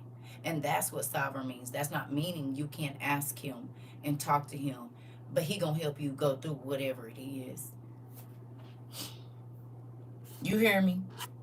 He gonna help you go through it. This is by Daryl Coley, Sovereign. It take a minute to get started, but listen to them words. He's sovereign, and I was playing this over and over because you got to be okay with what he gonna do. Now, will he give you grace and mercy and comfort you while you're going through it? Yes. But folks be trying to put themselves in places they don't need to be because you don't even understand. You said, I'm up in here crying. Thank you, God. Your timing is love, and timing and love is perfect. Right. Right. Right. God, the original, who gonna check me, boo, is, been, and will be. When what everything we see gone. He said, who gonna say something? They said David wasn't unaliver. He said, and I still chose him. Well, Noah was, okay. He said, okay, and you didn't choose him. Why is you worried about something that what you need to be worried about is your heart? Well, Moses think he the only one that can tell us. He said, Miriam, calm down. Hold on. Ooh, you don't want to do that. Be cool. No, because I'm about to tell the people. Okay, well, now you ain't going to get to tell nobody nothing because they ain't even going to talk to you because you got leprosy. Going on outside the camp, girl. Have a seat. Now think about what I said. I said don't spread no mental disease through here. Okay? Starting strife, getting people to look at somebody crazy and stuff. Right. He said, so what you conceived in your mind to spread sickness around in my community about Moses, I'm about to let them see that on the outside of your body. Now who gonna want to come talk to you? Nobody, because you ain't got leprosy. They not even gonna try to get close to you. See, you had to whisper. You had to get real close or talk with. Now they don't even want to stand next to you. Anything else, Miriam, that you'd like to say? No, God, I'm sorry. Oh, okay, now you can come back in and play like you got some sense. He choose who he wants to. It ain't none of your business. You just mind whatever the part about it you're supposed to be. That is the thing. Listen, you said we can pout and scream. You said all that. Ooh. But his word is final is. Miriam should be glad it was only for a short time. Could have been worse. This. You hear me? You hear me? Start some mess if you want to. God will shut it down immediately, expeditiously, and do. That's why he said you ain't got to fight your battles. Folks got something to say about who called you. Tell them come talk to me about it. That's why when people come in here and be like, whose authority? Under God's authority. Move around. Are you mad or not? Hello. Y'all looking for man's approval or appointment or whatever you want to call it. I'm not looking for that. I want God to be proud of me, and I want God to approve of what I do. I don't care about people. I mean, I care about y'all like I love y'all, but y'all ain't putting me in heaven and building me no mansion if I get to go over there, and y'all not about to give me my first cup of the juice. So, best lesson I learned in this class, mind the business that pays you. Baby, listen. You hear me? I don't want no parts of it. Going on somewhere. Do you understand? Don't be mad because you don't want to put the work in to get to know your father the way that I have. That is not my issue. You choose to be a surface kid. Some kids only come around when they want something, then they don't talk to you no other time. Some kids, you can't peel them off their parent. I plan to be one of those kids when it comes to him. You see them. Baby, you thinking the parent then got away and the baby popped their head out the bed. Like, nope, still here. Just, I was trying to let her have the camera for a little bit. But no, I'm still here. They'll put their foot in the camera. I'm still, you say, where such and, where boo-boo at? Where, where Tata at? Where whoever, right? Oh, Tata right here. I didn't have to try to turn the camera, baby. I can't go nowhere. Because if I, watch if I try to get out the bed. She going to sit up, watch. Oh, okay. So some kids only come to you when they need something, and some kids, whether they need it or not, they gonna be glued to you like a dang Band-Aid. I'm trying to be that. I'm trying to be a Band-Aid kid to my dad. That's what I'm trying to be. Junebug right here, this part. They right here. Listen. Y'all see how close my kids kept standing to me, so I kept moving out the way when they was here? Like they kept, did y'all pay attention? They wasn't standing back. And we was all trying to get in the camera, but I kept moving back. But they kept, if I moved back, then they'll move back. And then they was touching their arms with my arms. Then the grandbaby gonna grab all of our necks and bring us all in. Like it's no. She act just like them too. I told you her mama told her, she said, you better be glad I like you what? She said, because I don't get to sit in your lap no more. She was not feeling that. I said, you are 22, about to be 23 years old. You have your own child, right? But she's taking my space. Not feeling some type of way because your baby get to sit in my lap and be cradled all the time, and I will hold her all day. You're 23. She said, what does that mean? Well, first of all, you weigh more than me, and my knees are already bad. I can't rock you on my knee no more. Now, the best I might be able to do is get you to lay your head in my lap, put your pillow there, and you can go to sleep. But the rest of that, I can't help you with. Girl, my kids still try to sit in my lap. I'm telling you, big, grown. And they will sit. If I sit down the right way, that's why I sit aside. Most times I sit on the floor. They don't want to sit on the floor. If I sit on the couch, they're going to come try to sit in my lap. I don't sit on the couch. That's me. I'm 28 and I still go right on in the bathroom. Well, my mama in there. I got Lysol. I'll be all right because I got to tell her something. Listen. When I was here, I was like, I got to get in. When I was here, I got to get in the shower. She said, get in the shower. I said, get out. She said, Mom, seriously? While she's going through my medicine cabinet. And all my stuff that's on the side of my... picking up all my lip glosses. Oh, Antoinette, I don't know if she got in contact with you, but you didn't started something too.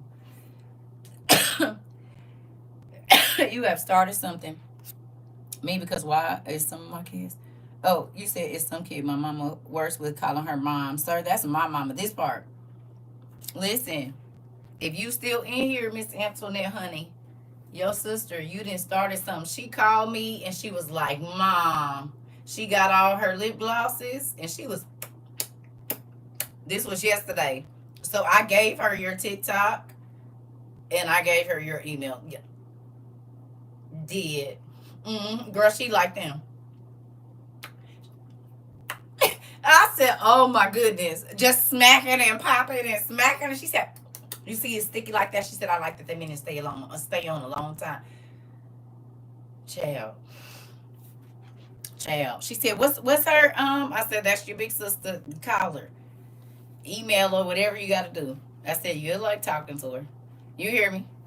I said, your brother already met her. She was like, okay. Yeah. Call her. You said, I love your babies. They were everything and touch it. And listen, they just always be on me. Wanting to snuggle their feet by me and stuff. I already did this with you. I don't have to do this. I don't have to snuggle with you no more or nothing. I don't have to do this. Yes, you do. No, I don't. Scoot over. And don't put your feet on me.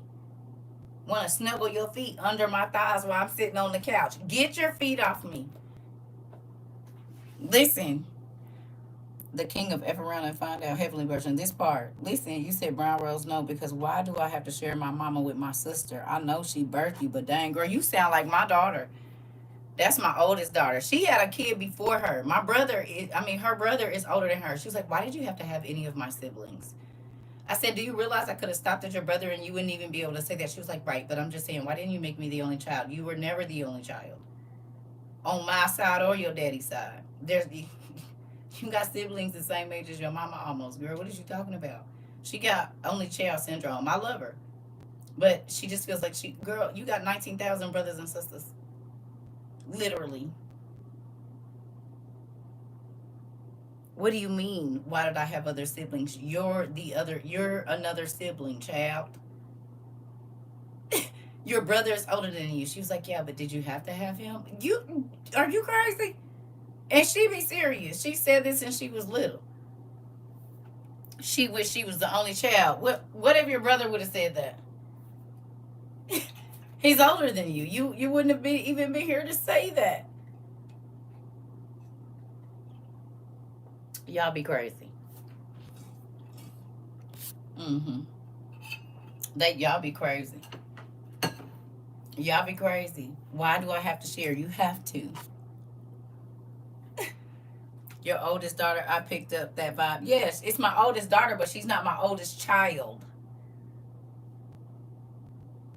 My son is the oldest, and then it's the three girls. So you can't say that you wish you were only child, because the moment I conceived you, you weren't the only child. What do you mean? I was the only child for 7 years. Like, was an addition really necessary? Yes. It's teaching you to be a better person. That's why you're such an amazing mother now. Your sister was your first kid.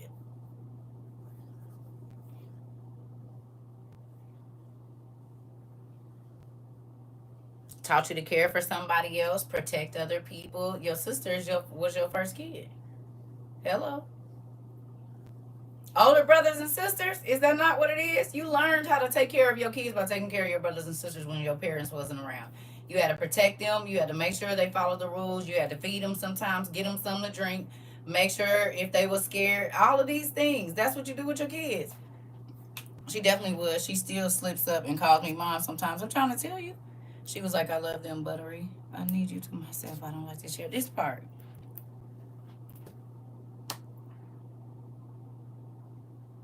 Your smaller siblings was your first kids, period. And if it ain't your siblings, you probably had a little cousin or something that your auntie used to ask you to watch. If you was like 15, 16, and then auntie had a baby late and you the kid, then this is how you learn to care for others. Yeah, they be your first kids, and that's why they get on your nerves. You hear me? So anyway, oh yeah. Mm, mm, mm, mm. I don't know what this muscle is, but I know where it's connected to. Just right here on my hip, right here. That's right here. Oh, baby, I can feel a lot of way down in my knee. You hear me? Goodness gracious. That's how I am with my nephew. We 12 years apart. This part, see?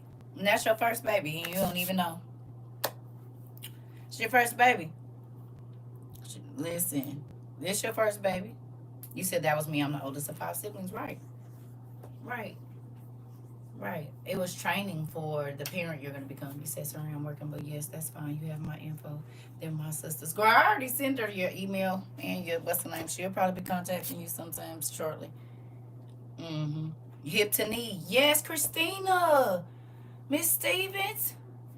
You know exactly what I'm talking about? It's hip to knee. It is. And it wraps all the way around on the inside, but this keep popping out. Right here. This muscle right here. This one on the outside. And I can feel it on the inside of my knee. Lord Jesus. Like now I can't even really like stay up on my elbow on this side because I'll go to move myself on. I have to literally like lay down. It's not funny. It's not. Yep. That's exactly what's going on over here. I'm getting old. I'll be 46, you know. I'll be 46. Lived a few decades in my time.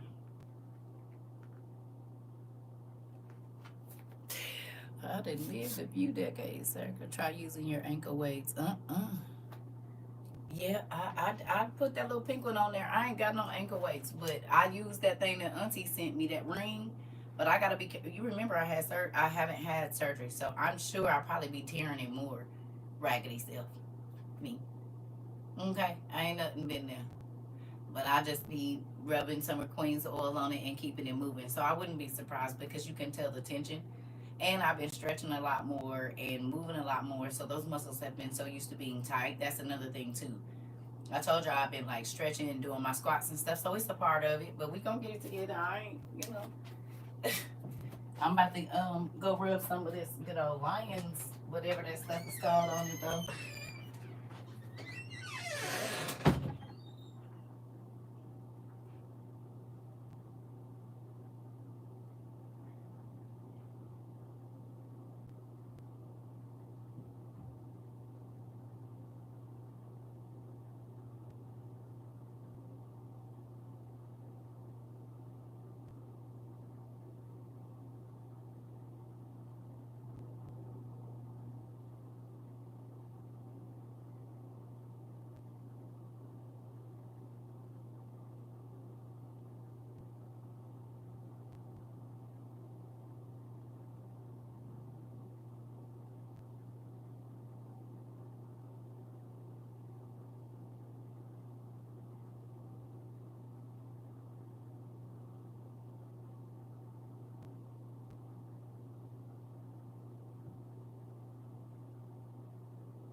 I don't understand why old people be smelling like being gay. Cause I'm an old person that be smelling like being gay.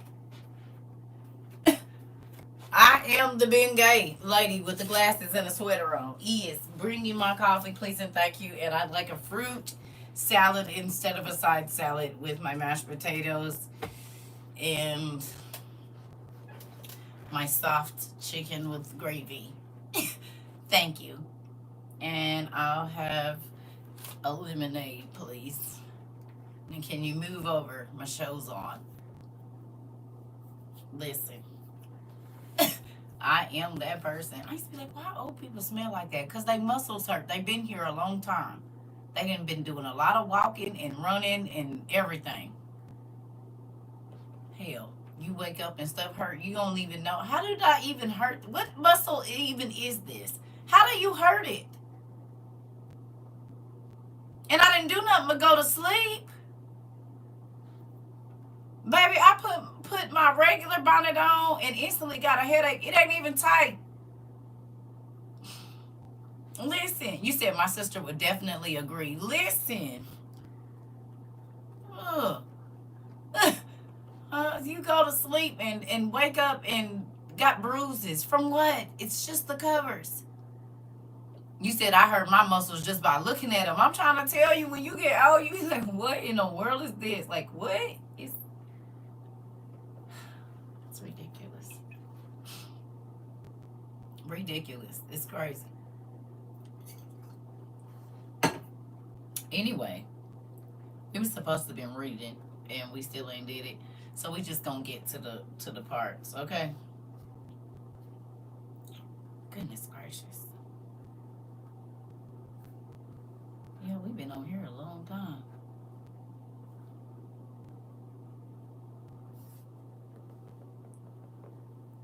You said brush your teeth and pull a hamstring, trying to stretch over the thing. Listen, get out the tub wrong and call yourself walking on a tippy toe and being buckled over.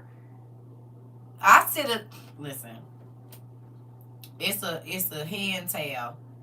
My mama, I used to see my mama do this. Instead of doing all that, standing up and being fell over because you're balancing, she sits a huge hand towel on the side of the tub And when she get up and she gonna wash, she gonna stretch her leg out on the wall safely.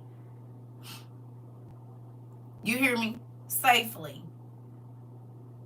And then she get up and do the rest and rinse off and whatever else. Ain't nobody got time to balance me off and being trying to wash it. I gotta hold the wall, me and slipped on the wall. Listen, the tub is dangerous for old people.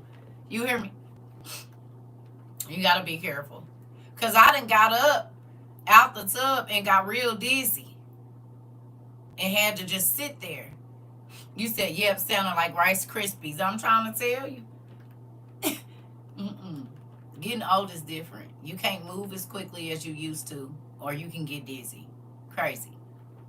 Gotta make sure the pillows is right before I go to sleep. Otherwise, my neck gonna be stuck for some days. Girl! And then sometimes, even if the pillows is right, you gotta move them out the way and just lay flat on the thing because it's been too much elevation or something. I don't know. Jesus. Then as soon as you get comfortable, you gotta pee.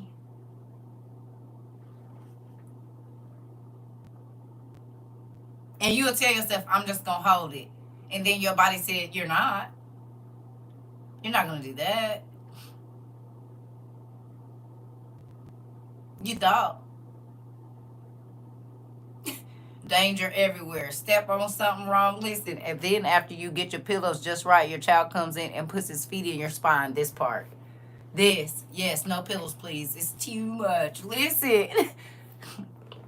I already know. And don't fall. You be scared to stand on a chair stool afterward for a long time. Girl, when I told y'all remember that lady gonna say when I first got on, she was like, your L's upside down. I almost died too putting it up there. So it's been crooked for 4 years. And it's going to be upside down until the day that I won't be climbing back up there. I was on a chair too, baby. I was mad at her. Mind your damn business. I almost died putting that there. And y'all got to think, I had just tore my ACL and I'm standing on a wobbly chair. And I put baby and I almost fell into that wall. Wasn't nobody here to help me. I said it'll be like that. And it's still like that. I don't care. I'm not dying just because you want to read it right. Use your imagination. Use your imagination.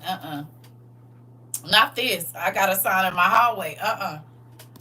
Live, love, laugh, or whatever. Yeah, the L's upside down is because I was, baby, listen, I thought I was gone. Girl. And ain't nobody here with me. I still don't know. Baby, I'm not about to die for you. You said that's why I work with. I do be careful because every one of my clients is bigger than me and I don't want to hurt myself. Lady just asked me, how do I do what I am, as small as I am, just pray for strength. That part. I fell on my face walking across the street for no reason at all. Kiva will trip and fall in a minute. Baby, I don't listen.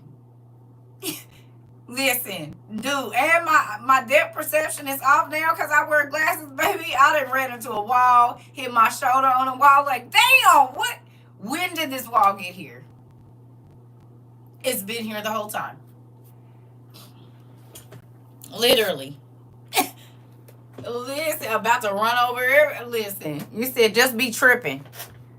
Tripping on the air. Listen, you said I will. My balance is off. The change of the change of this age. Pray for me. Listen, it's a real thing. I got on up and limped as fast as I could across the street. Girl, I know. Listen, it's okay though. I'm cool. I already know. It's all right. Baby, I am there. I have to go carefully down the stairs. Do you hear me? No. And we'll hold on like the kids do. You hear me?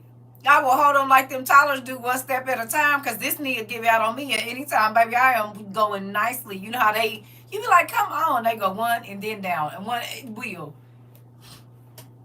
I have to do a body system check. Listen, after coming down some stairs and you said sit up in the bed and hear a symphony of crackles. Wheel. You said it was a lot. I know it was. It is, girl. Being skin your knees all up. And then you try to fall graceful and it don't be graceful, baby. Listen, how you scratch the back of your knees when you fell? Because you tried to fall gracefully and then slid. No.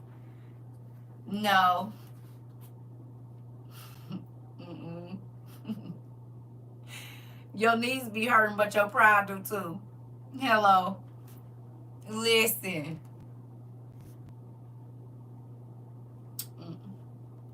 Getting old is crazy.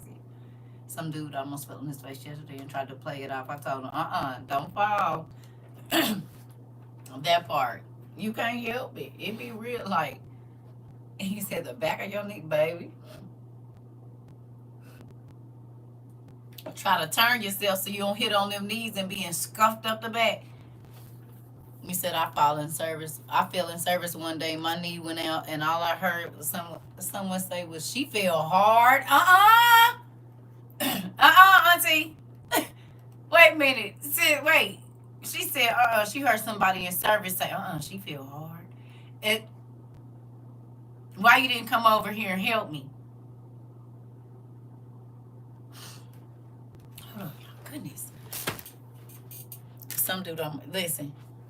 Now, if I stumble a little bit and you say something, I'm going to be mad. You know you ain't have to call me out like that. Baby, listen, my grandbaby laughed at me, and that's why I'm not taking you out for no walk no more.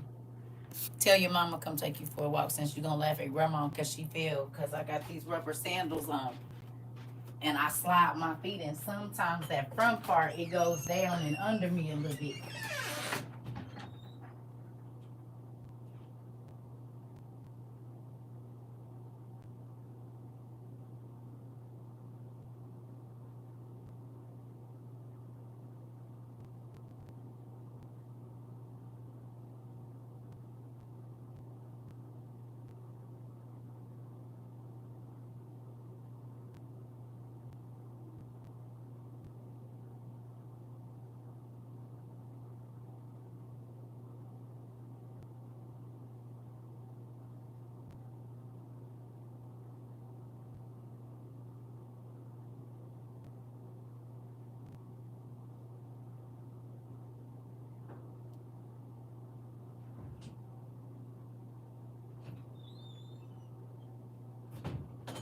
All right. I don't know if it's what they putting in the air, what's in here. I changed all my filters, but I believe when I went outside the other day, there was chemtrails because my nose has been just like. Anybody else been having kind of like a lot of sinus stuff? It could be the way they playing with the weather too. The plants don't know what plant, whatever they supposed to be putting out. You said, and then the kids stay in our necks. I just ate dinner the other day and wanted another brownie. My son gonna say it's cause you a big bag, baby. Listen. Yes. Okay, so it's not just me because I've been having like a lot of congestion and just like I don't know. And y'all know I don't even really go outside. I did sit outside yesterday though. I sat outside for a couple hours yesterday, so that might be it. Nose, ear trouble. Y'all been hearing me scratch my throat? You said your sinuses have been draining like crazy. Okay, so it's not you and your stuff. Okay, because I'm like, goodness gracious. Like, I feel like I'm blowing my nose a lot. I feel like it's just kind of like right here. That's probably what that headache was yesterday, too. You said you just got over a sinus infection. Okay, so I'm not tripping because that when I say my head was banging yesterday, you hear me? I'm talking about banging. I had to take some Tylenol, and it was like almost for like probably about 36 hours. I feel better now, but now I'm just like, and your eyes are scratchy. Yep, I've been scratching my eyes too. Okay, so it's not just me. Got nose clogged up, and it was terrible at night. Yep. Okay, so it's not just me because I was like, what is going on? Me and my grandson just got over sore throat. Okay, so I'm happy it's not just me because I was like, and y'all know I barely go outside. But baby, I'm talking about all of it. You said nettle and ginger tea, y'all. I'm gonna give me some ginger tea. I think some money. I might have sent me some nettle. I'm gonna have to look in there. And I got some what's the name? I forgot. That helps too. What is it? Melanin or whatever you want to call it. I ain't been drinking none of that. Yep. I'm gonna have to get some because baby, it's been crazy over here. Produce is not being picked, so it's rotting in the fields. It messes with the air. Really? See, we got some of the smartest people. Thank you. Y'all hear that? Produce is not being picked, which we know, so it's rotting in the fields and it's messing with the air. Who would have known? Yep, I'm gonna get some. I got some in there. That's why I said I might have all three of them. I'll be doing it after we get off here. Yeah, right. And I had started drinking it all the time. And now I bought a big pack of it, and then I just been forgetting about it. But I'm definitely gonna do that too. You said yellow duck as well. The gases from the rotting fruit. It makes sense, right? I got oil of oregano too. Sarah sent me some. Thank you, Sarah, and I do use it. Mm-hmm.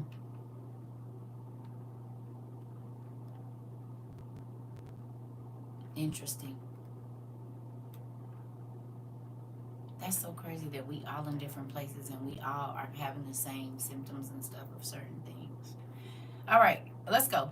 We at Mark 8. Y'all ready? Because after this, I'm going to do something. We've been on here a long time.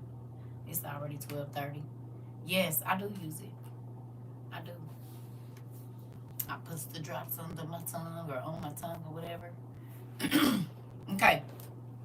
Mark 8, y'all. Here we go. It says, another time there were many people with Jesus. The people had nothing to eat. Nothing. How many of you have went to church hungry and left church hungry?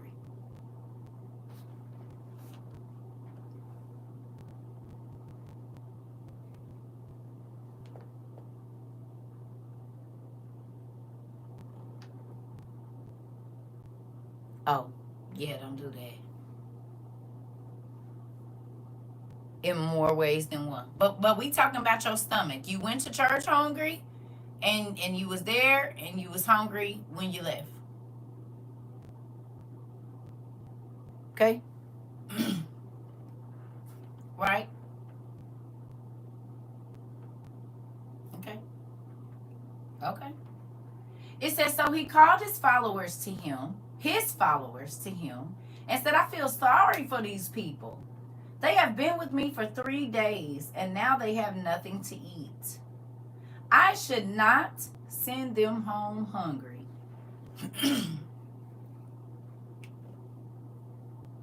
So if our high priest said the people that have come and sit and listen to me preach have been here all this time, and I should not send them back home hungry, why do our churches do it?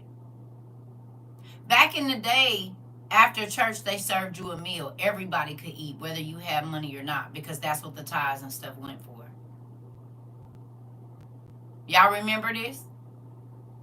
Sunday dinner didn't used to be at home. They would have it at church for anybody. It's food in the reception hall for anybody that wants to stay for dinner. You don't have to pay nothing. You and your family can eat for free. You been here since 8 o'clock. It's 3. And they would have refreshments at the intermission. Cake, cookies, a little drink or something to tide you over so your stomach ain't growling in church.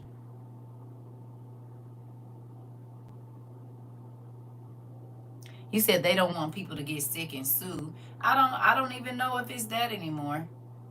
Because way before that was even a thing, people stopped eating it. Because they don't think about that when they selling plates. That can't be it. Because they don't think, because they will sell food in the church. So that can't be it. You said Kojic church, we were sure fed. Right.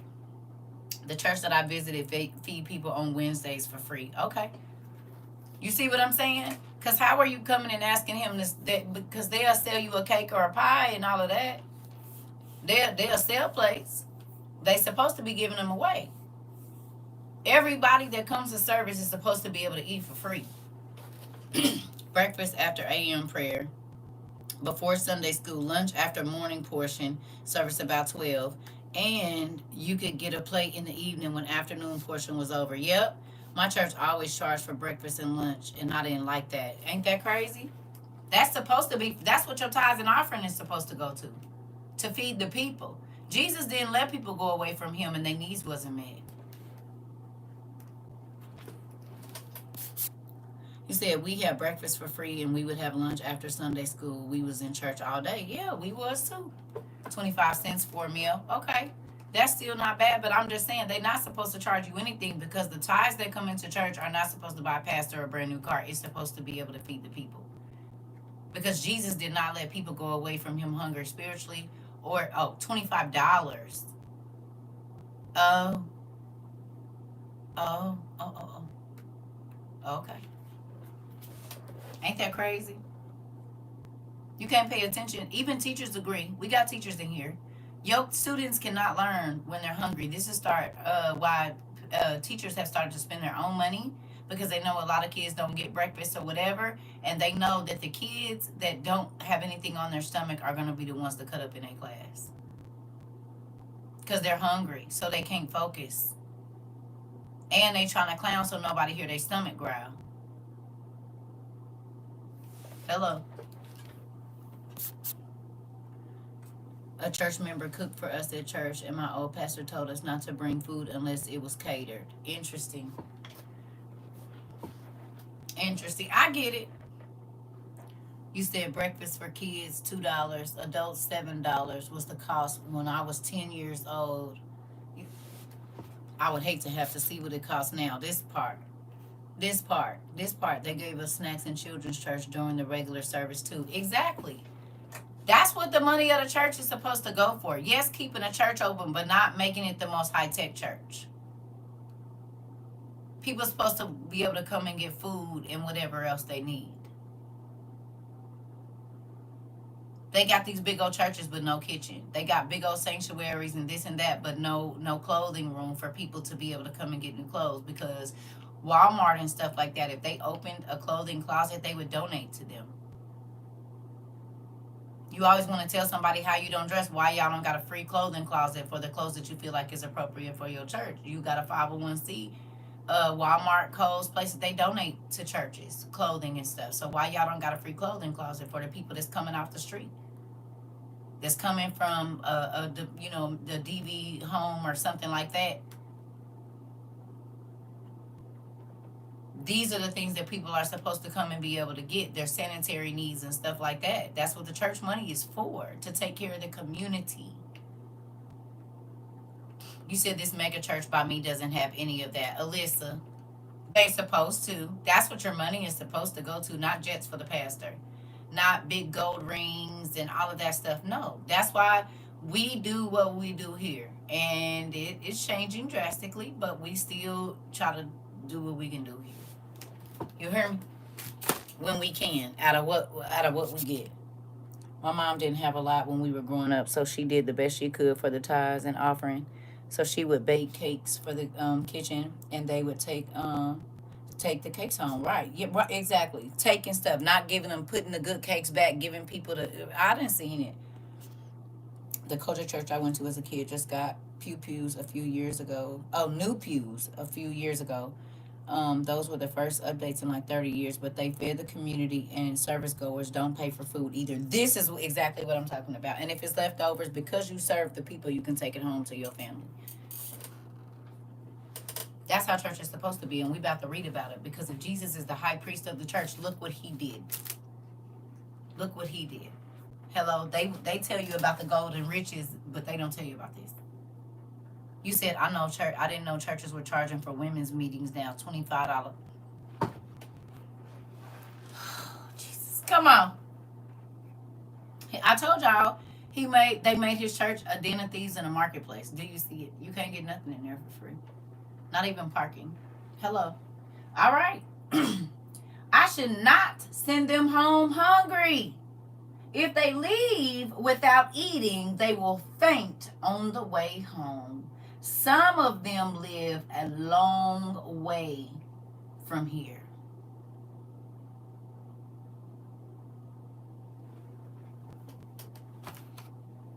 Can we look at that two ways?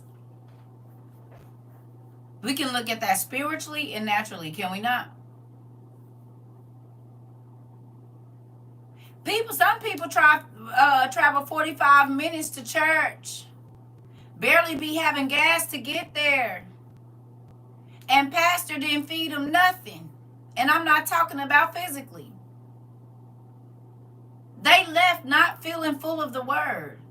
They left still feeling as hungry as they was spiritually when they got there. And guess what the devil do? He like, yeah, you desperate? You desperate? I'm going to have your old boyfriend call you. The one that always looked out for you because you can't get it from your church.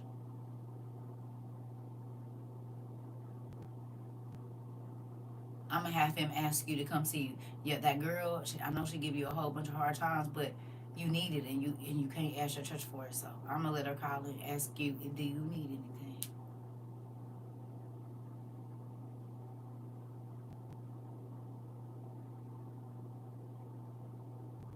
I know it's hard being a single parent.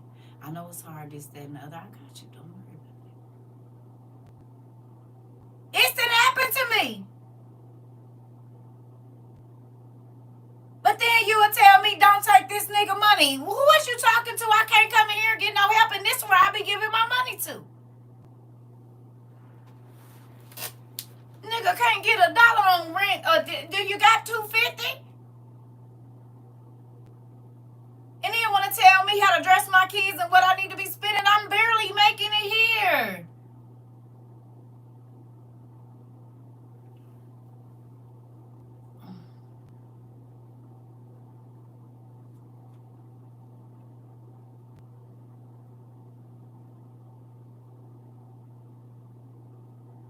You said, I know some church charges way more than $50 or $60. Wow. Crazy.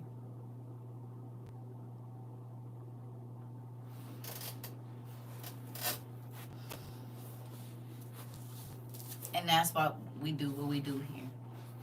You hear me?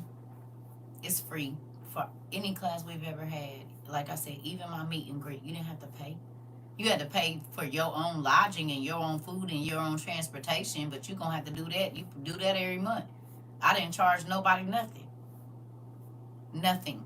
Get your way here, pay for your lodging, baby, we about to turn up. What do you mean? Every single class we've had here has always been free. You said, but the love was free. Come on, classy lady, wasn't it? It flowed freely through there, baby. They was up kicking it all night long. Baby, they just stayed up, you and Q and all of y'all kicking it for day. Baby, we had a good time. You hear me?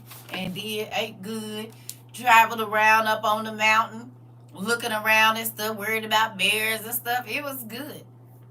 It was good. Kicked it, much food and much friendship. It sure was. We had a great time. And that's how it should be when the saints get together. But all of us have been at a church picnic and felt the vibe, and it wasn't Christian like. Everybody clicked up. Somebody don't want to eat something. Just all that old mess. It's high school all over again. It is. Whoever the pastor like get to be mean and nasty. Y'all know how it go. You hear me? Yeah, that's how I felt yesterday when I left church. So I came home and went straight to the WOIU video and went to 2 different services. Uh-oh. My son and grandgirl is feeling that now. Listen, it's a real thing. I don't know. So that's why when people try to come over here and make this a churchy place, this is not a churchy place. It's a school. Now, do it be feeling like church sometimes? Yes. But is it church? No, it's not. It's a place where you can feel and see the love of God. You also get the discipline that you need in order to grow. And you get pruned over here. And we don't let you just do whatever you want to do. No, you're going to be how God wants you to be. We're not controlling you. You make the decision, but we're going to give you the tools to do so. And I'm grateful for it. And we've seen God's hand move in our community in more ways than one. So they concerned about finances. I'm concerned about souls. It's not the same. They're concerned about how people think about their church, and I'm concerned about how God thinks about us. And I'm not putting myself on no pedestal. I'm just telling you where my mind be at. My local one opened other locations to play the TV for them, streaming the main preacher. Wow. While folks is barely making it to church and can't pay their bills. So we just gonna move on. Okay, come on. Here we go. Jesus' followers answered, but we are far away from any towns. Where can we get enough bread to feed all these people?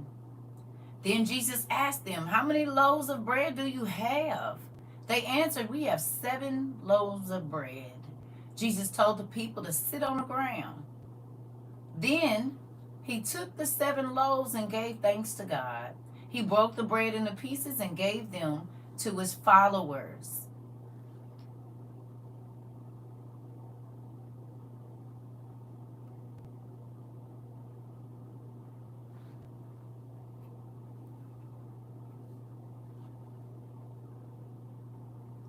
So you supposed to take care of your followers?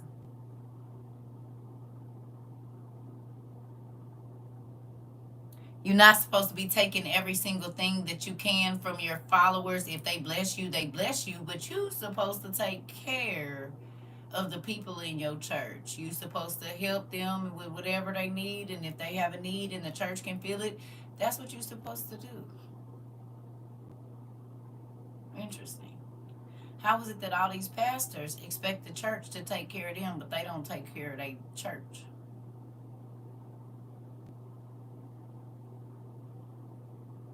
You said this is revealing something to me right now. Uh-oh. You hear me? Oh, see a need, feel the need. Here we go. The apostle asked us to pay $25 for her birthday event, and her husband is wearing red bottoms, but she will feed us on special occasions. How much do red bottoms cost? How much do a nice pair of red bottoms cost?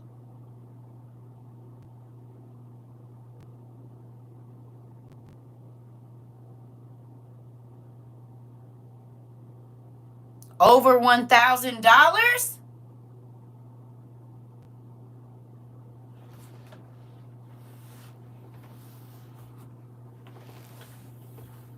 How many people can you can give 3 people $325 on their rent?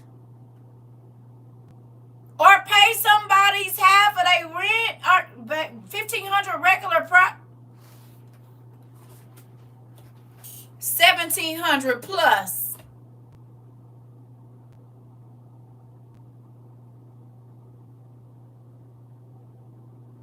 $3,700?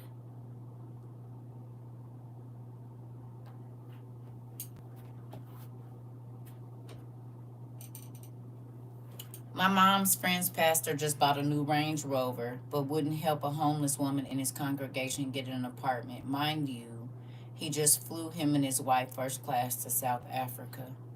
Yes, that's for top of the line.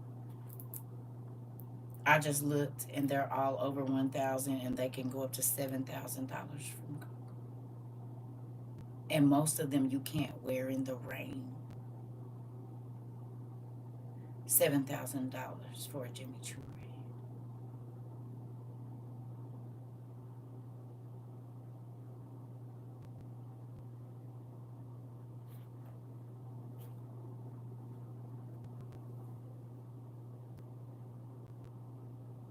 The cheapest is at least $400.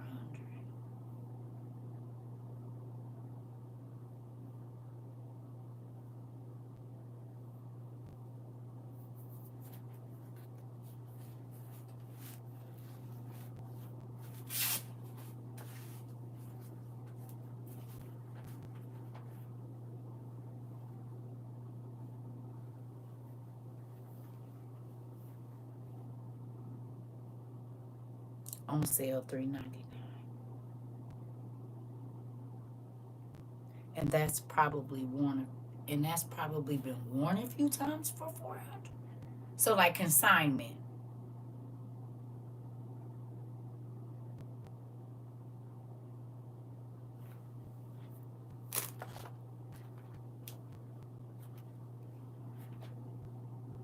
No wonder they come in here and be mad at me.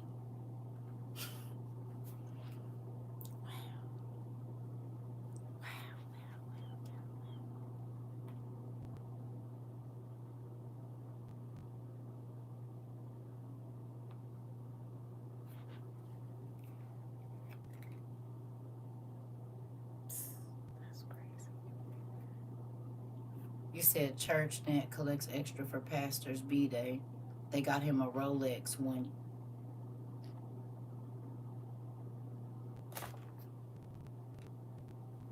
Let me put my... Now, I'm not going to act like y'all ain't done no special stuff for me. But I'm definitely not charging y'all for the word and asking y'all, come on.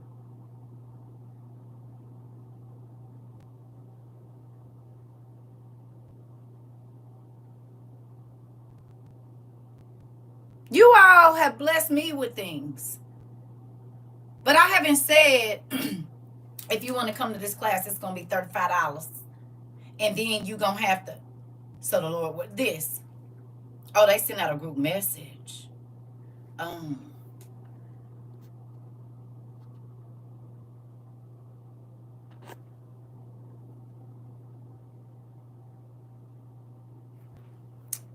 That's crazy. Well, you said the cheapest I see in the UK is £697. That's $945. That's mind blowing to me. I seen somebody on TikTok selling blessed oil.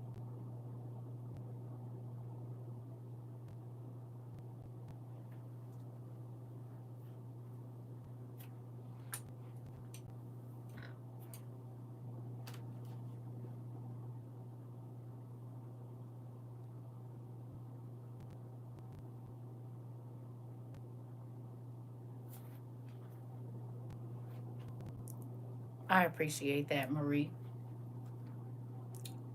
Marie said, I would love to send you something. I learn more here than I do in church. Come on. I was getting some shoes out of my friend's closet and saw her red bottoms. I thought to myself, seriously? Why are you wasting that kind of money? Come on. And it ain't saying we couldn't have had it, but that's just not an important thing. It's not even... That's crazy.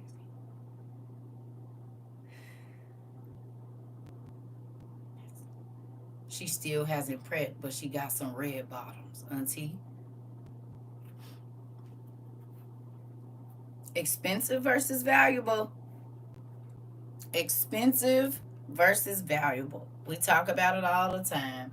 Some men and women are expensive, and some men and women are valuable. There's a difference. And people try to equate the like how expensive it is with value. That's not the truth. Valuable and expensive are two different things. They selling prayer towels.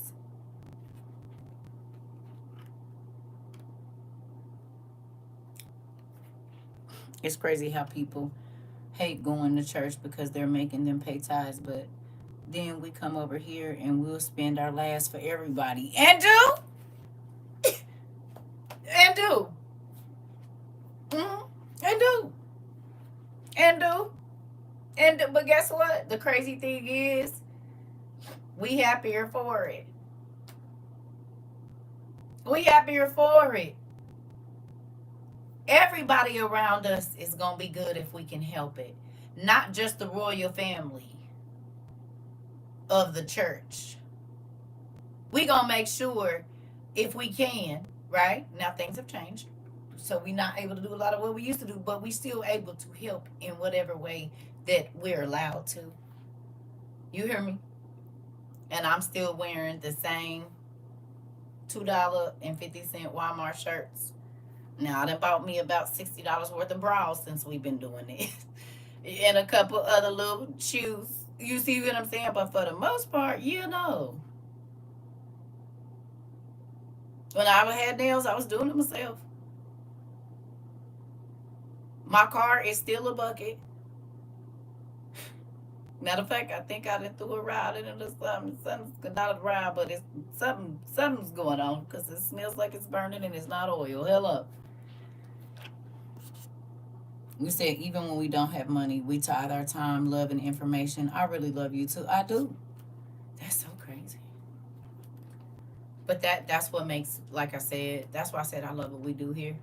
It's real. This is real. This right here, this is real. We're not clicked up. You all have found partners in the Lord, sisters and brothers in the Lord. Y'all done found cousins that you can go to. You done found aunties, because y'all have relationships outside of class now. And they're not forced.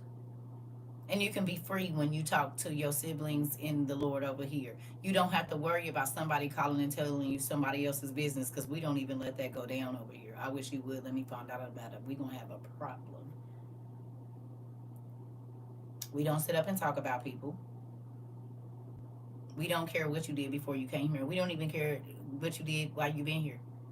For real. You got to take that up with God. That ain't our business to judge you. You said, yes, we do. Talking for hours and hours. Okay.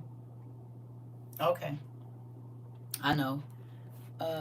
People may know this, but if your headlights have a dark coating. You, right. Right.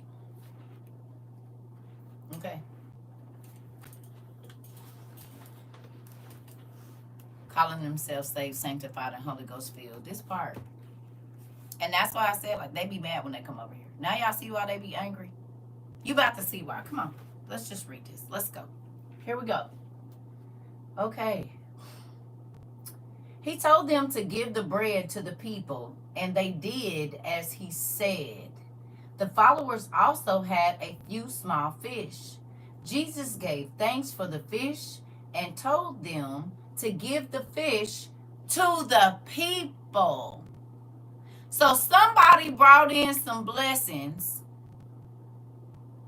that didn't seem like a lot. Did Jesus, it wasn't no food. Did Jesus and his disciples eat it all? Or whatever was brought to them, they immediately in faith started to distribute it.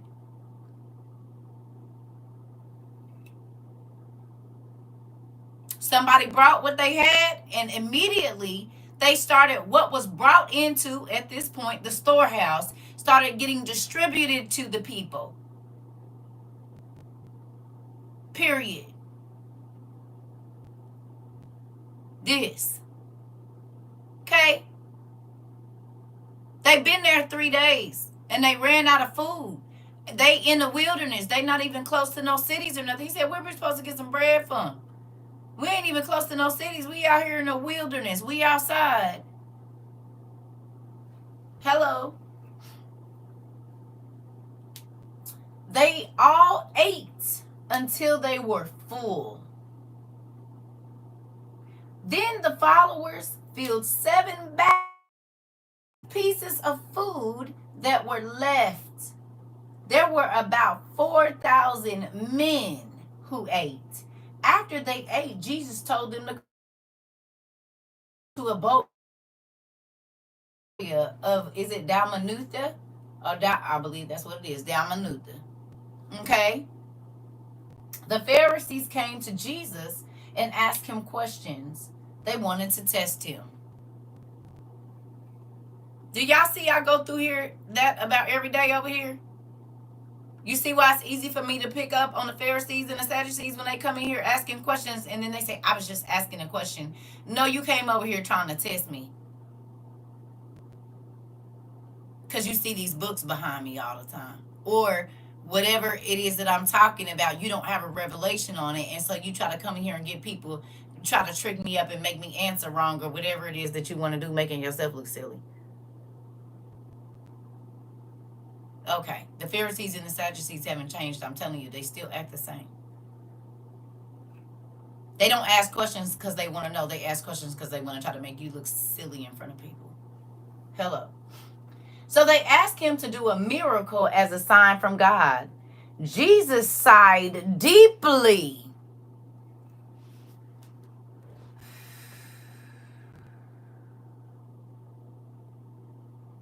Do y'all need me doing that? When they come in here on that weird stuff, don't I just breathe real hard? Do I? When they come in here on that, I be like,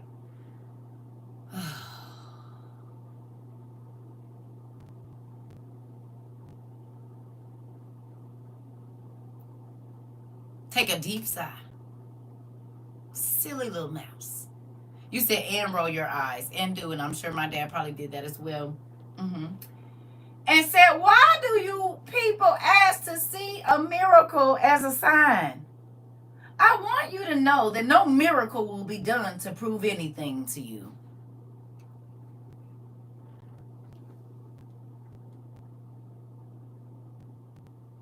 He said, I'm not doing nothing to prove nothing to you. I do not have to prove who I am to you. If you don't know already, you'll never know. I don't just do miracles because you asked me. I already know. Y'all don't believe it anyway, so why would I waste my time trying to explain it to you? Hello. Hey, pumpkin. You hear me? He said, I'm not doing nothing just because y'all want me to. I'm not a magic show. Listen. Then Jesus left them and went in the boat to the other side of the lake. Go away from me. You don't want to do nothing but come over here and irritate me. Move. He kept leaving folks. And then y'all be like, I can't leave. I'm out. He fed the people. He cut out. Got over to the other side. They got to get on his nerves. He got back in the boat and left. Nigga, I'm gone. I'm on the mission. I do not have time for this stupid stuff. Y'all want to stay around these crazy folks that want to keep getting you irritated, will do so. I'm not about to do it. And my daddy didn't either. He cut out. Soon as he knew they was on some BS, it was time for him to leave. He said, I'm about to go deal with some people. He was out of there. You be trying to stay and explain. They not listening anyway. You wasting your time. Move on. I'm telling you. Don't waste your time no more. Trying to, won't be doing it. Nathaniel, anybody got time for that? You heard me? The followers had only one loaf of bread with them in the boat. They forgot to bring more bread. And Jesus warned them, be careful. Guard against the yeast of the Pharisees. They always make stuff bigger than what it need to be. You only need a little bit of that church mess and it can destroy the whole church. One little secret. You only need a little yeast to leaven a whole lump. That's what the Bible says. Hello. Oh, okay. Guard against the yeast of the Pharisees and the yeast of Herod. Hello. The followers discussed the meaning of this. They said, he said this because we ain't got no bread. Jesus knew that the followers were talking about this, so he asked them, why are you talking about having no bread? Do you still not see or understand? Are you not able to understand? Do you have eyes that can't see? Do you have ears that can't hear? Remember what I did before when we did not have enough bread? He said, nigga, it ain't even been 24 hours since you just watched me feed 4,000 people and you tripping. You on the boat with me and I just made... Serious. He said, did you not just see what I just did? Did you hear the people say they was leaving and thank you for the food? We full?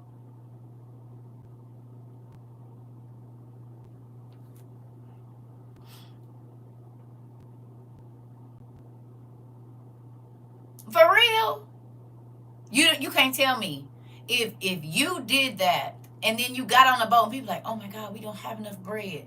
Would you turn around and look at them like that? Are you serious? He really asked that question. Are you dumb? This.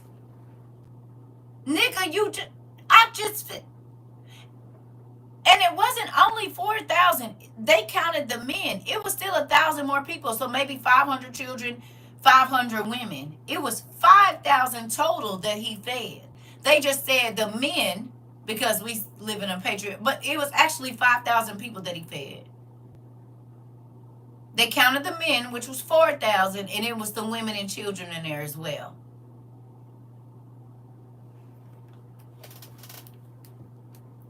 All for 7 loaves of bread and a couple of fish, and then you got 1 loaf of bread, and you tripping, and you just watch me feed 5,000 people?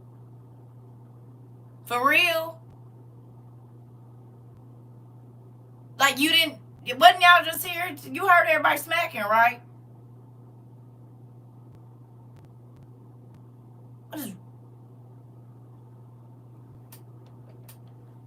I can feel you, Dad. I can feel you. Listen, he said, I divided 5 loaves of bread for you, for 5,000 people. Remember how many baskets you filled with the pieces of food that were not eaten? The followers answered, we filled 12 baskets. And when I divided 7 loaves of bread for the 4,000 people, how many baskets did you fill with leftover pieces? They answered, we filled 7 baskets. He said, put some respect on my name. Put some respect on my name. Then he said to them, you remember these things I did, but you still don't understand.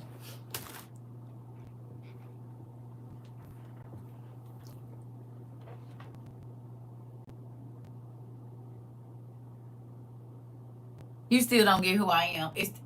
You literally watch me break bread, 7 loaves, and feed 4,000 people. You literally watch me break them fish and feed 5,000 people, bro. And you're still tripping about one piece of bread. Do you not? You not? Really? Really? You act like you didn't just see 5,000 people leave from here, out this pavilion, nigga, and eat, and everybody full. Jesus, if Johnny had 6 apples, right? Exactly, Niecy Pooh. Okay.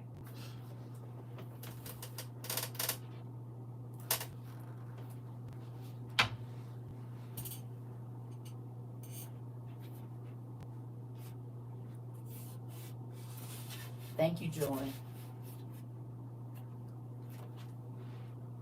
My warrior needs kind of give me a little problem, so I'm gonna do that. Okay.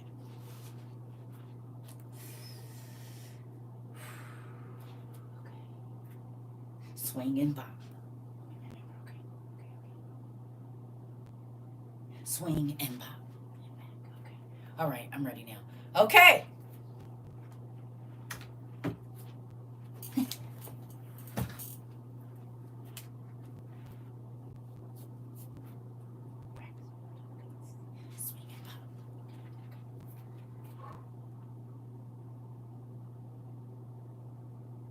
So why every time you have a problem, you act like he didn't solve all the other ones?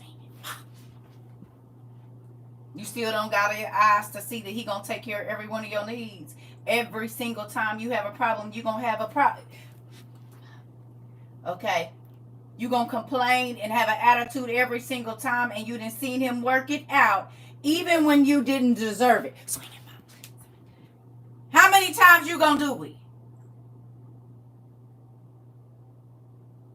How many times you gonna have an attitude with your husband, wife, and children because you don't know when the bill is gonna be paid, like he ain't gonna pay it?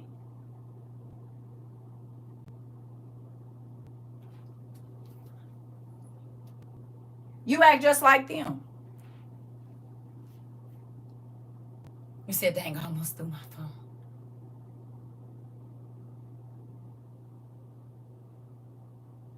That's the exact same attitude you have anytime a problem come up and you get to complaining and acting mad and acting all crazy. You're doing exactly like they did you.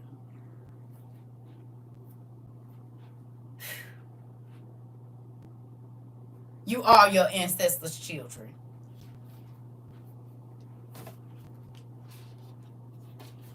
Survey says you they kids. Oh. So don't get no attitude with them, because you do the same thing. He said, you just watched me take care of you last month.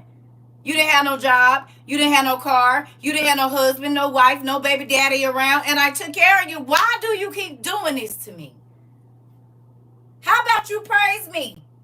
How about you don't worry about it? When have I ever let you down? No, not give you your way. When have I ever let you down? When have I ever let you go without? Never.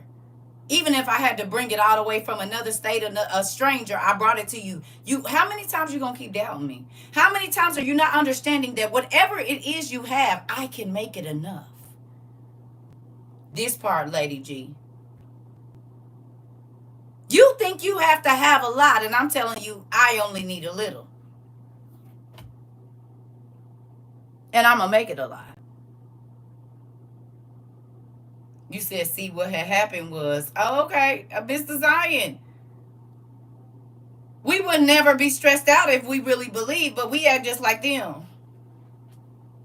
Acting like because we don't know how he gonna work it out, and because we can't take a loaf of bread and make it in to enough to feed 5,000 that he can. Come on, son. You hear me? You act like because you can't do it that he can't. Y'all not the same. You understand? You said put me in my place real quick. You said correction, like our ancestors. I'm not putting myself in a group with y'all no more.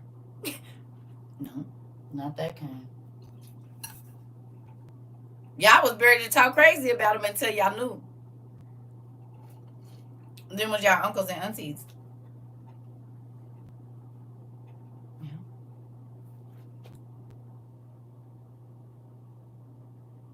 Because him multiplying the money that you didn't have, him letting your gas last all week. Okay. Mm-hmm. Him letting the check come when it was supposed to be late, but it ended up being right on time because you didn't know the car was going to break down. And if you would have got the money, you wouldn't have had it. So he let the check run a little bit late so that you could do everything you needed to do, because then you would have just had another problem and you would have been complaining again that you don't have enough. You said, I imagine that Jesus was frustrated at times. At times? You said, yep, those $5 stretched all week. Oh, okay.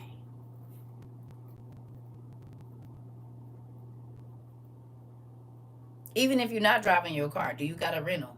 Even if you can't get a rental, can you get on a bus? Can you get an Uber? Are you still going to get there? But because you can't get there the way you want to get there, maybe he wants you to walk because he got $100 on the sidewalk for you. It's done happened to me before.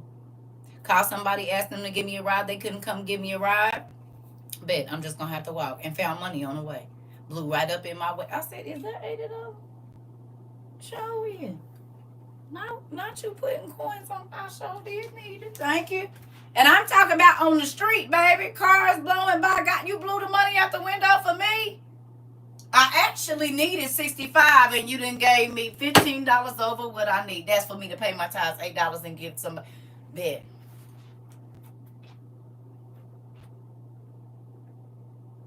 Hello. You said, you're right, my son is saying. Hey, nephew. He said, my TT is right. My TT is right. And they do. They be acting crazy, don't they, nephew? Getting on your nerves. Just shut up already. God's going to do it. Just shut up. Yep, Uber driver had the information I needed to solve a 16-year issue. Here we go. It don't got to be your way. He's sovereign. He can do whatever he wants to, however he wants to, whenever he feel like it, wherever he wants. He be sick of y'all. He said, yep, my TT's right. My SUV has been broken for months. My boss has the maintenance man pick me up and drop me off every day. Oh, so you get valet and a chauffeur? 45 minutes away.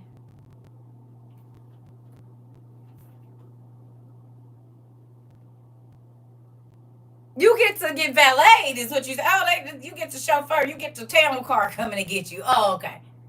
Oh, okay. Yeah. And you ain't got to come out of gas or nothing. Got it. So somebody else is paying for you to be carted around. My daddy is and gave you favor. Oh, okay. Yeah, I'll be seeing how it happens. I'm thankful that even when I get on his nerves, he still makes a way. And this is why I be saying, y'all be worried about how it's going to come. I'm just worried about that it's coming. I don't know how he going to do it. I don't really know and don't really care. I just pray that he does. Hello. I'm trying to tell you. Makes me cry thinking about it. Good. It should. Cry real big tears because we be wanting it to be the way we want it to be. God be having an easier way.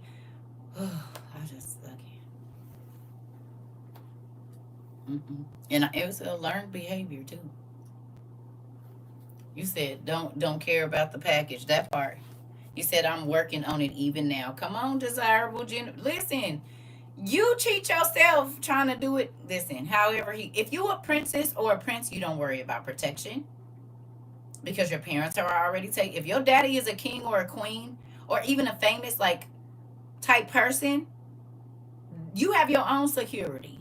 They give you a budget for your money, and they give the people that are going to lord over you. They have to drive you. They have to. Do you really believe your daddy is a king? Y'all don't, because y'all don't act like princesses and princes. Okay? Kings and queens' daughters don't have to worry about nothing. They parents make sure they have detail, they have this, they have that, they have their banquets set up, their clothes are taken care of. What? People talk about a kingdom mindset, but they don't have it. I need water.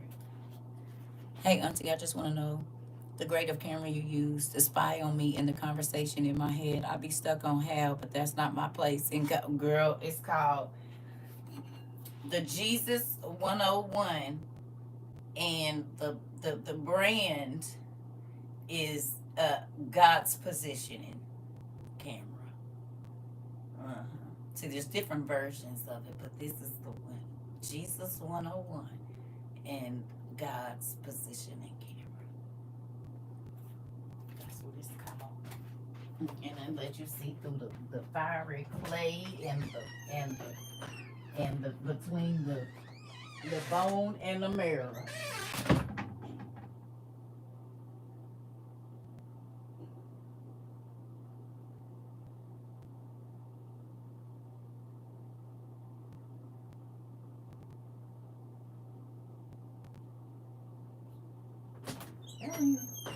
And I'm not saying it is a learned behavior. You have to learn how to trust God. It don't come easy. But once you learn it, certain stuff just don't stress you out the way. It's less stressful the way he takes control of that part. I don't want to have to be up all night and stuff. I don't know how we going to do it. But worrying it ain't about to bring it no faster. You acting bad and all of that, treating people crazy because you in a tight situation. He said you was going to be between rock and hard place. He said, but he know how to get you out. So do you listen to that part? Or you just listen to the devil telling you all the things that could happen? Even if you have to move, he got a place for you to go. You don't have to know where. He might put you in a hotel for 2 months so that you can get your mind together and just have to worry about that one bill. Okay. Well, when you move next time, you'll be in a better situation because you was paying $4,500. Now you're paying $13 for 2 months, $1,300 for 2 months. Well, that's a couple of thousand that you can stack.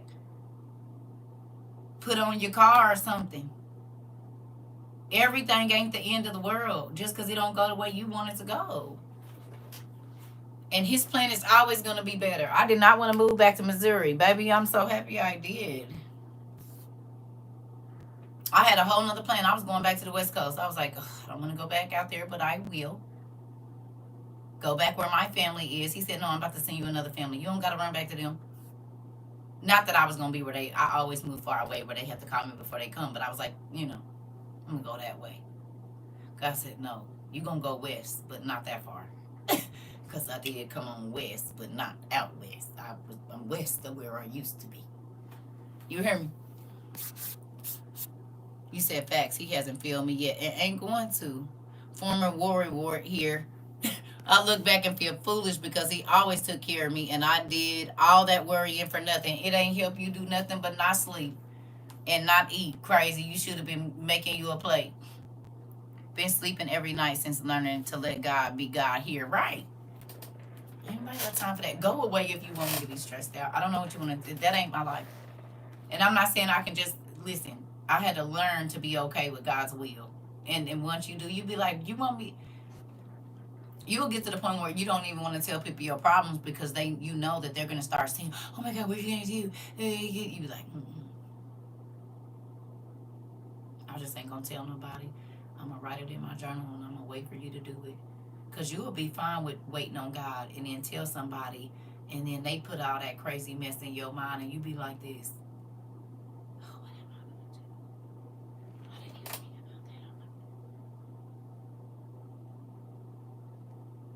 Now you worrying about stuff you wasn't even worried about before.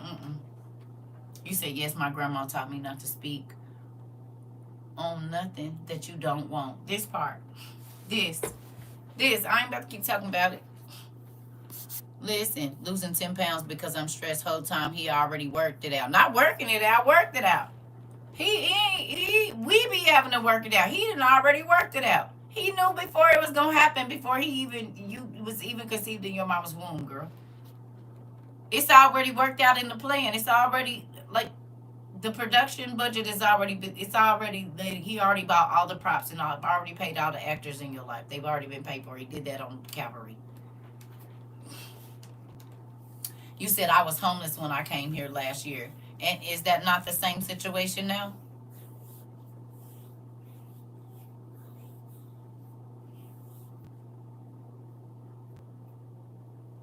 Did he change your situation? And it might not be your own house, but are you still in the same? Oh, you have a place.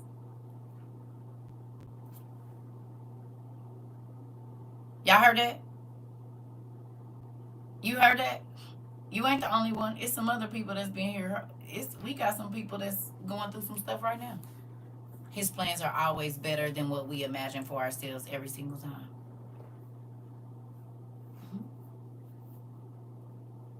Cause he gonna do what he do around here. I keep trying to tell y'all. It's folks that didn't had to move out, all kinds of stuff. But it made you strong. It also showed you that no matter where you at, he gonna take care of you. You hear me? In real life. And then guess what? You get to encourage somebody else that might be going through homelessness. You should feel happy about that. You just helped somebody today. I'm trying to tell you, because we have other students here that used to be homeless when they first came here, and they not no more. Got beautiful homes. I'll be peeking in on their pages. This I know for sure. Listen, that's why I said it's a lot of miracles that have happened here. You hear me? God is not little. He's big. And when you make him bigger than everything else, you will see him more than you see everything else. I'm telling you. But we talk about it.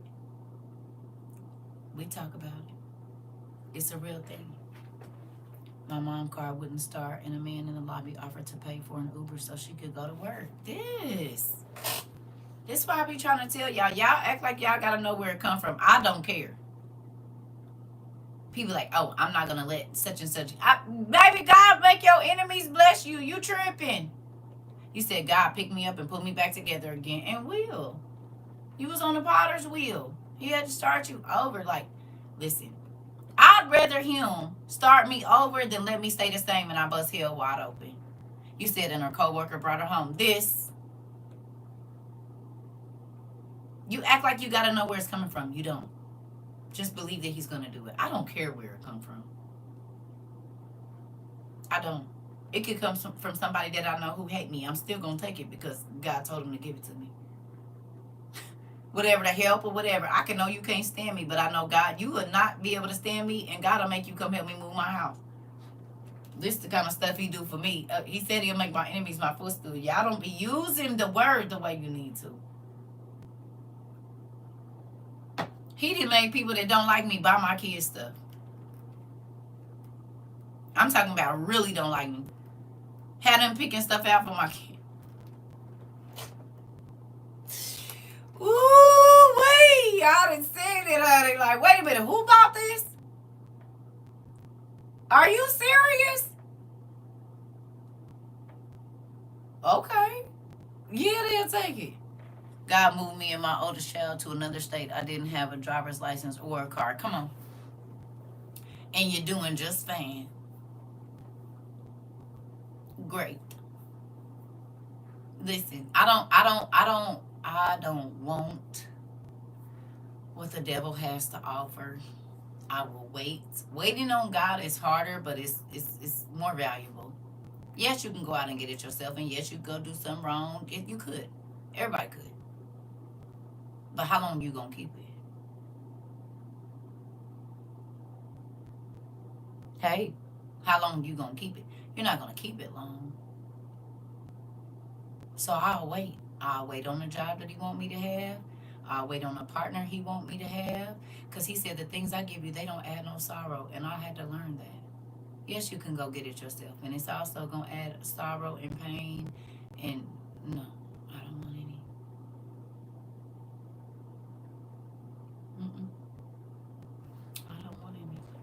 I will wait. Waiting is better. It's like slow cooked food. It don't take long. I mean, it take long, but it be so good and it gets even better every day. You ever had like 2-day-old Thanksgiving sweet potatoes with that turkey or that ham that's been sitting in the juice? Everybody done cut around it, but it's like you flip the turkey over and it's that bottom part, that back that's been sitting. Maybe you take that jelly and put it on there too. Put it on top of your greens, and put a little bit of that jelly stuff. It's all seasoned up and stuff. You put a little bit of that on top of your what is it, dressing too, so it can moisten the dressing back up. Or 2-day-old roast. Ooh, baby, yes. Yes, and the potatoes be so good. That little jelly stuff. You just take, now I don't do too much of it, but yeah, because it's going to run down in the plate, especially if you use paper plates. It's going to make your paper plate all soft and stuff. You be careful. You might poke through it, but still. You said my enemy gave me a parting gift. I wasn't the one who was leaving the job. She was. Come on, Karen. Listen, I already know how it goes. Folks they don't believe it. The Bible says the wealth of the wicked is laid up for the righteous. What that mean? That mean he'll let all of these people that think they about to get over and steal everybody's stuff, get all of this stuff, and then throw them in jail and give it all back to the people. That's what he used to do to the Israelites. He'll let the Canaanites and the Jebusites run through there stealing everything they think they bad enough, big enough, all the gold, all the everything. And then God said, okay, so see what I got for you? And they'd be like, what do you mean? He'd be like, everything they went and stole, I'm about to give it to you. I'll let them build that big old house. You're going to get it for $2. I'm going to give it to you for $2. And then see that car? You ain't going to pay nothing for it. God, that's a nice car. I don't have money for that. He said, you don't need to. I got it. Have you ever been to an auction where a DD then lost all their stuff? That nigga hustled hard and good. Put his life on the line and everything. And then a regular person gets to go to the auction and buy it all. If you ever been to an auction, I guarantee you some of that stuff in there was from a DD. A scammer, somebody. A dancer. Baby, because I know some folks that got some of my stuff brand new with the tags on it and with a 5-year warranty. And God said, yeah, you ain't gonna get it because you got it the wrong way. Hello? You said I gotta get rid of all my stuff. For what? Because I got it the wrong way. How I worked hard for it. He said, yeah, in the wrong way.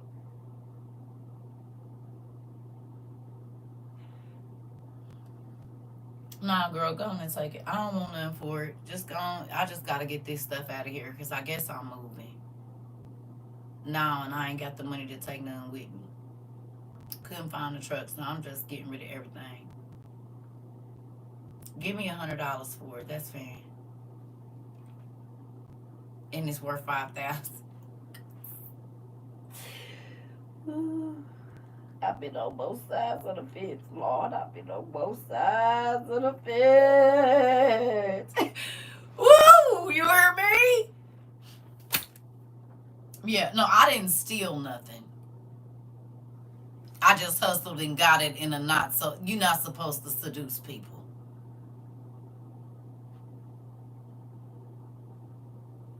And there was a time when there was probably a seducing spirit that was walking with me. You hear what I'm saying? And so anything that you get the wrong way, you got to give it up.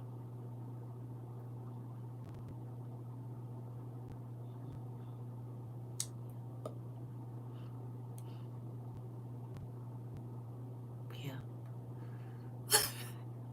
I'm going to tell the truth. It is what it is. Listen, we all have our times. Look, Jay, everybody over here making their crying faces. Look at everybody over here making their crying faces. Look, y'all know. Miss Muffin, you know too. Oh, okay. See, they don't want to talk about it. We going to talk about the real life over here, baby. Baby, I done lost so much stuff. It's crazy.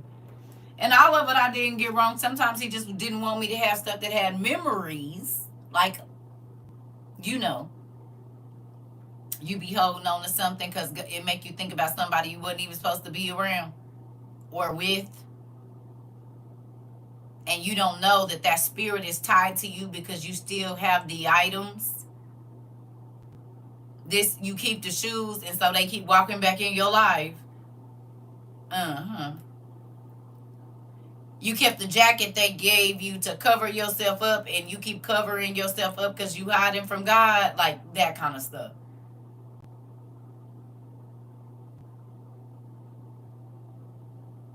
The table, you put a spread out, but it wasn't the kind you was supposed to be spreading. Let's see what it say here. Jesus told the people to sit on the ground, and then he took the 7 loaves and gave thanks to God.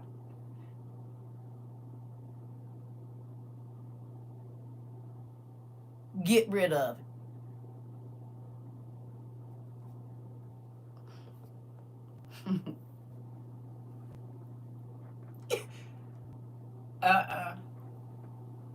No, we're gonna keep on going. Here we go. He said, who said that? Right. Yeah. I don't know what. Somebody just throw it away. You said fine. Oh, Anna. Oh, you said not too much now. I was just a cute girl with the fan club. Uh-oh.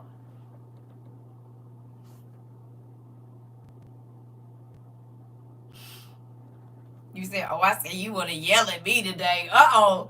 God said, yeah. That little walk you do, give me that. I broke my ankle. Looking back on it, God is too funny. He said, yeah, go on and give me that back. Give it back. Give it back. Come on. You don't need it. Yep. He said, all that yeast I put in your buns, yeah, come on, give me that back.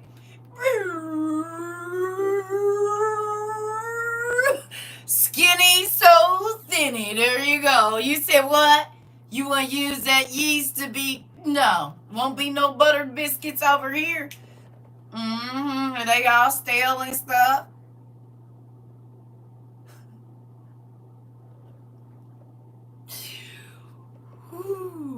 You said I already left it behind in Houston. Dang. Listen, is we gonna talk about it? Oh, okay. What crop top? What crop top? Yeah, what belly ring? Hello. You used it for the wrong reasons. I bet you won't show it no more. Listen, don't nobody got time. Just go over there. Leave me alone. I'm trying to tell you, listen. My thing is this. You said Dad did that. I'm gonna get you sucker on for girl. So I gotta tell you.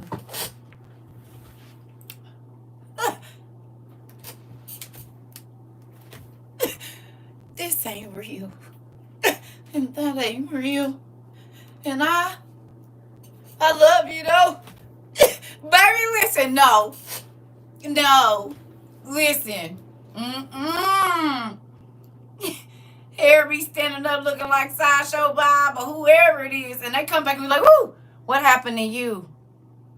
Listen, he said, listen. I want no parts of it. You said a new week. I can't get a break on Monday. You said, goodness gracious. Listen.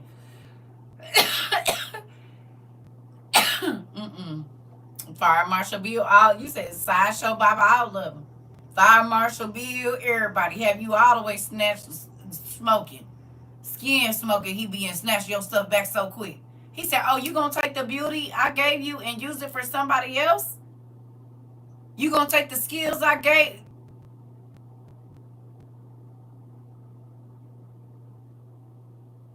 I guess you said you didn't want it. I thought that's what I heard you say. You said I spit out my coffee. Listen.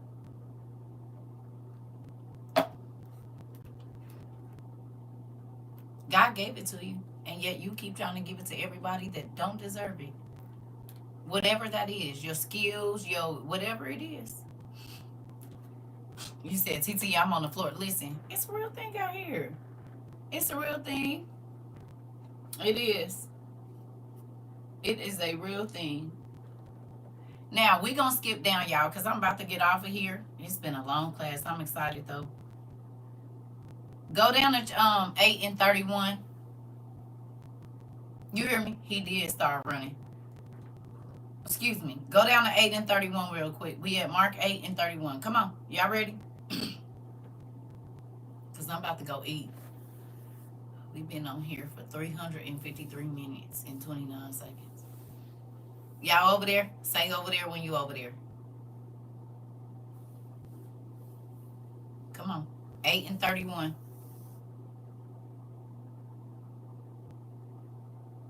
I'm getting hungry. I'm about to go. Okay.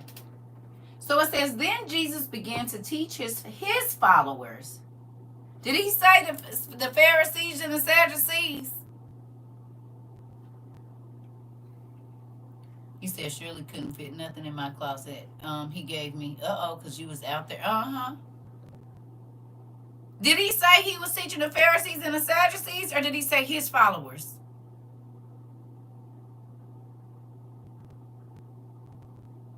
Was he going over in other people's Bible studies, or was he just talking to the people that was following him?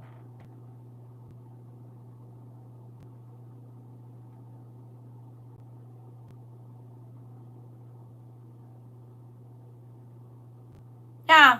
Hey, Sandy. Huh? Well, who was he talking to? His followers. He wasn't trying to be over there in the Pharisees and Sadducees business. He was just worried about the people that God told him to talk to. Hello. Here we go.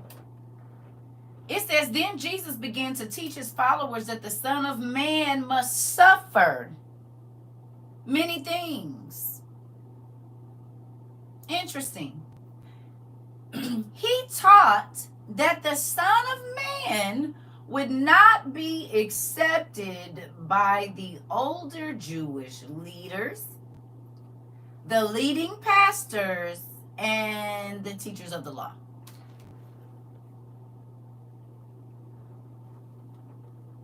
I'm going to read that again. He taught that the Son of Man would not be accepted by the church people,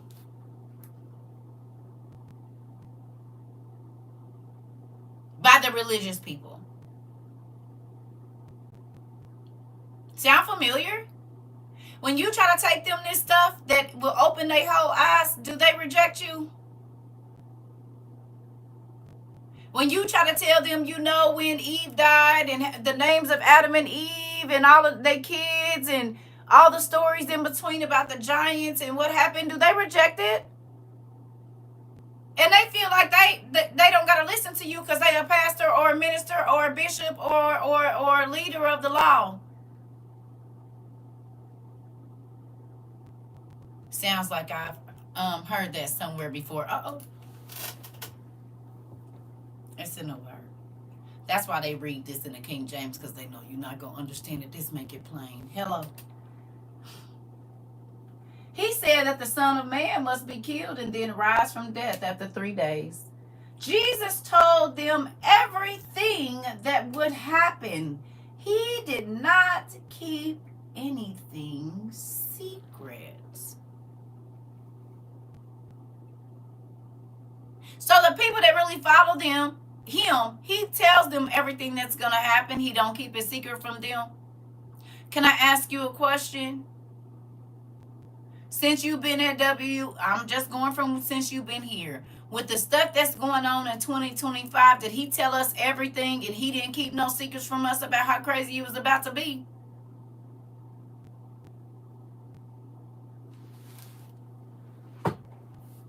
Did he, Antoinette? He told us everything. He didn't leave out no secrets. Even down to the fact of what they was going to do over there in Israel with that cow, baby. He told us everything. He told us about the eggs, the water, the everything. So the people that's closest to him, he going to get him the real. It's the other people, the Pharisees and the Sadducees. He can't tell them the truth because they didn't stop trying to understand. The church folks. Hello. Okay. Here we go. Peter took Jesus away from the other followers to talk to him alone.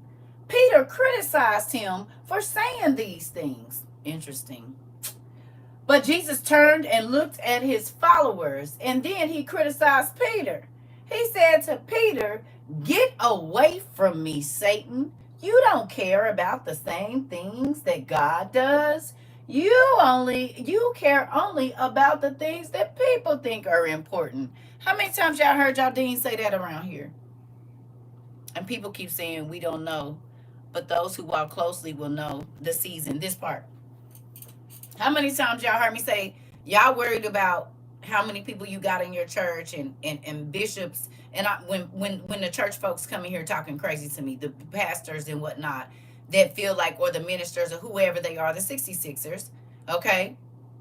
We Mark 8. Okay.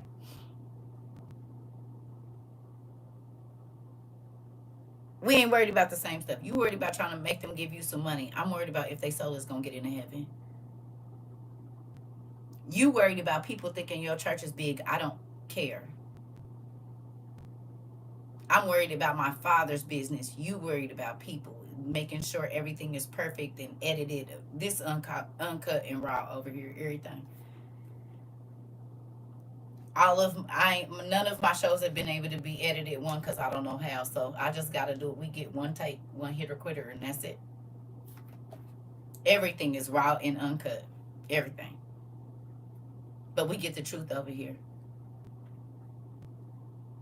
Pastors are saying, "Oh, I'm just not going to tell them." So you keeping secrets when Jesus didn't do that. The people that was following close with him, he told them what was coming so that they wouldn't be worried, so that they wouldn't. Not saying you don't have, listen, not saying you're not going to have to go through the crazy stuff, but if you know, then you can prepare. Sticking your head in the sand ain't about to help you when it's a 18-wheeler coming at you. You would need to move out of the way. Oh, okay. I'll be about my Father's business and do. Listen, you won't be caught off guard if you pay attention. Come on. So it looks like the church people have been not wanting to understand. And they've been not wanting to like folks that's telling the truth. They got relationship to Jesus instead of religion. Nothing has changed. In over 2,000 years, ain't nothing changed. Interesting. They think that their title makes them know more, and it don't. As a matter of fact, from what we keep reading, you should have left the title off and just learned. Because you feel like now that you got that title, you don't need to learn nothing else. Can't nobody teach you nothing. Okay, well, that's what it says right there. And he also told them, "Get away from me." So when I tell people to go away, I'm acting like my dad. Please go away. You're interrupting what me and the disciples is over here doing. Thinking they holier than thou, but denying the power even when it's in front of them. Listen. And that's why I be like, please go away. We trying to learn over here. You don't have to, we don't care about whatever. And I told you, it be this. It be this. You want to know why? Because it was this, right, that bothered the church folks. Jesus and his disciples had knowledge that the church folks didn't have. They used to sit up in groups and talk about it and never get the revelation. But then they would overhear the revelation being given to Jesus and his followers. They was charging people for healing. Jesus' people was healing for free. They was charging people to come into church and repent.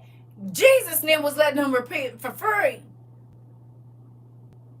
They eating the best at the banquets. Jesus ain't even eating till he feed everybody else. Not the same, hun. Not the same. And yet, the people that put other people before themselves, they got the messages that the Pharisees and the Sadducees didn't get. They got the wisdom that the Pharisees, yeah, they read it and they knew, as in memorized the scripture, but they didn't understand how to apply it. They didn't understand that the word was literally talking about them over and over and over and over again. And yet they was the holy folks, so called. Oh, okay. I see where this is going. You hear me? It always go right over their head. And it's simple.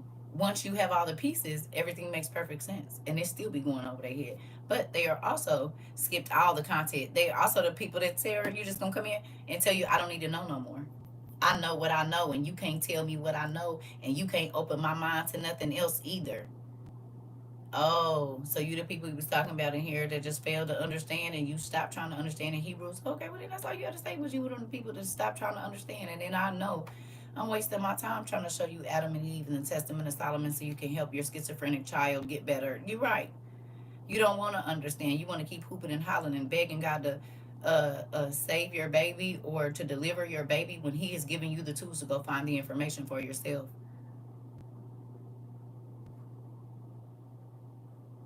If Solomon is the wisest man on earth, that means he knows about demons too. Hello. He knows about mental issues. He knows about medical issues with your body and sickness and stuff. Oh, okay, but you don't want to, just like they be talking about Enoch was translated, but then if you go and read Enoch, they tell you you're reading witchcraft. Baby, they are confused. Ooh, Enoch never saw death. Lord, I want an Enoch blessing. Do you? Because Enoch studied. He got to the point where he didn't even want to be bothered with the world. He literally just was studying all the time. He came out once a year.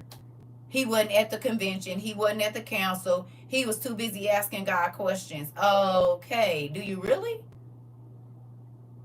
Because Enoch set himself apart so that he could go on and get what he needed from God. And God said, you know what? I'm going to just bring you up here with me.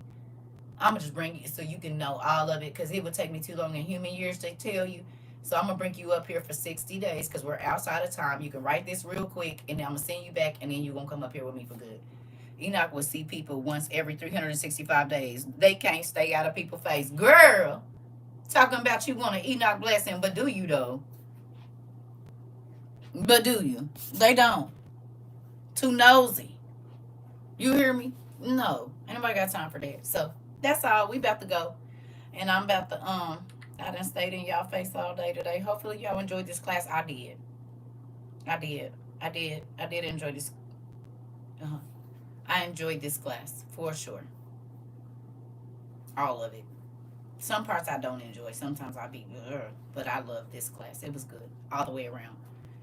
I do think it's crazy though that yeah, the other day it was you with the lady at your work, and today it was nephew. And right when I felt that pain in my leg, your cousin came in here and said he didn't toe his ACL, and I said, oh, okay, them kind of things be freaking me out too. Got me halfway through my shift. Come on, Jay. You know that's what we here for, right? So it be a lot going on around here. Yeah. Yep. I love y'all though. I might come back later, probably. We'll see. I'm gonna take a nap though. I'm gonna eat and take me a nap. So I love y'all. I'll see you later.